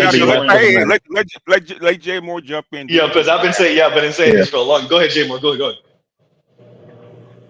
Yo, basically continue on what he was saying before. Man, look, man, I seen too many like 6 foot tall, 6 foot over, handsome as hell black men going out with wildebeestes out here, and I mean proudly going after it. And I seen this dude that was like 25 years old, basically married a 40-year-old white chick with like diabetes and other stuff going on, fat chick. And I'm just like, and it's like, like, man, like when Charles said this shit at first, I was like, maybe. And then I was really like, he just opened my eyes. Like when a family member or you get a car, you never really notice this car before until somebody that got this car. Now you see it everywhere. That's the situation that's going on now. Every time I see some of these good looking ass black men out here just going out with, God damn, like worse than Rasputia type chicks.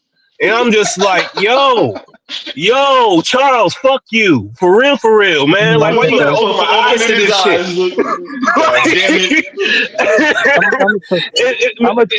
It's so... Oh, go ahead. Go ahead. I'm gonna say this, Jay Moore. I'm gonna say this real quick, Jay Moore.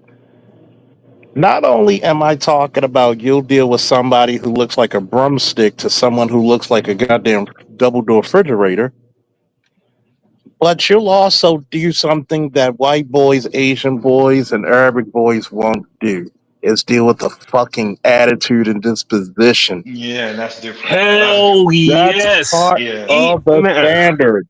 You don't even have a standard of not only beauty but disposition of your women. Will you date will black men date fat bitches, skinny bitches, pretty bitches, ugly bitches, deformed bitches, bitches with no legs, bitches with no arms, bitches who cuss you out every second? You will make an excuse to still be with that bitch. And the saddest part about it, I got friends who tell me, could you honestly tell me about your wife? Do you want me to black pill honestly tell you I couldn't marry your wife?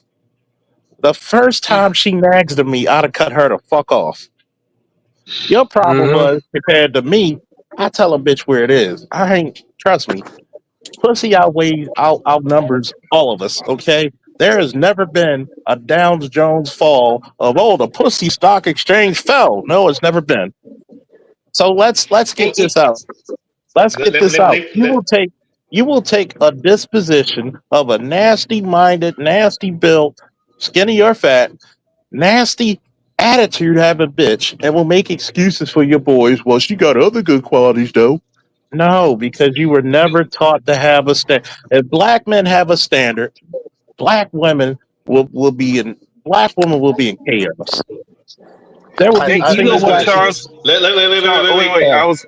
I was in. Before you real quick, Cass, let me read this, and then you got it. But we got to get KMS back, and we got to get Vince, because Vince ain't really get to speak.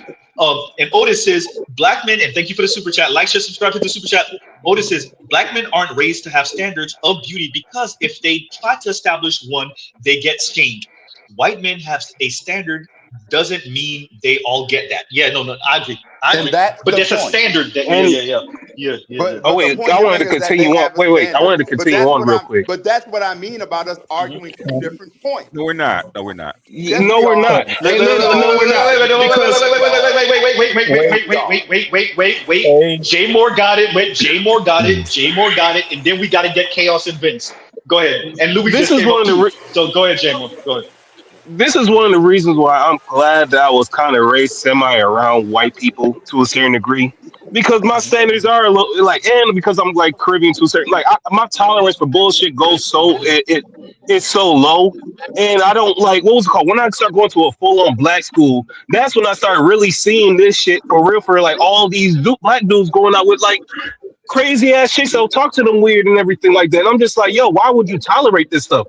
And it was just calling me like a white boy basically. And I was just like, yo, what the fuck is this? And even right now, when I went back to In New other words, York, they're and stuff, matriarchal black young men. They were matriarchal black young men. yeah, it was Been that disturbing. way a long And time. even like, you know, what was it called? Because thank God I'm Caribbean too. Because the loop is like, you already know, like we got a certain limit to how much bullshit gonna take after a while, depending how you were raised with these shit. Because even our women has some type of respect, and it's just like, yo, after a while, you put your hands on them after a while if they get out of Hey, pocket. pause for the cause. Jamaican men will eat because Jamaican women are next level. Y'all ain't see. Oh my God. Yeah, But, I know. And but that's what, pause right there. But But- Jamaican men will delete a chick anyway. Keep going. Yeah, but basically, Oh, wait, the white man has been controlling black men's temperament toward black women since slavery. Okay.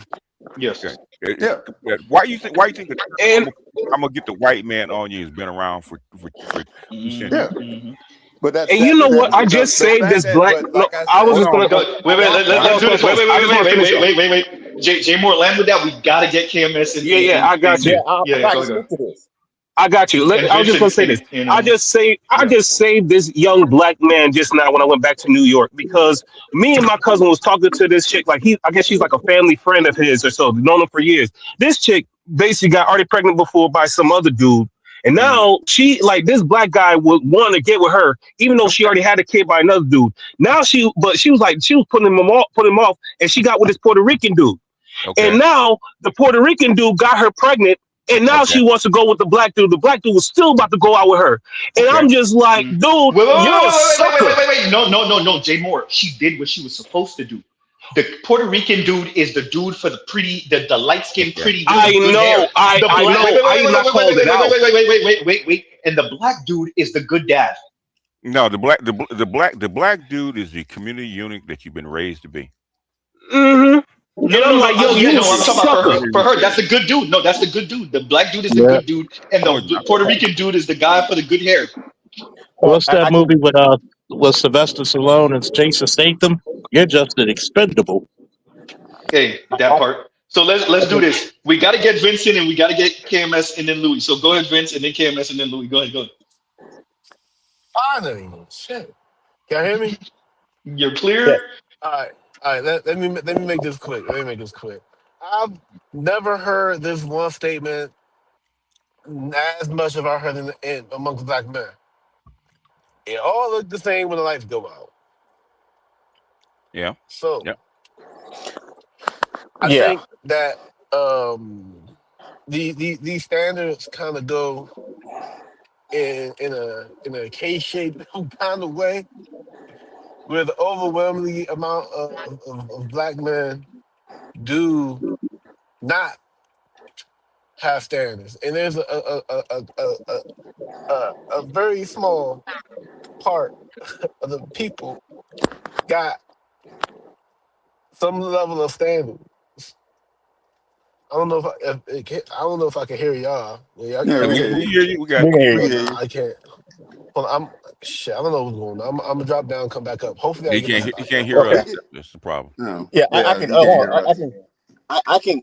As a person who went to a predominantly white university, as an athlete, and it was a big school, and I had roommates who were white, and we lived off campus, and we had a pool and a hot tub, and we was running through these chicks. Both you Charles and Vince, or lying or right and wrong. We were all banging the same chicks. The difference is that the chicks that they would fuck privately, I would be seen with publicly. So to Charles's point, he is accurate. But to Lion's point, we was all fucking the exact same broad. We was just running through.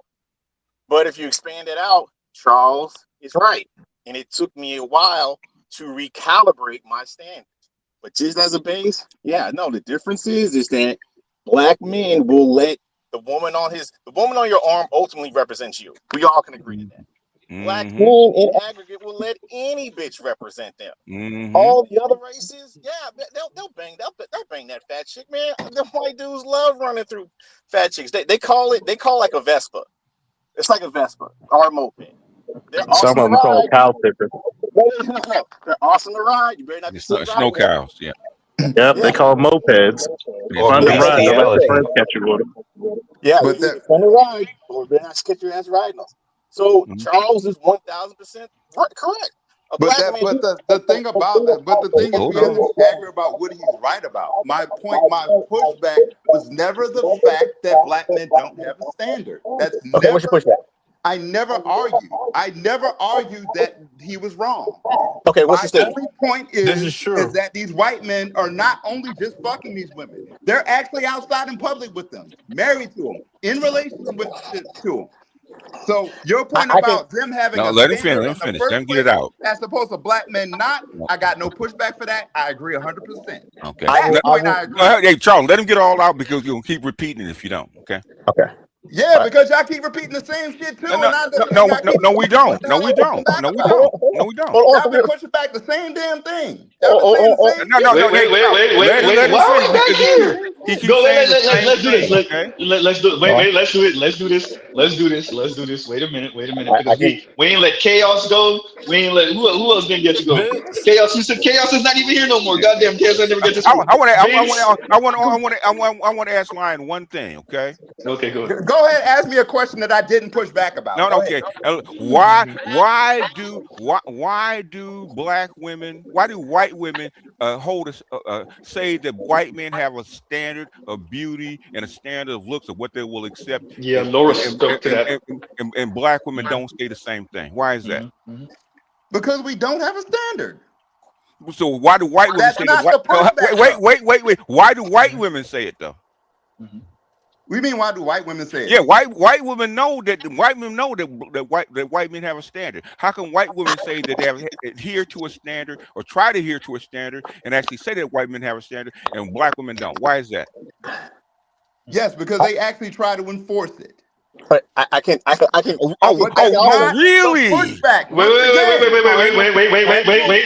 Wait. We gonna turn. Wait.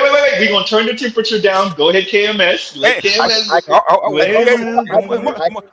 Motherfucker, please. Okay. Wait. Hey, let's do this because everybody. Wait. Hey. Pause for the cause. We about to bring Toya up. Look, we can't be yelling on each other while Toya's in here. I can boot one up. No, go ahead. Let's do this. Wait, everybody, wait. So what we're gonna do? Because y'all over here barking at each other. Wait. Let's do this. Wait. So we're gonna let KMS go. We're gonna bring Toya up because everybody over here barking at each other like. How the fuck is you gonna tell me about some shit you ain't never seen, bitch ass nigga? You can miss me with the whole ass shenanigans, my nigga. Wait. I had to do it again. Hold on. I can bind all this up into a bow. Reliant said, yes, you can see white men out here with some women that would not be up to the quote unquote standard.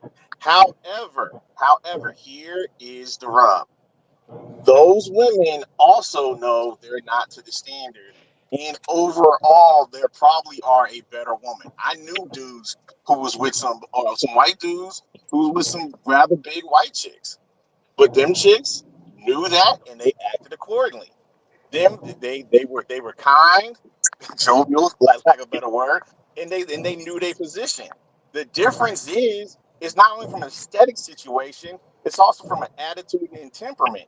I knew black dudes who had they stuff going on with a loud, big, obnoxious bitch. This bitch, it looked like the Simpsons, like Officer, the officer off the Simpsons with an attitude, ready to hit a nigga with a Wiggins, nightstick. yeah, Officer Wiggins. So it looked like Officer Wiggins, yeah.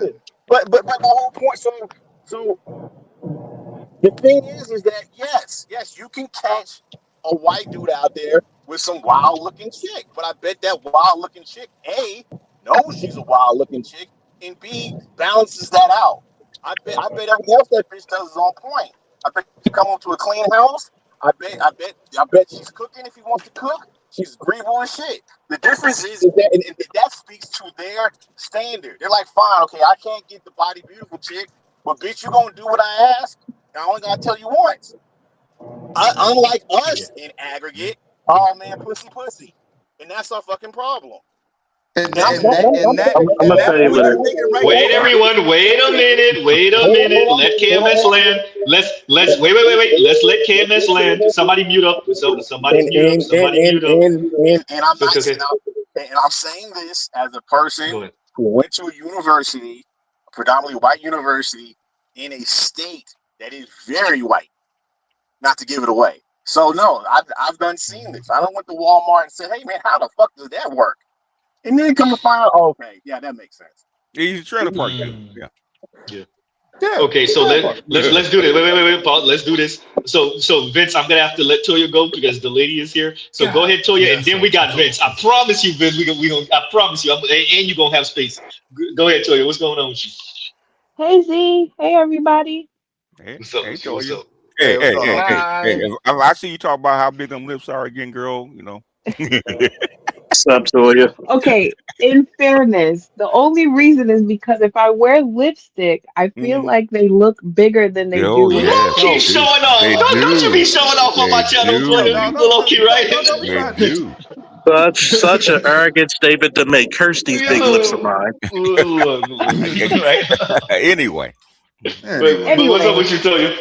I just wanted to say Rasputia needs love too. And having been a 300-pound girl once before in my life, I'm just saying I'm always gonna fight for the fat chick because I was fat once too, and so like don't give up on them yet. I don't know. No. Let me ask you a question, Toya, real quick. Let me ask you a question. Okay. Yeah. Okay. Is there a difference that what a fat black chick can pull versus what a fat white chick can pull? Absolutely. So who's actually gonna pull better dudes? A fat white chick or a fat black chick? Becky. Huh? Oh, Becky's gonna pull a better dude? Yeah. I mean, in her race, she's gonna pull a better dude. Yeah. She will. She will. Yeah, because she'll have her pick of other ones as well. There's not too many people who are willing to take on the brunt of a fat black woman. I know a couple of dudes coming out the clink right now that will. No, and I agree with that, but I'm putting them to the side. There are only black men for those types of women. Okay. You'll be hard pressed to find other men to take that. But what I'm saying, can Becky find the same level of acceptance at her weight in her community? Oh no. That a black woman can in her community. No, she can't. That's a different question. Yeah, no, she can't. So I'm asking you because I already know because I went to white schools most of my life. Okay, I already seen the shit. Yeah. Okay. Yeah. So in other words, does Brad have the same standard or a wide palette that black men have? No, Brad's standards are much higher. Brad's standards are much higher than Huquan's. Because I done heard little white boys from the time that they were 40, like fourth grade, all the way up to college and even beyond, right? Okay, how they talk about their women and what they want and what they think looks good to them. Okay, I've heard them. Okay, so in other words, okay, you see a chick that's pale, okay, and people, white guys that think that these are no, No, most white guys will call them a ghost. They don't like pale white chicks like that. Okay. Let me do this because I wanted to. They don't Go ahead. like. Most of them do not. When a white woman gets over 140 pounds, okay, all of a sudden he start giving the side eye. Okay, they don't like them like that. Let me do this because Yeah, there's that's true. something that Toya came in saying, and I'm going to kind of explore that because black men, when it comes to shapes and body sizes, that's pretty much the whole argument, are the most egalitarian. Yes. I would argue that the issue that we're having, yes, the women's weight. Let's be very clear what Mr. Z is not saying. I am not saying the heavyset sisters are, it's not a problem. What I am saying is that the problem is the worldview and the attitude. Yes, the weight. So let's be very clear. I want to make sure I say this. This is one of the reasons why the heavier set Latina will get chosen over the black girl. It's not that we don't see her in her fupa. We see the Latina in her fupa. We see it, and depending on the background, she don't got ass either. It's not like, let's be clear. Some of the sisters got ass in the fupa. I mean, Let me land with this. Let me land with this. All right. The attitude and the negative portrayals both earned, and maybe I'll give y'all because white supremacy and all that other stuff and negative stereotypes. Okay, that's a thing. It's a thing. But that's the problem. Go ahead, go. We gotta get J more. Go ahead. Z. Ask a black woman what kind of shape that Brad actually likes. She'll tell you. Okay. Yes. If she's over 130 pounds, Brad 9 times out of 10 is not gonna fuck with her. Okay. Yeah, no, she know. Yeah. Black women know.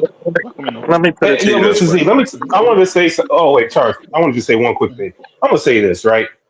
When it comes to like big black women and big white women with black men are with, I always see that the black dude that's with the big white woman is more at peace than ever being with the big black woman, because usually the black women have that attitude that is ridiculous. At least even with the dude that was like married to the 40-something years old when he's like 25 years old, she was paying the bills. She was treating him well. He was living a decent life. Yeah, exactly. She treated him so well, like the man that he is and everything. I'm just like, if a black woman with diabetes and all that other shit that this chick got, had to get multiple surgeries and all this other stuff got, she will never talk with any type of respect or decency to that man ever.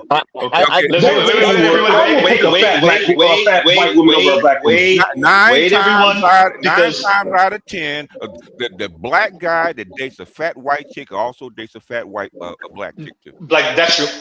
Yeah. Let's do this. Because we gotta wait. Charles, give me a second. Because Toya came up. We gotta let Toya talk. And then we gotta let Black Uru, because he just came up. So go ahead, Toya, and then we get. I just gotta ask Toya one question. Oh, go ahead. I'm listening. Toya, because you already know the answer, because we had a similar discussion on Roger's chat. Okay. Was your disposition the exact same as it is now when you were heavier? Oh yes, it was. Yeah, she's saying, yeah. She's So she's a late bloomer. So Yeah. what happens to most chicks who are mean spirited and get in shape? How was their attitude usually?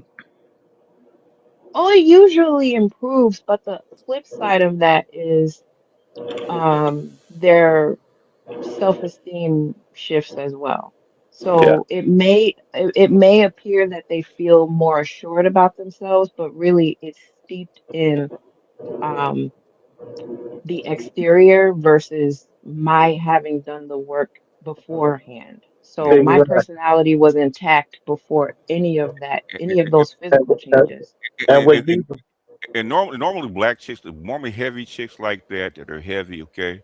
They're around their skinny friends, and they always wanted to be that skinny chick so they can get the same options that she got. And once she gets it, guess what she gonna do? Okay, she was always that person inside. yeah, because you got to think about something with Toya that most people don't pick up.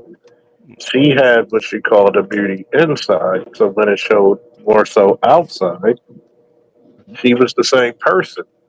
Most black chicks with a nasty disposition, oh, you got a superhero arc, villain arc. Yeah, when she gets slim.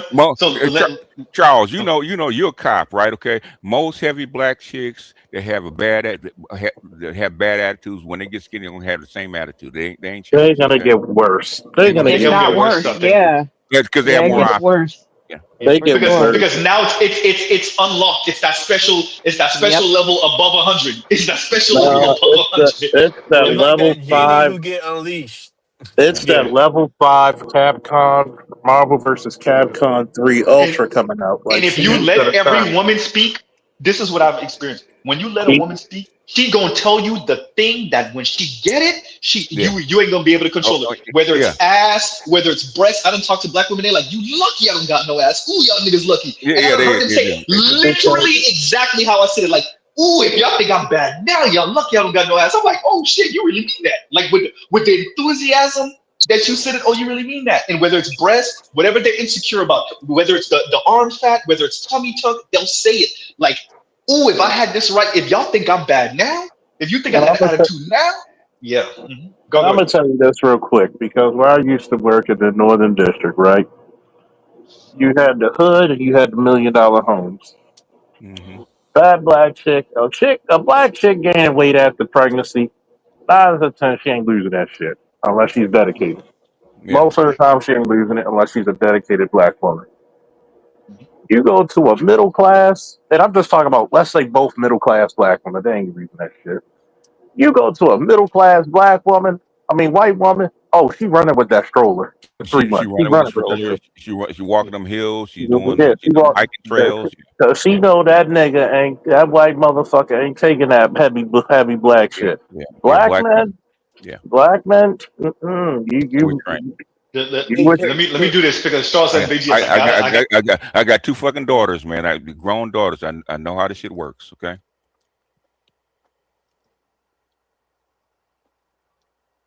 Hello, did I go out? Nah, I Nah. guess Z went out for a No. second. Oh, okay. I thought Yeah, I yeah. No, was. I you know what's funny? got two daughters. I know how this shit works. I've been around a whole bunch of women, my problem is I was raised. I was basically went to school in a white area. Okay, with very beautiful women. Okay, so I get around brothers that bring their hefties around me because their standards are loose. Okay, and because I'm hanging out with them chicks think I like them. Bitch, I don't like you.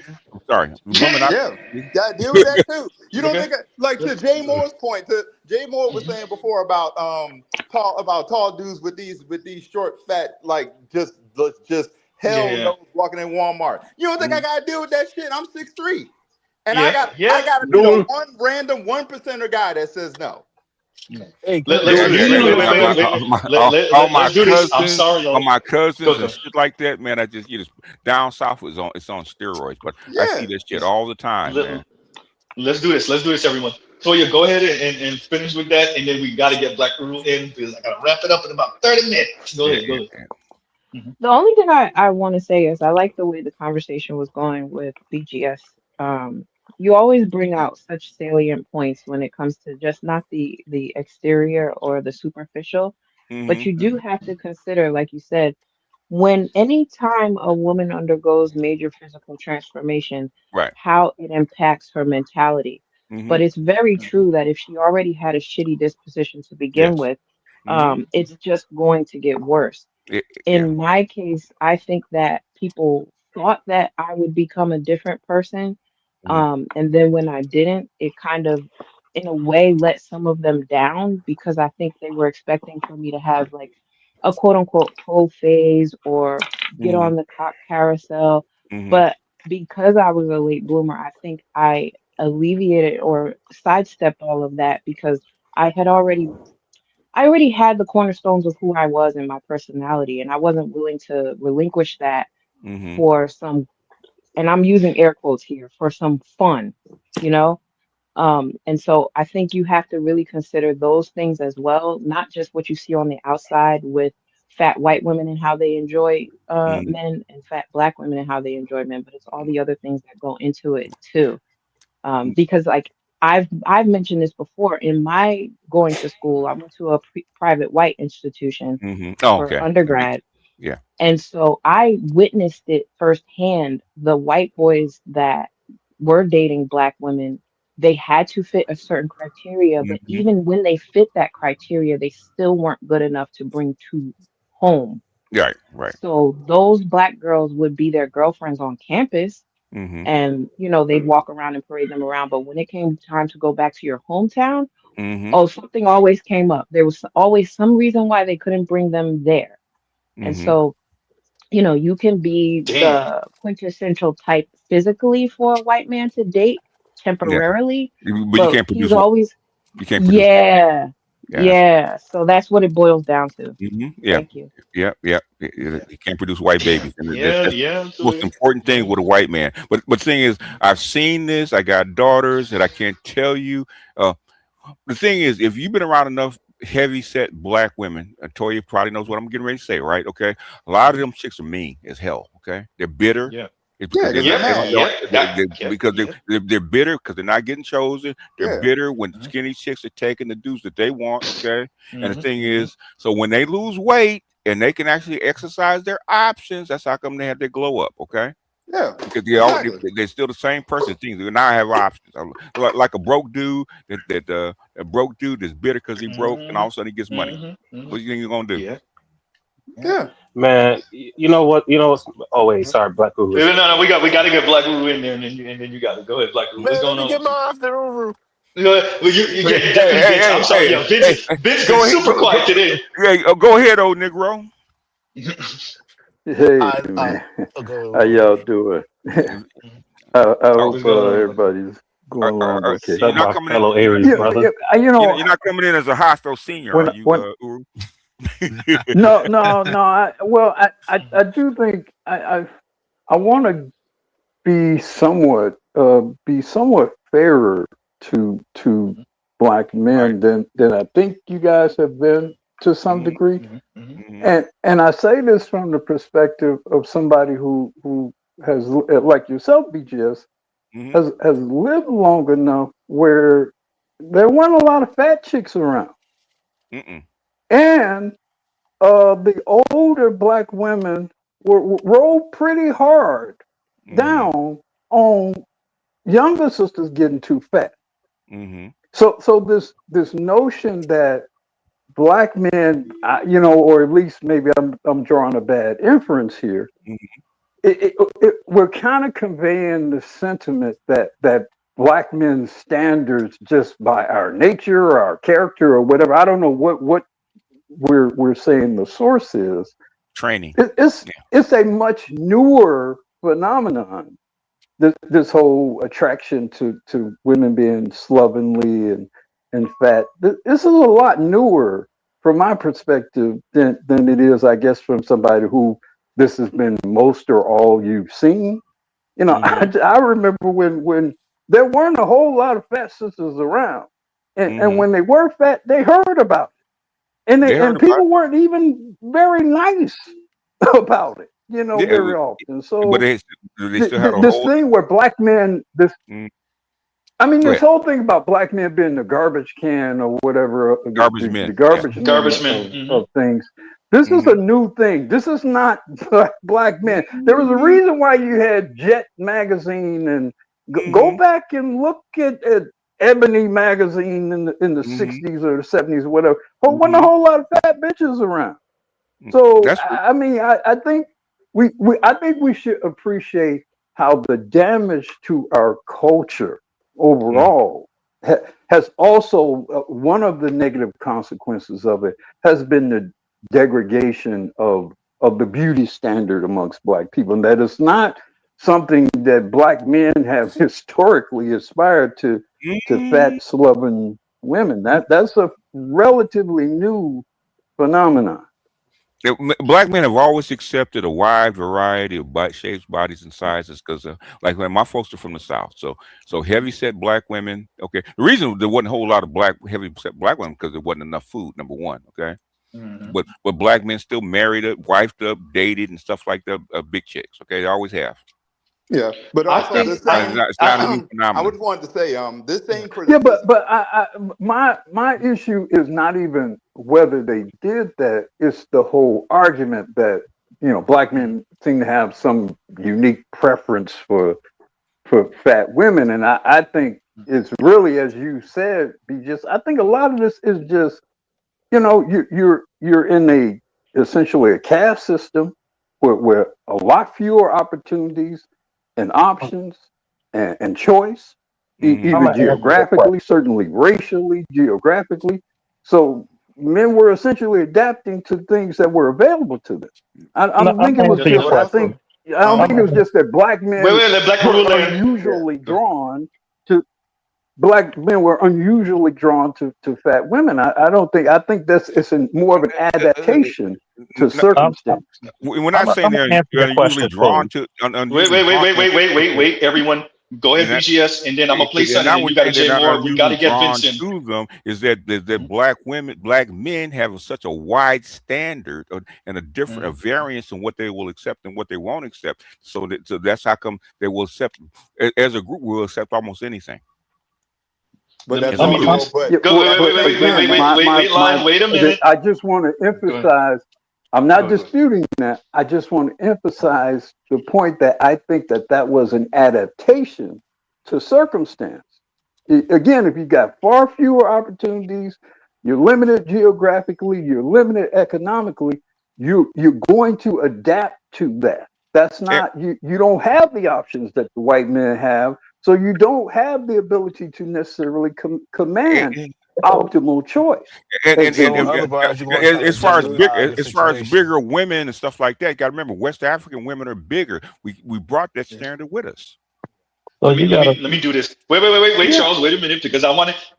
What I get from what Black Guru is saying. Go ahead, MJ Great. Yes, I've made a lot of contradictory videos because this whole account has been a stream of authentic consciousness. It has just been me showing up at whatever phase that I'm at in my life, honestly, as a coping mechanism. That's what I hear you saying, Black Guru, that black men coping with what they got to choose from. They're like, damn it, I guess the big woman that she's thick, right? I do think black women, I mean, and I think this is supported by the available science, tend to be bigger bone, at least those of us from West African extraction tend to be bigger bone, tend to be greater muscle mass, the women tend to have higher, proportionally higher testosterone. So, I mean, I think even some of the reason why black men would be more likely to take bigger or heftier women is a natural thing to some degree within some range. Yeah. Okay, I'll tell you what, Uwe, go look at Nigerian Nollywood and see the body shapes and stuff like that. You see thicker women. Yes, that's for sure. Thicker, not just thicker. Ooh, a whole lot. We gonna take it the way we gonna take it the way Black. Wait, everyone.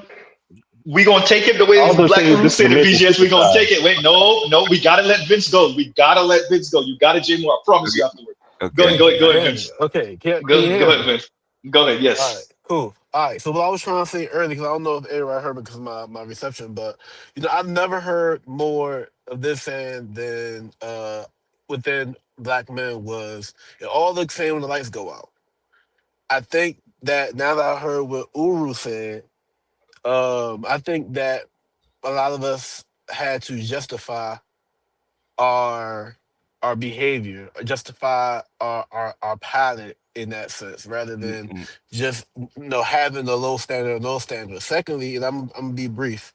Secondly, I think there's a kind of K-shaped economy effect with this whole situation, where the overwhelming amount of black men don't have their reveal standards or their hidden standards even to a place where they get in either what they want or something that is how can I say it? I guess equitable. I don't know, but it's a minority of men who uphold those standards and is consistent with their standards. I don't know about that.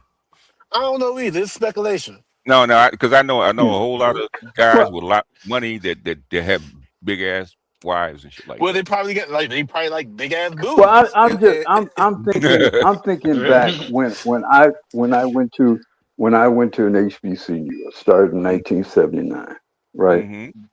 So I went there and I was there from 79 through early 80s. There weren't a whole lot of fat black chicks on that campus.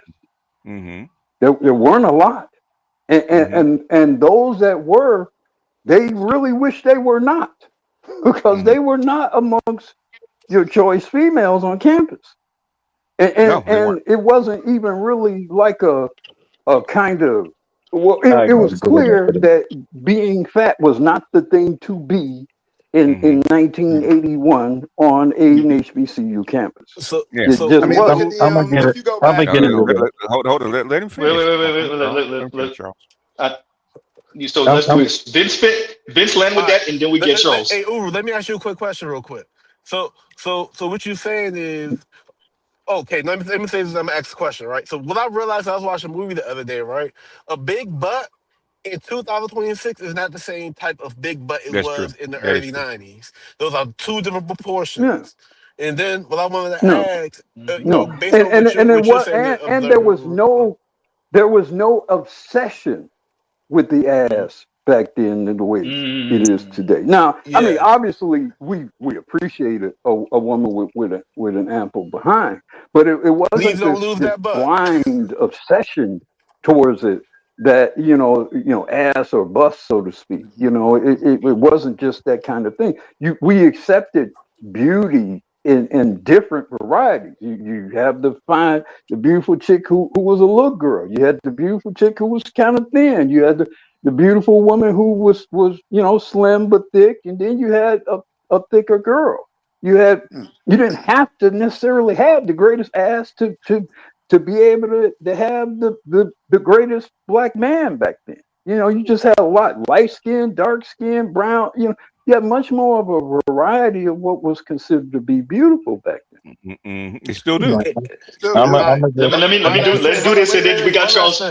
Go, bro. Hurry up. I have a question. Okay, so Uru, so what you're saying is Cherokee and Pinky back in the day would be a anomaly and outlier. No, yeah. Pinky, hell, yeah, Pinky, Jesus, yeah. You talking about Big Toe? I'm talking about old Pinky. Old Big Toe now. Old Pinky is actually very small.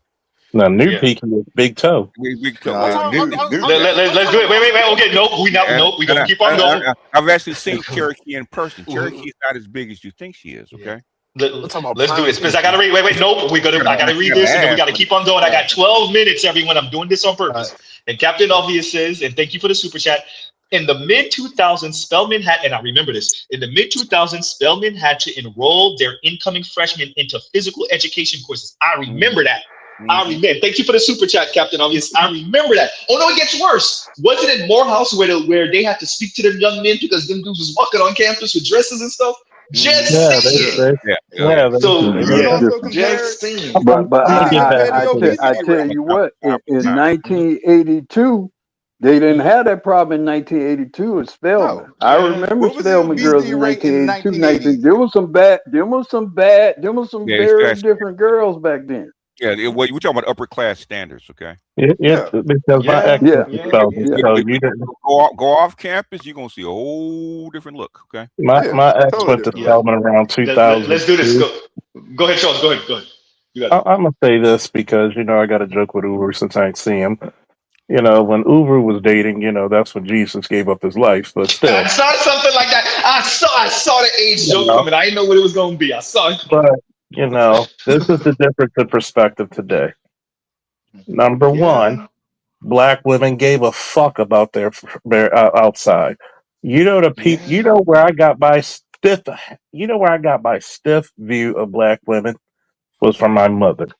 I swear you was gonna say something else. I was about to be, hey, let's keep it PG. I thought you was gonna go somewhere else with it. Go ahead. It was from my mother because my mother stayed the same size for damn near 30 years. She started gaining weight till she was 60. You don't see that nowadays because here's the problem. Number one, black women don't give a fuck about their weight because they expect you to take them at any business reason. Because they don't care about the black male gaze for the most part. This is contraire, mon frere. They care about it. They just care about it on their specificities, because this is the problem. They want the black male gaze, but the black male gaze they usually get is in disgust. They want it to be. They don't want to put in the hard work. They want the man that they They want. want the as Yes. this one great philosopher you might have heard of him said, they want the joy without the pain. Mm-hmm. That's what they want. Shout out to Frankie. That's the problem. Because when I was on Upper Bound in Morgan, there was no fat bitches to be found up Morgan State. And I lived on that campus during the summer. Hey, Mm-hmm. and Morgan State. I was everywhere at Morgan State. There Yeah. was you couldn't if you found for every 100 bitches you found one fat bitch. Yeah. When Yeah. I went to when I went Mm-hmm. to Coppin State, the HBCU on the west side, Mm-hmm. the ratio to men to women was like almost 70% women. Yeah. I could not Look, find a fat chick to save my life. If I did, it Mm-hmm. was every 100 bitches. Mm-hmm. Number let's do one, this, Charles Fairs. I gotta get Shark Sims in there, and I I'm gotta gonna get land. Black I'm gonna Guru or land with this BGS one real quick. to give us I'm the gonna, I'm, exit. Go ahead, go ahead. I'm That's gonna a land with very this one. that's the I'm gonna class land. treatment. Go ahead. I'm gonna land with this one real quick. The Mm-hmm. Go difference ahead. is from the 80s to the 90s and the first part of the 2000s. Women gave a damn about their appearance. The first person to tell me a woman's appearance is showing what she thinks her man, showing the world what she thinks her man deserves, came Mm-hmm. from a black woman who told me that. Mm-hmm. Women stopped caring, but they still wanted the greatest reapers to reap the greatest of reward. Mm-hmm. That's not a good equivalent exchange. Mm-hmm. Yeah, Nope. yeah. And what the women, what the men liked and wanted and were accepted in the past is not what we talk about. We talk about the state of the State of culture the Black today. Union. Okay, Today, Tavis Smiley. state of BGS Tavis Smiley over here. yeah, Okay, Travis Smiley, yes.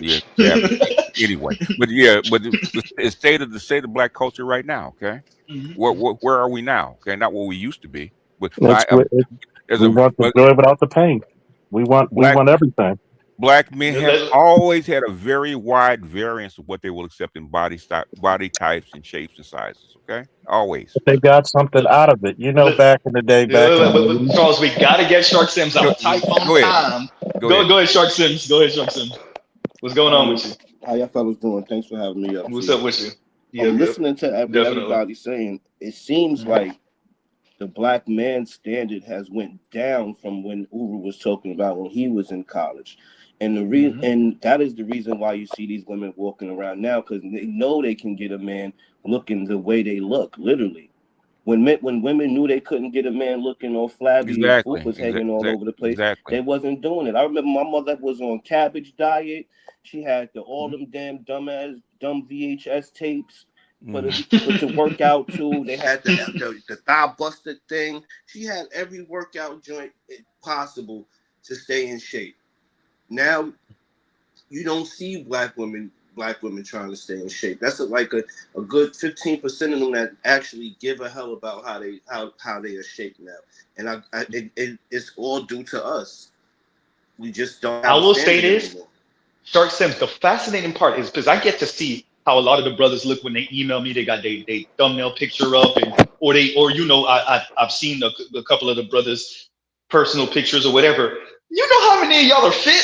Like niggas is flexing arms, niggas got their chest out, niggas with six packs. I'm like, what? And then it's crazy to me that we have so many black men like that in the black community. I'm not saying most or all, but I'm saying a sizable portion of black men. This is what they're on. They're in the gym, they're working out or whatever. And then like on the other side of that, it's not that. And I always Because find you're it taught to be a fascinating. pussy hound. Because you're taught to be a pussy hound. That's why. They dating Honda Civics with Man. thongs on. Our women have a higher standards of beauty and looks Low key, high key, yeah. toward us than we have towards them. This I know, yeah. I think the mamas are the cause of this. Yes. I Say think it again, the nigga. loving, Say it nasty again. mamas Don't say it again. They didn't hear you, Uber. raised generations of men and women to either be slubbing and nasty or to accept slubbing and nasty women. Yes. And so while you guys say, well, Shark says Somebody mute up, it's our fault, but the behavior of the last 60 years has not been about men in general and black men in particular trying to change stuff. What have men tried to change the last 60 years? The last 60 years, all of the social changes has been around the behavior of women. So the men are merely adapting to the hellscape that they're in. So I mean, blaming men for something, and they themselves did not even elect to create. And I mean, men did not elect to create this environment of these fat, nasty ass women. Men did not elect to do that. They made those choices. So how? And they're just adapting to it. The thing is, we correct it by calling that shit out. That's how we correct it. You correct it by calling it out, and you select other women. Hear me out, because we're not talking to the women. We don't give a shit about them. We talk to the men. Why do you guys pick these chicks? Because we talk about the male beauty standard of black men. Why do you actually pick these chicks? Because the white man's not gonna have the same standard that you have. How come your standard is so much lower than his? I think once black men really accept that the world is their option and not that of black America, then I think that's when that'll change. I think that's the only thing that can change it. I don't think anything else can change it. It's already in motion. That's why do you think passport bros and them saying that you have options and saying that the women are different and coming back reporting? Why do you think black women hate that shit so much? Okay, it's because we are changing it. Yeah. You've seen it change in the past. It's a true threat. You seen it change in the past 10 years. No, it's a true threat to the status quo. Yes. It's a true threat to the status quo. That's the only you want to know something? something? The women are not going to change. How much more time you got, Z?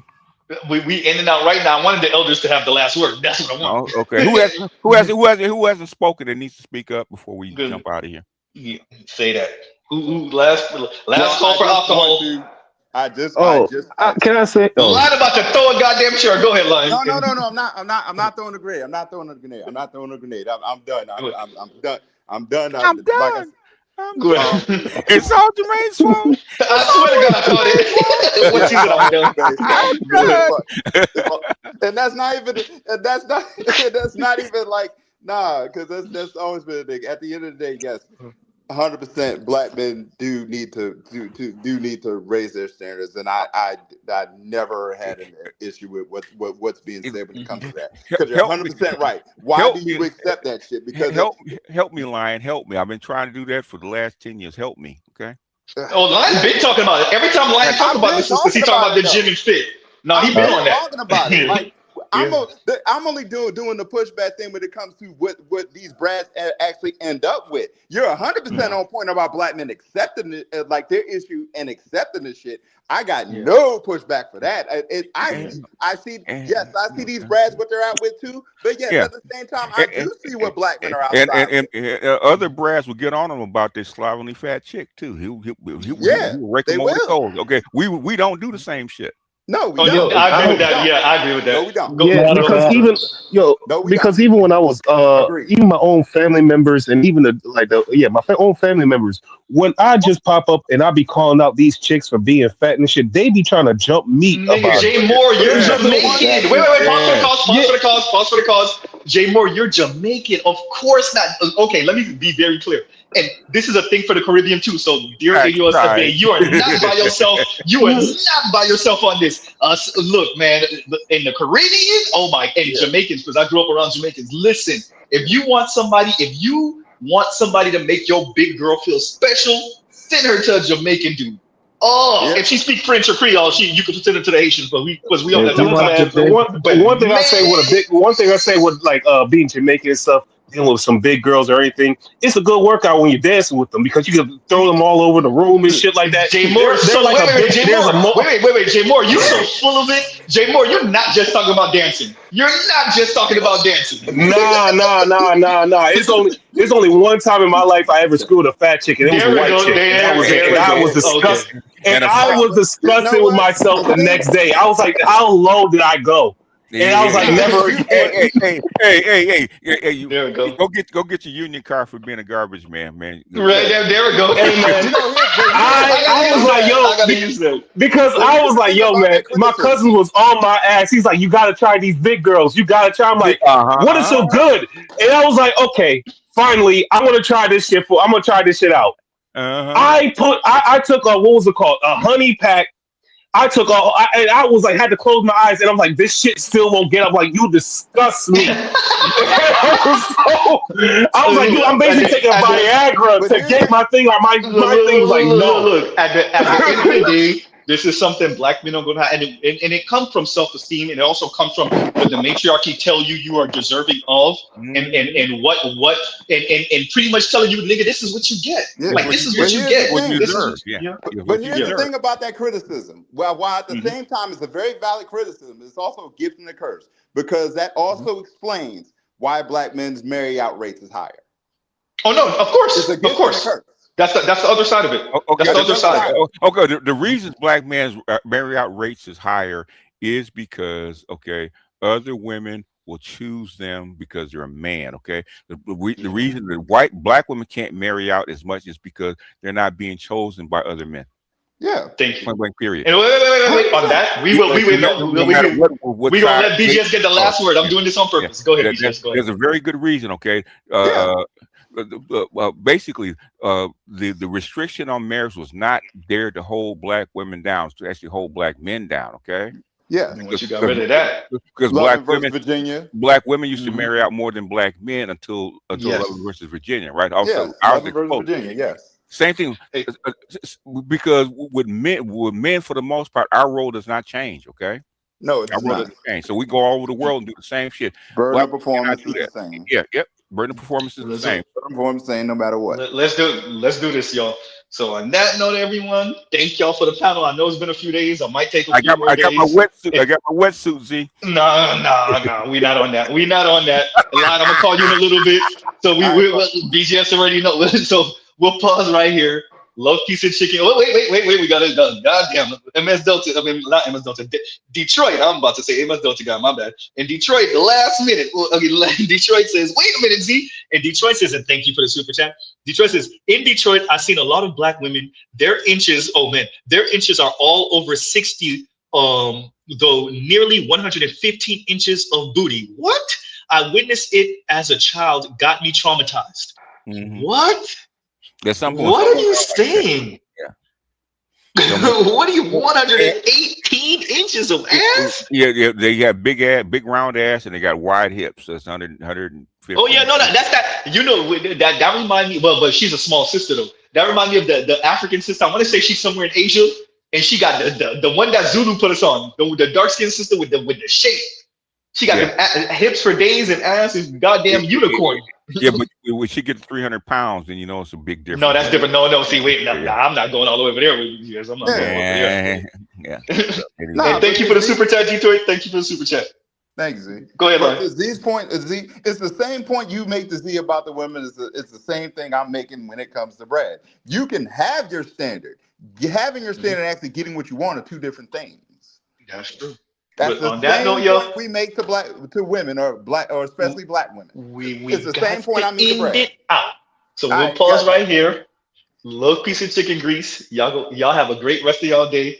Go check out other Black Manosphere content, other non-Manosphere content, for the love of God. And Mr. Z out in Detroit with the last minute save. All right, y'all. Later,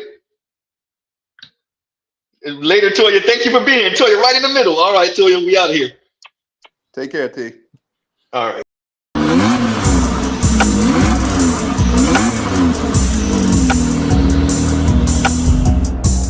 You are now listening to Mr. Z Blackneffect.